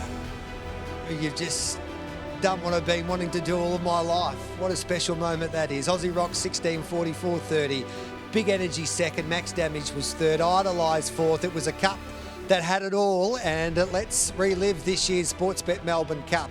All eyes on at the start. Big Energy needed to jump and he missed it slightly. He was still mighty in defeat, Georgie, and Mitch Abaya will go to James Vandermart as well behind or in front of the plasma to dissect this year's Sportsbet Melbourne Cup. But you have to be at the top of your game, and this is the start here. And Big Energy was, midfield, and he was in trouble from the get-go. Yeah, and the 5 crossed him early and put about 3 or 4 lengths on him. And then did the right thing, Aussie Rocks. He stuck to the fence. He knew that, he didn't know there was going to be a gap, but we knew there was going to be a gap because Idolise does use a little bit of the track. And he's got that 600-metre form behind him, so he's got a perfect amount of speed and strength, and it was a great finish. Mitch? Yeah, Big Energy. You can see him there looking to get a run through the middle. Wasn't there. And even late, Aussie Rocks copped a nice old hip and shoulder from Make No Promise and still went on to win well. So, unfortunately for Buddy Manelli on the first turn, it was curtains after the 2 somehow led it, which has got me stumped. Let's head over to James Vandermart by the plasma this time, and he's taking a different look with some different camera angles after this year's Sportsbet Melbourne Cup. Yeah, we're going to try and dissect why the Sportsbet Cup was ran the way it was and how Aussie Rocks was able to get through it and win. We'll let the tape roll here at the plasma, and as they head down the back straight, you've got Idolise leading, as the boys suggested, staying well away from the rail. Here's Big Energy. He makes the decision to go around. Aussie Rocks, the eventual winner, says, I'm going to take the shortest way home. He has to tread water for just a moment there, Aussie Rocks, on the back of Max Damage. You see Idolise, didn't she run a big race, the mum? She wanted it so bad. Here's the point where Aussie Rocks wins the race. He's able to withstand the pressure of Make No Promise, hold the inside. Big Energy says, I'm going to do this 4 wide. I'm going to show my class. And look at that for a finish in the Melbourne Cup. 4 of them stretched across. And I can tell you now, the reason Aussie Rocks won that Melbourne Cup is the training of Jeffrey Mitchell to put him over 600 a couple of months ago. He stayed out the journey like no other. He was strong, and that is one of the most memorable Melbourne Cups we've seen. They didn't run the time. They didn't go 29, 28, 90, 29, 10, but it was such an enthralling race, and well done to all concerned. What a win. Yeah. What a win for Aussie Rocks. Beautifully done, James. James makes a really good point. You've seen dogs tonight go quicker, Georgie, but the Melbourne Cup's full of high pressure, and they go into that first bend, and you need to make your own luck, and you need a little bit of luck. But it's about the dog that gets the best luck, but who's the most determined to get the job done. You can run 2 seconds slower than your PB. Yeah. It doesn't matter as long as you're first past that post. And yeah, look, it was a really, really good Melbourne Cup. Take nothing away from the top 4. I thought they were all very good. Yeah, I'm with you. Yeah, a bit of a surprise result there when Aussie Rocks burst up the fence. I thought Big Energy had him cold down the outside, but it's amazing that, as I said, the Whelan's probably come here today and think, Max Damage, we're probably no chance in the race at $31. Well, the odds say we're no chance. Come out and run a nice third and walk away with 100,000. So it's one of those races that always amazes me, and there's always surprises that make people keep pushing harder and harder. And it's been a dream chasers for the roughies, Gareth. We've seen on opening night, Transponder won at, $12. Ritzer Piper was in over 20s. Obviously, the Bold Trees was won by Palawa King, who was 3rd and 4th in the market, and now Aussie Rock. Yeah. So it's kind of a poison chalice if you're favourite in these Group 1 races. It's only a good or bad draw after the race, and you had Buddy Benally who just couldn't handle the pressure into that first bend, and hopefully he's okay, but he was checked and out of the race as they swung out of the home straight for the first time. So it's a race that had it all, a few surprises, and in these type of races, like a Sportsbet Melbourne Cup, you can do all of the analysis that you possibly can do, but then you get Idolised who jump straight to the front. If you had her going to the front, and I think we've got to give her a little bit of credit, she jumped and led them down the back. She finished fourth, she got tied, but what a performance there by Peter Prosciutto and the team to get her into a Melbourne Cup final, and we keep on saying it. She is the super mum. In February of this year, she had a litter of 3 pups, and then she got back into work and she's made a Melbourne Cup final. And when you think about that, it is quite extraordinary. Oh, absolutely. Would have been the first mum to win a Melbourne Cup. Yep. Neil Brown made sure that stat was right because he's got a museum named after him, for Christ's sake. So, that was a terrific effort. We knew she was going to do that. That's why I was keen on her each way, because I think she would have given you a run for your money. She didn't hold on. Probably a bit disappointing in terms of they ran 29.55. I think she could have run that almost. Yeah, so at her do I. best. Yeah. Yeah, one of those greyhounds that you know always going to be in the race, Idolised, and geez, her career has been amazing. It's going to be great to see what they do going forward from here with her. Whether they keep persisting or just say, no, that's enough, and we'll just go and breed. We'll have a chat about who you think should be in the remaining spots now for the Phoenix, which is only 2 weeks away. But let's head back to Simon Marshall, because he's catching up with unlucky patron who will be trying to win this Mitsubishi 4-wheel drive now. Simon, with the Dream Chasers Festival competition on tonight once again. Wowee, I'll tell you something, what a race, a magnificent finish, and the dreams don't stop right there after the running of the Melbourne Cup with the dogs. Outstanding result with Aussie Rocks, $23 getting up, but Brett in the number 5, Gary Ablett in the high-vis yellow, you are a winner still. Congratulations there, your dog winning the $1 million race. Yeah, unreal, awesome, eh? Now, you weren't here for the pre-race. Where were you? You're up there getting the bets on, backing Aussie Rocks, obviously, at the $23 with Sportsbet. Well, actually upstairs, because, the in-laws have sort of got a bit to do with max damage. So, we were sort of on 3, but anyway, five come home pretty well. Bit of a boo for max damage. yeah. That's unfortunate. He's done all right, he come third. But you're keeping the dream alive. Yeah. Are you nervous? Oh, yeah, it's a big prize, so yeah, unreal. Of course, now it's not hard. You've just got to pick a number. What are your favourite numbers, by the way? Mine's 2 and the wife's 4, so we'll have to go. You're 2 and the wife's 4, and they're both gone. You got the old travel package to LA, and you've got the $5,000 groceries. That was the wife's too. The groceries would have been nice. Oh, yeah, she would have loved that. But anyway. But you now have the opportunity to change your life. What are you driving, by the way? Hilux at the moment. Yeah. You got a Hilux. How would a Mitsubishi look in the driveway? Yeah, pretty good. Brand new one. Nothing Brand like new white one, 4-wheel drive, beauty alloys, horn great, and of course the safety features are fantastic. Yeah, perfect. Unreal. Okay, well, it's now time for you to make your dream come alive and pick the right number. $10,000 is up for grabs as well, Brett. No pressure. No pressure. I'll go with the son's birthday. I'll go 6. You're going the 6, you're not going the 5. No. There's some synergy with the 5. No, can't do it. Can't talk you out of it. Odd number, I can't do it. Are you sure? Yeah. You're definitely going to go with the 6? Yeah. Your son, 6. tell us a bit about your son. Young Jimmy, he's mad little unit, but yeah, he'll be right. Why is his favourite number 6? No, it's his birthday. So it's his birthday. Well, here we go. Young Jimmy will be watching. Drum roll. Anticipation builds. Here we go, Brady. Come in and pick it up. Yes! He's won the Mitsubishi! He's won the Mitsubishi! Get around him, Australia. Get around him, Australia. Come on. Anybody else from the family? Wow, Fred. The Melbourne Cup and a car. Part of the family? Yes, I'm the mum of Harley Whelan, the trainer of Max Damage. Oh, well, what a result here. A Mitsubishi hits the driveway now, and thank God Jimmy's 6. I know, thank God. Your son. Unreal, eh? Brett, come out, look into the camera here. Your life has just been changed here. Sandown Park, and obviously there's some people to thank, and in particular, that wonderful hat you're wearing. Yeah, Sportsbet, thank you very much. And yeah, Mitsubishi, obviously, yeah, unreal, awesome. Would Jimmy be up in his Jimmy Jams watching? I would say Jimmy might be, but I don't know whether he'd be watching the race. But yeah, he's probably still up running amok. Yeah. Fantastic. So you've just won a Mitsubishi, a car. Have you won anything in your life? Nothing like this, mate. No, meat raffle. I'll take a meat raffle, but yeah. A car, you can't, you just can't. You might want to thank Mitsubishi. Yeah, thank you very much, Mitsubishi. Thank you, and Sportsbet again. Thank you. Brett, you're a legend. You just won a Mitsubishi, mate. We're going to go and do some donuts in the middle of Sandown Park. Let's go. I'm on. Let's go. Back to you, Gareth. Sensational stuff, Simon. What about that bear hug? Simon, I'm bloody glad you didn't make him choose box number 5. Yeah, Wonder what box 5 was. What about Simon? The energy. He picked him up. He got an inch off the ground. He's a little strong man, isn't he, Simon Marshall? It was a UFC move.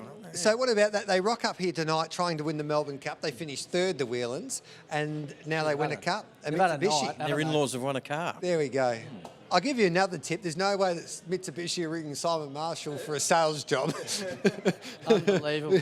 I think he got all of the qualities of the car the wrong way around. Well, look at that. Brand spanker. You won't be driving it straight off the platform, will you? Geez, that'd be spotted well in me tongue, won't it? Down the main street. New Mitsubishi. Well done. I like the rims. Yep. I'm fascinated to know what number 5 is. Can we find out what number 5 is? There we go. That's what it is. There, as SD said, Gary Ablett in high vis. Yes. In the yellow. Number 5. Well done. Still one more week to go. What's the prize left then? There's 3 lots of 10 grand cash in there. Is there? Yep. Oh. I'd probably do the cash by race 12 if I wanted, but no, I'm only joking. I'm gambling responsibly. We've got to take a break, or we're still race number 11 here. We've got Bella Una at 370. That was sensational stuff. I'm excited. What a night it's been. Quebec Bale at 460, Cosmic Sin 5, Aston Marley at 550, and I'm doing now eBay's job. Yeah? Lawnet Express. Lawnet Express, you've been tipping it all night, Georgie. Oh no! Look, if the real Lawnet Express shows up, it's certainly a chance. But I've gone number 1 on top. I like the value here at 550. Like where it's drawn. Solid record of inside. That's my go for Amy Drew, number 1. Aston Malley out to open 460 out to 550 now. Yep, I'm with you. I'm with the one as well. But there's a couple that are big odds. I think Black Sail's not a bad play around the $15 mark. Twilight Jet at 51. Yeah, probably not. But Ethanol Extra has had a little bit of support as well, 14 into 10. It's a crazy market when you think of it. 360 to 550. Or $6, your top 5 greyhounds in the market. Chance you're about to lose. Free and confidential support. Call the 1-800 number on screen or visit gamblinghelponline.org.au. There we are back on screen. Race 11 isn't too far away, and gee, it's been a night. It's had everything, absolutely everything. So we're about to go through. So I'm giving you $20 here. Yeah. What are we doing? The one, please. Aston Mel. Straight out. Yep. So we're having 40 on it between us two. So let's have a look at the speed map here. Where's the one going to be? Behind the leader? Bella Una? We're hoping it can beat Bella Una out. Yeah, I'm hoping it can beat Bella Una out. We forgot to ask Jack about Bella Una when he was here. No, he had bigger fish to fry. Yeah. Didn't he? He said, don't worry about the standard races, I'll just rock up with the group races. We're going to see a replay of the 8, actually, Gareth. Speaking of speed maps, Cosmic Sin here off box 3 shows really good speed, 5:08 early, running 30 and 13 overall. He makes a habit of doing this greyhound. He's got good early speed. He has to contend with box 8, as we've seen tonight. The outside draws, Gareth, have just been disastrous when you, apart from Spot Fox. But, just has to handle the wide draw. Clearly, its best records are from closer to the fence, but it might get out and go, and we've seen a lot of greyhounds lead all the way tonight. It's certainly in my numbers. There's not a lot of speed drawn inside, Georgie boy, to hold the 8 out. So Cosmic Sin could feature prominently in the race. Consistent beginner. You can look at the fast track guide there, 111. There's lots of them all on the screen there. So, I like the one just based on box draw, but this is a bit of a raffle, this race, in a sense. All right, then. So this race is not far away. If you got a slot in the Phoenix, I think there's 3 spots still up for grabs. Basically 2, because She's Fast will go to Sportsbet. Yep. What dogs are you choosing? Because Aussie Rocks, the Melbourne Cup champ, still hasn't got a slot in the Phoenix. Does he deserve? Well, I think he deserves a slot if you win a Melbourne Cup. But I wouldn't. I'm going to be controversial. I wouldn't have him. Okay. I think he's a very good race dog, but he's caught in the middle. That there's a lot of speed in that race, and unless he can draw inside and find a spot on the fence, I just don't know how far back he will get in a Phoenix with so many speed machines in it. Because it's a different ball game, I guess, because the Melbourne Cup's different because you've got to win a heat. You need luck to gain a start or to win your heat, and then you need a little bit of luck winning the final. But this is what makes the Phoenix so intriguing. It's hard to really believe that we're having a debate that the Melbourne Cup champ won't get a slot in the Phoenix. Yeah, it happens. It happens. Yeah. Honest question: if you had a slot right now, if there was 3 slots left, would he make it into yours? No, probably not. No. Yeah. I love the idea of Hector Foley if you can draw 1, 2 or 3. Yep. But you're not guaranteed of that. No. I think Anthony's dog Past the Buck. Yes, is an X factor. I agree. When he broke down in the Great Chase, he went 4.97 early. Yep. Went 29.67 at the Meadows at his 7th race start. Yeah, I'd have him in a heartbeat. One at Bendigo in 23.40. He's sort of in contention. People are talking about Morton as well in contention. So run 55 at the Meadows. Yeah, fastest time of the year. So there's some big decisions to be made here, Gareth, in the next couple of weeks. It's an interesting one. I'd have the Melbourne Cup champion. Even though we're leaving him out, doesn't mean he's had his Melbourne Cup taken off him tonight, though. No. I think they're nearly set here for this upcoming race. I've just lost. Oh, there's James Vandermark. My earpiece just it keeps on slipping out, unfortunately, Jim Bob. But Jack Smith, is this a big enough race for him to win here? Well, I'm not too sure. Is this a big enough race for you to win, Jack? Because you like to get them ready for the big one, mate. Is this good enough? This'll do, yeah. This'll do. Are you confident coming into tonight? She's never been here, so no, she just come as a mate for the King. So if we pick up some prize money, good. Fair call, fair call. Just a mate for the King. He's done his job. He's done his job, yeah. Good on you, Ray. I'll let you go. I want to catch up with a mate of mine, Eddie Mack, up the back here. This is a bloke who's got more swagger than any other greyhound trainer going around with one of his old favourites, Black Sail. Where does he need to get to, the boy, early? Miss the start, get to the fence. Miss the start, get to the fence. That's the go for Eddie Mack with Black Sail. I'm with number 2, Ballahuna, but Jack Smith did not fill me with confidence. 2, 1, 3, 8, my numbers here. Okay, quickly, boys. Last word. Other one for me. Yeah, 1, 4, 8 and 5. All right, here's Dan Hibbert. Great call, Dan, 2 of the Melbourne Cup, mate. 5. And they're getting set. Belluna at $4, Quebec Bale $4.20, Cosmic Sin at $4.80. Moving in, race 11. An amazing race, the Melbourne Cup of 2023. What's race 11 going to give us? They're set to go.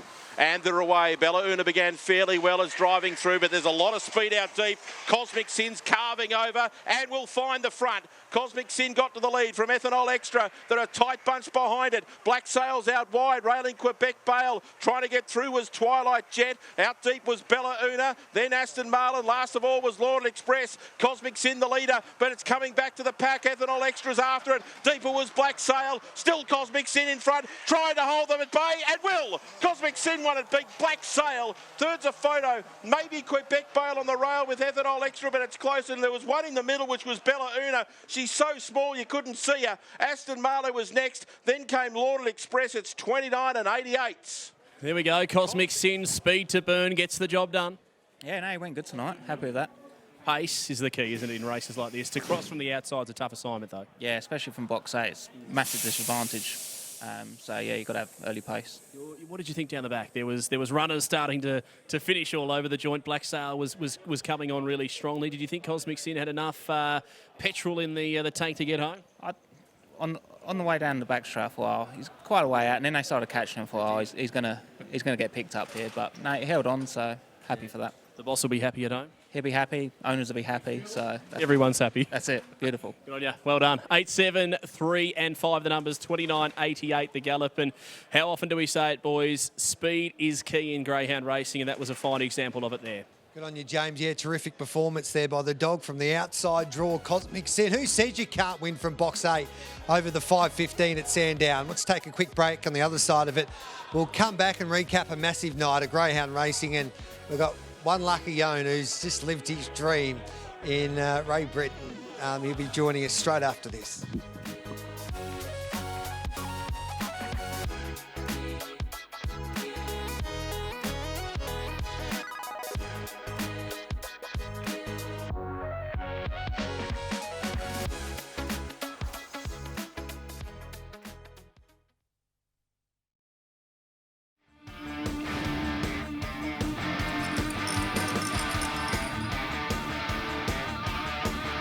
Welcome back to our special coverage of the Sportsbet Melbourne Cup night here at Sandown Park. And Cosmic Sin for Jeffrey Britton, leading all of the way, defending Black Sail, Quebec Bale and Ethanol Extra was back in 4th after race number 11. But we're joined by 2 pretty happy men at the moment in Jeffrey Mitchell and also Ray Britton after they combined to take out the holy grail of the sport of greyhound racing, the Sportsbet Melbourne Cup.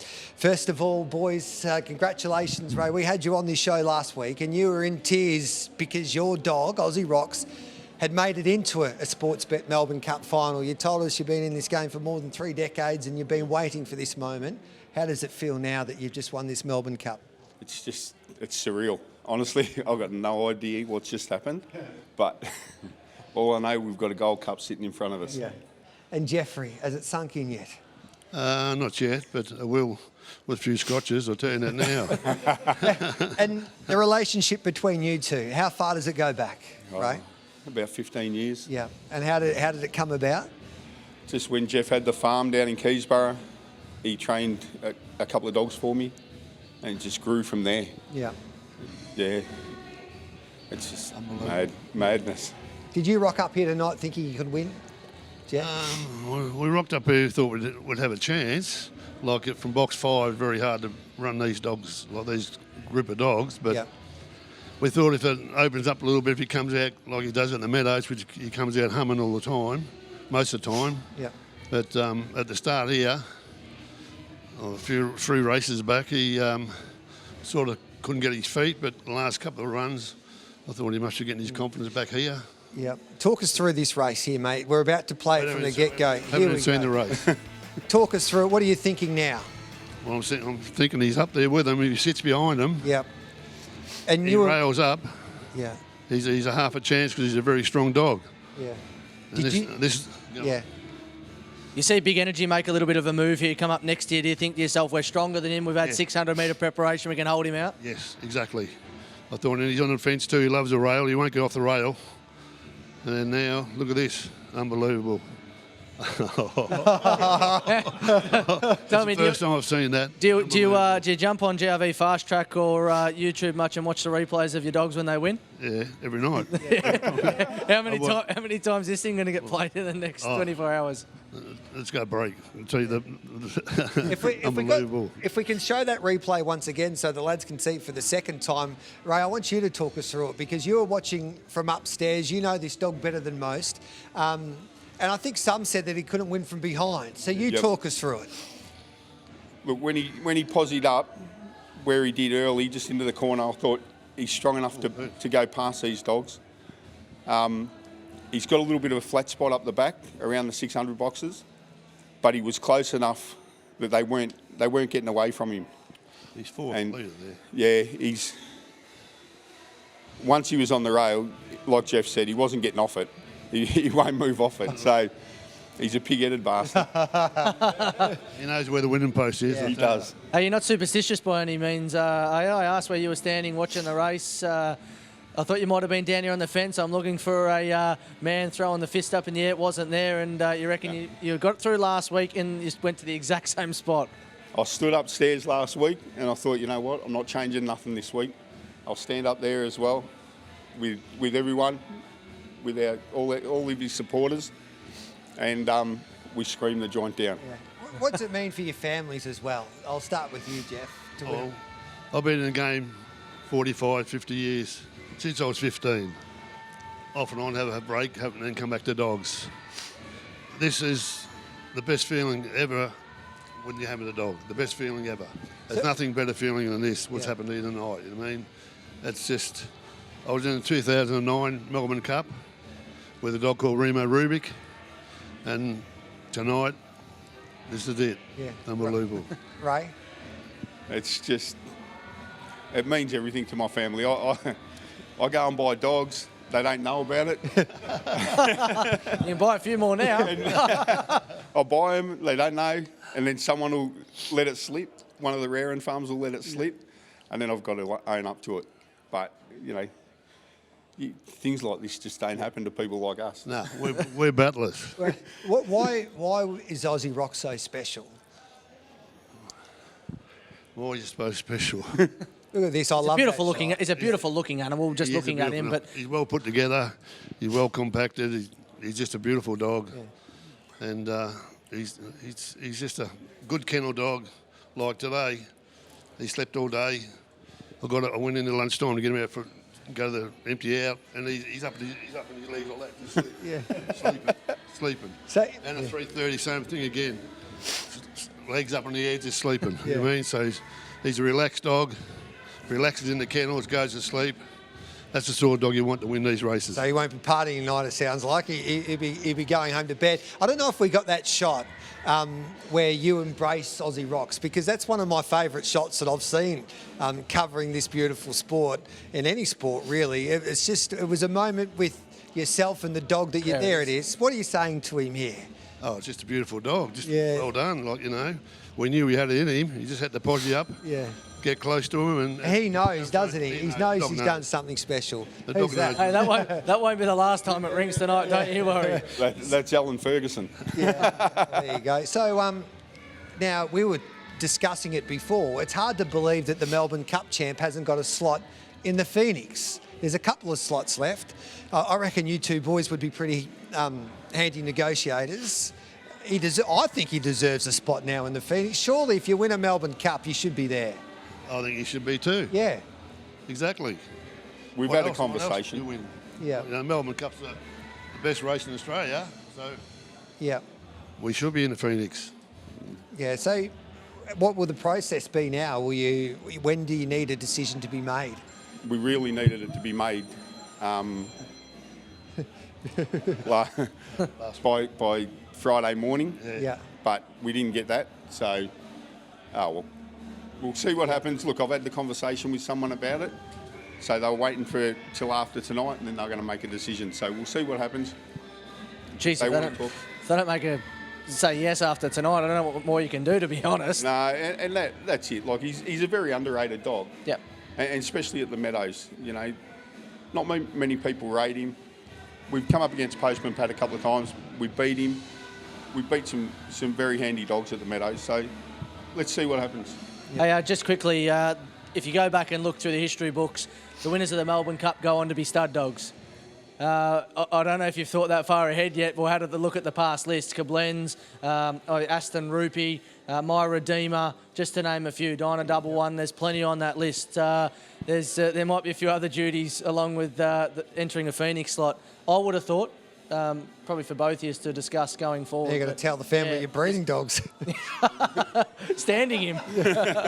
Me and Jeff think we're studs, so see what happens.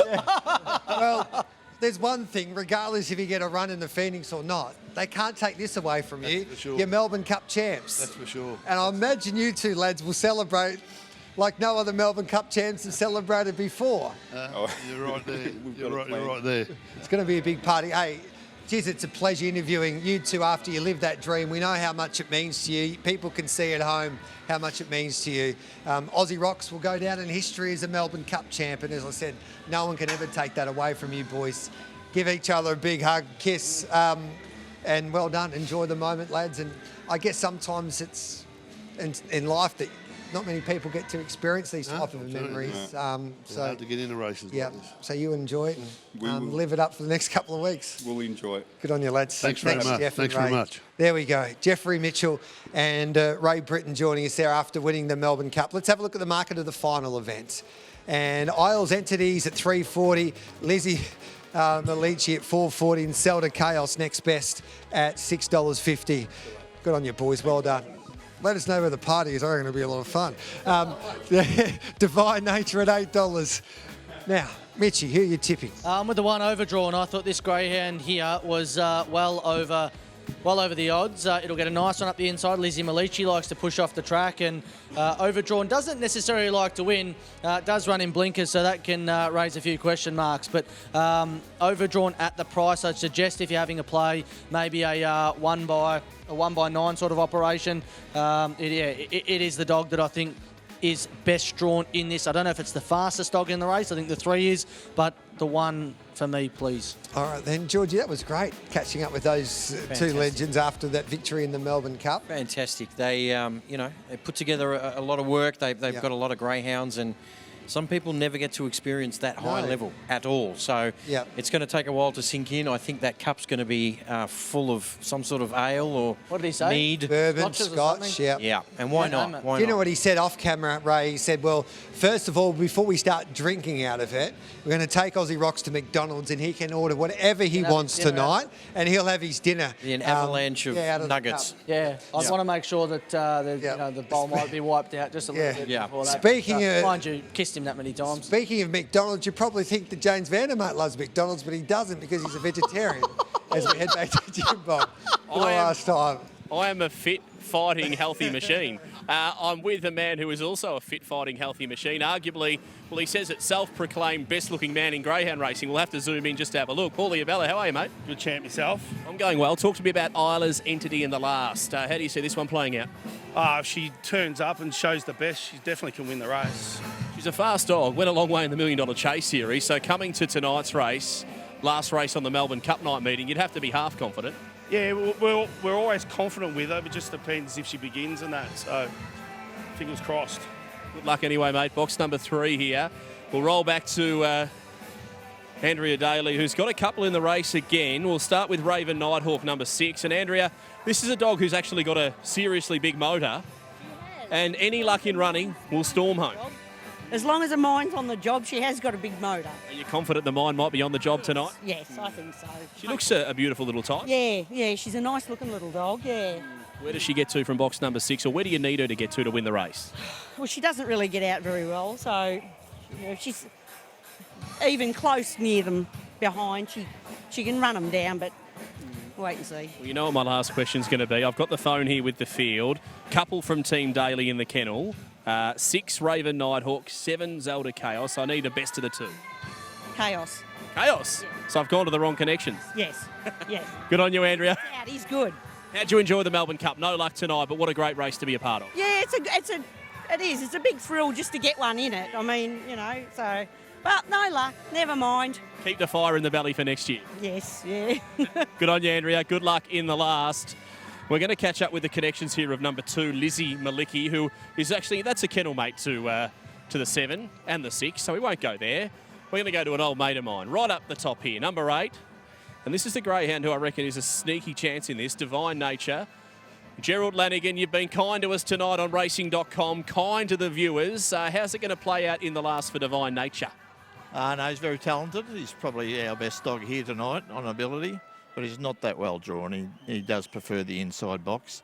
I think the 3 is going to be really hard to beat. So, but if he gets a crack on him, he'll run a super race. There's plenty of atmosphere, plenty of noise. Can you just repeat what you said about this boy? He's the fastest one you brought here tonight. Is that what you said? Yeah, definitely the fastest dog we've got here tonight. So, but, if he had the red, I would have labelled him a certainty. But he's got box 8, and it's not easy to get across from box 8 here at Sandown. So, but he'll give it a shake. But Paul's dog in 3 is definitely the dog to beat, and we'd have to be in front of it around the first corner. I'm not sure we can be. So there you go. We love your honesty and your integrity, Guru. Good luck in the last, mate. Thanks, James. Thank you. Well, how about that? The fastest dog they've brought tonight, and they've had a couple of very big performers. So it makes me second guess my tips, guys. I'm 3, 2, 5 and 6, but I'm having a sneaky little each-way cover bet on the 8 after hearing from the Guru, Gerald Lanigan. Geez, Gerald Lanigan sold you into a few tonight, James.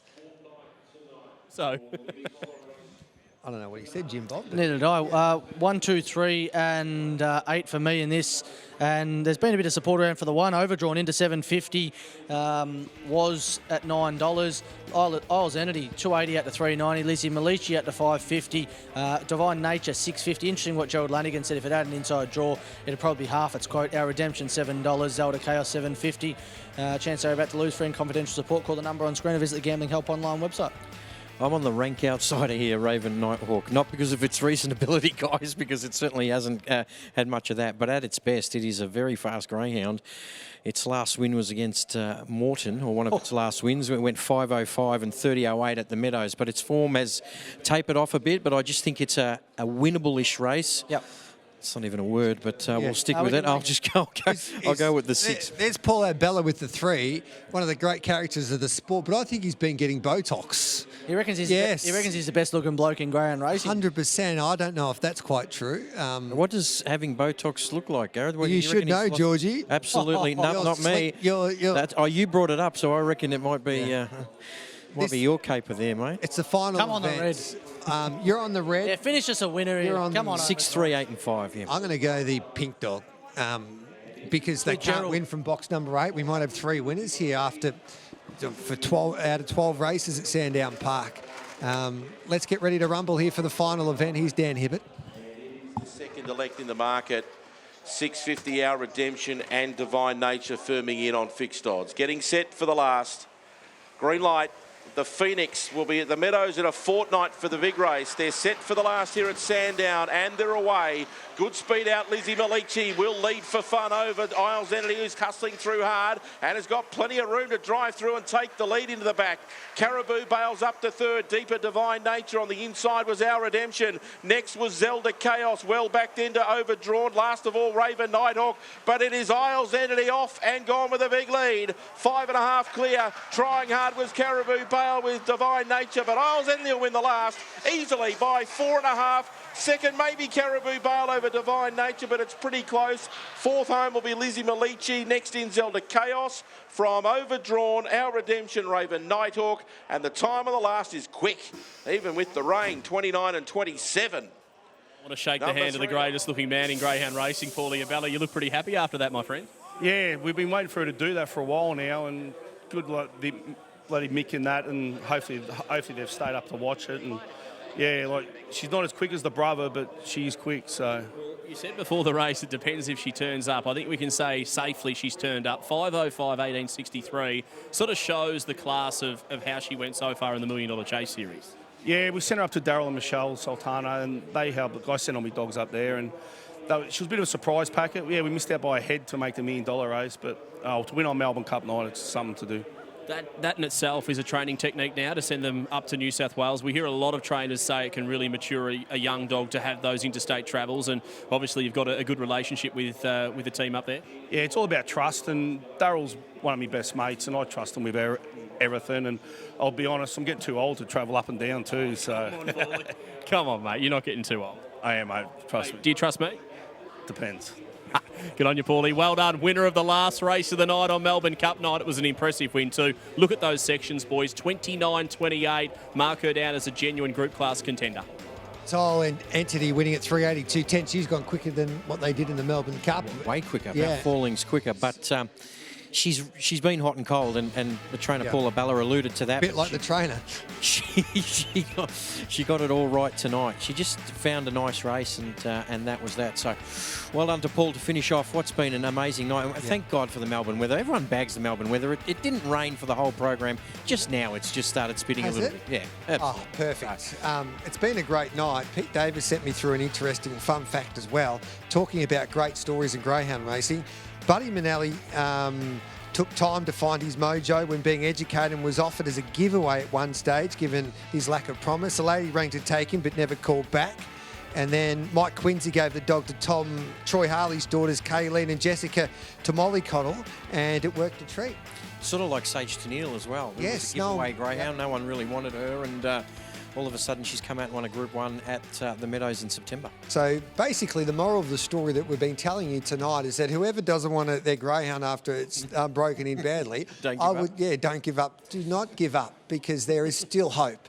And we always need a little bit of Funny hope. you say that. I mean, Untapped was like that too. Just wanted to be a couch dog, and then Dustin Drew did a terrific job. You mentioned Maureen Susie for sale for $2,000, and if she had a bit of luck, probably wins a Group 1 again tonight. So yeah, look, this Brett Lee, he was all by himself at the back. No one wanted him either. Yada last pup in the litter. You could go on about him all the time, and I wish we had known that before you go and buy Yep. them, or you're just going, all right, Yeah. we'll take this one.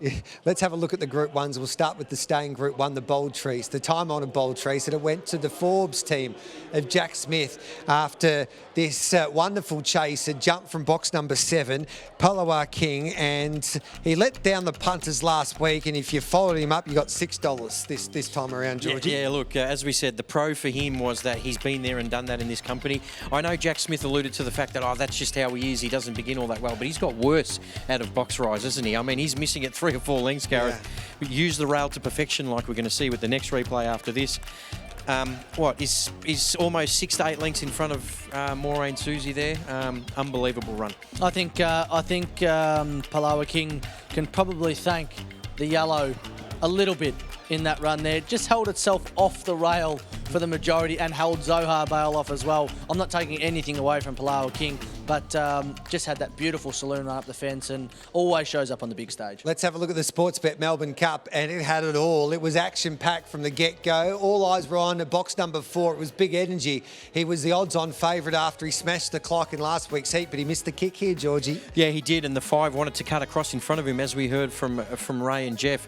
He's mad for the fence, and look, he got into a really nice position. You'd be feeling comfortable here because you know the 6 gets a little bit tired, so connections were pretty keen. Big Energy, huge run. Take nothing away from 1 and 2. I think they were both massive runs in this race. I'm with you. Look, you can see Big Energy there, look, angling for the inside, didn't quite get it. The thing for me, though, Aussie Rocks absolutely rode a bump there of the 8, Make No Promise, like an absolute champ, and still went on to win. So that was a race that had it all, and I'm sure we'll all go back and pull that tape apart plenty of times, and it could have gone a million different ways. Yeah, and Makes No Promise was a big effort from the pink. Yeah. It copped a check too as they turn for home. Simon Marshall and James Vandermart have been sensational all night for us. They've been brilliant with their coverage, getting the very best out of the people that they've been interviewing. And boys, I tell you what, you deserve a cold beer after all of this. Well, I tell you what, lads, I've had some fun down here, but not near as much fun as our man Simon Marshall. I've enjoyed the racing, but you've enjoyed the Taylor Swift show. Jimmy, the festivities off track have been unbelievable. Yeah. Great crowd. Arguably the weather was a little dampener, but they turned out in their throng. And to be honest, mate, I still feel like I'm in a bit of a dream. I haven't woken up because obviously the wonderful people that we've met throughout the night, the Dream Chasers series been absolutely magnificent. Massive blowout, Aussie Rocks, what a result. The Battler wins one, which is great, keeps the dream alive for a lot of people in the game. And then the dream was alive for Brett. How good was Brett? He could have given us a bit more, Brett, let me tell you. I tried to lift him and I've done a couple of coccyx, but he drives away with the Mitsubishi. One thing, I've got to lift home. Brett's dropping me home. Fair call, fair call. What would have you done if you won the Mitsubishi? You said he was a bit poor. Yeah. What would Simon Marshall have celebrated like? I would have done a handstand at least, had someone grab me ankles and done a couple of push-ups. Hutchie's watching. I would have been dancing with you, brother. Darren Beatman, he's flicked me a message and said what a beautiful coverage. All you boys have done an amazing job from the head down, and I thank you, Jimmy, and all the team for having us along. Sportsbet, I've been up on the table upstairs in the function with Richo and Davo. Yeah. They've done a great job hosting. So it's a big event, the Dogs. Get there and enjoy yourself. If you're sitting on the recliner and you're thinking about maybe going to the feature coming up in a week's time, get there because the Phoenix is unbelievable. There you go. Get to the Phoenix. The atmosphere is awesome, and how good was Aussie Rocks in the Melbourne Cup? Oh, it's been a great night. I love Simon to lift Jimmy. It's been fun, boys. Well done to everybody involved. We need to get everybody involved next week. Wow. We're at the Phoenix, going to be some party in a couple of weeks' time. Thank you, Georgie. Thank you, Mitchie. Anytime. Well done to everybody involved tonight. Love the participants, love the emotion, but it was the night for Aussie Rocks and Jeffrey Mitchell and his great mate, Ray Britton, after they lived their dream to take out the Sportsbet Melbourne Cup. Thanks for your company. Have a wonderful night.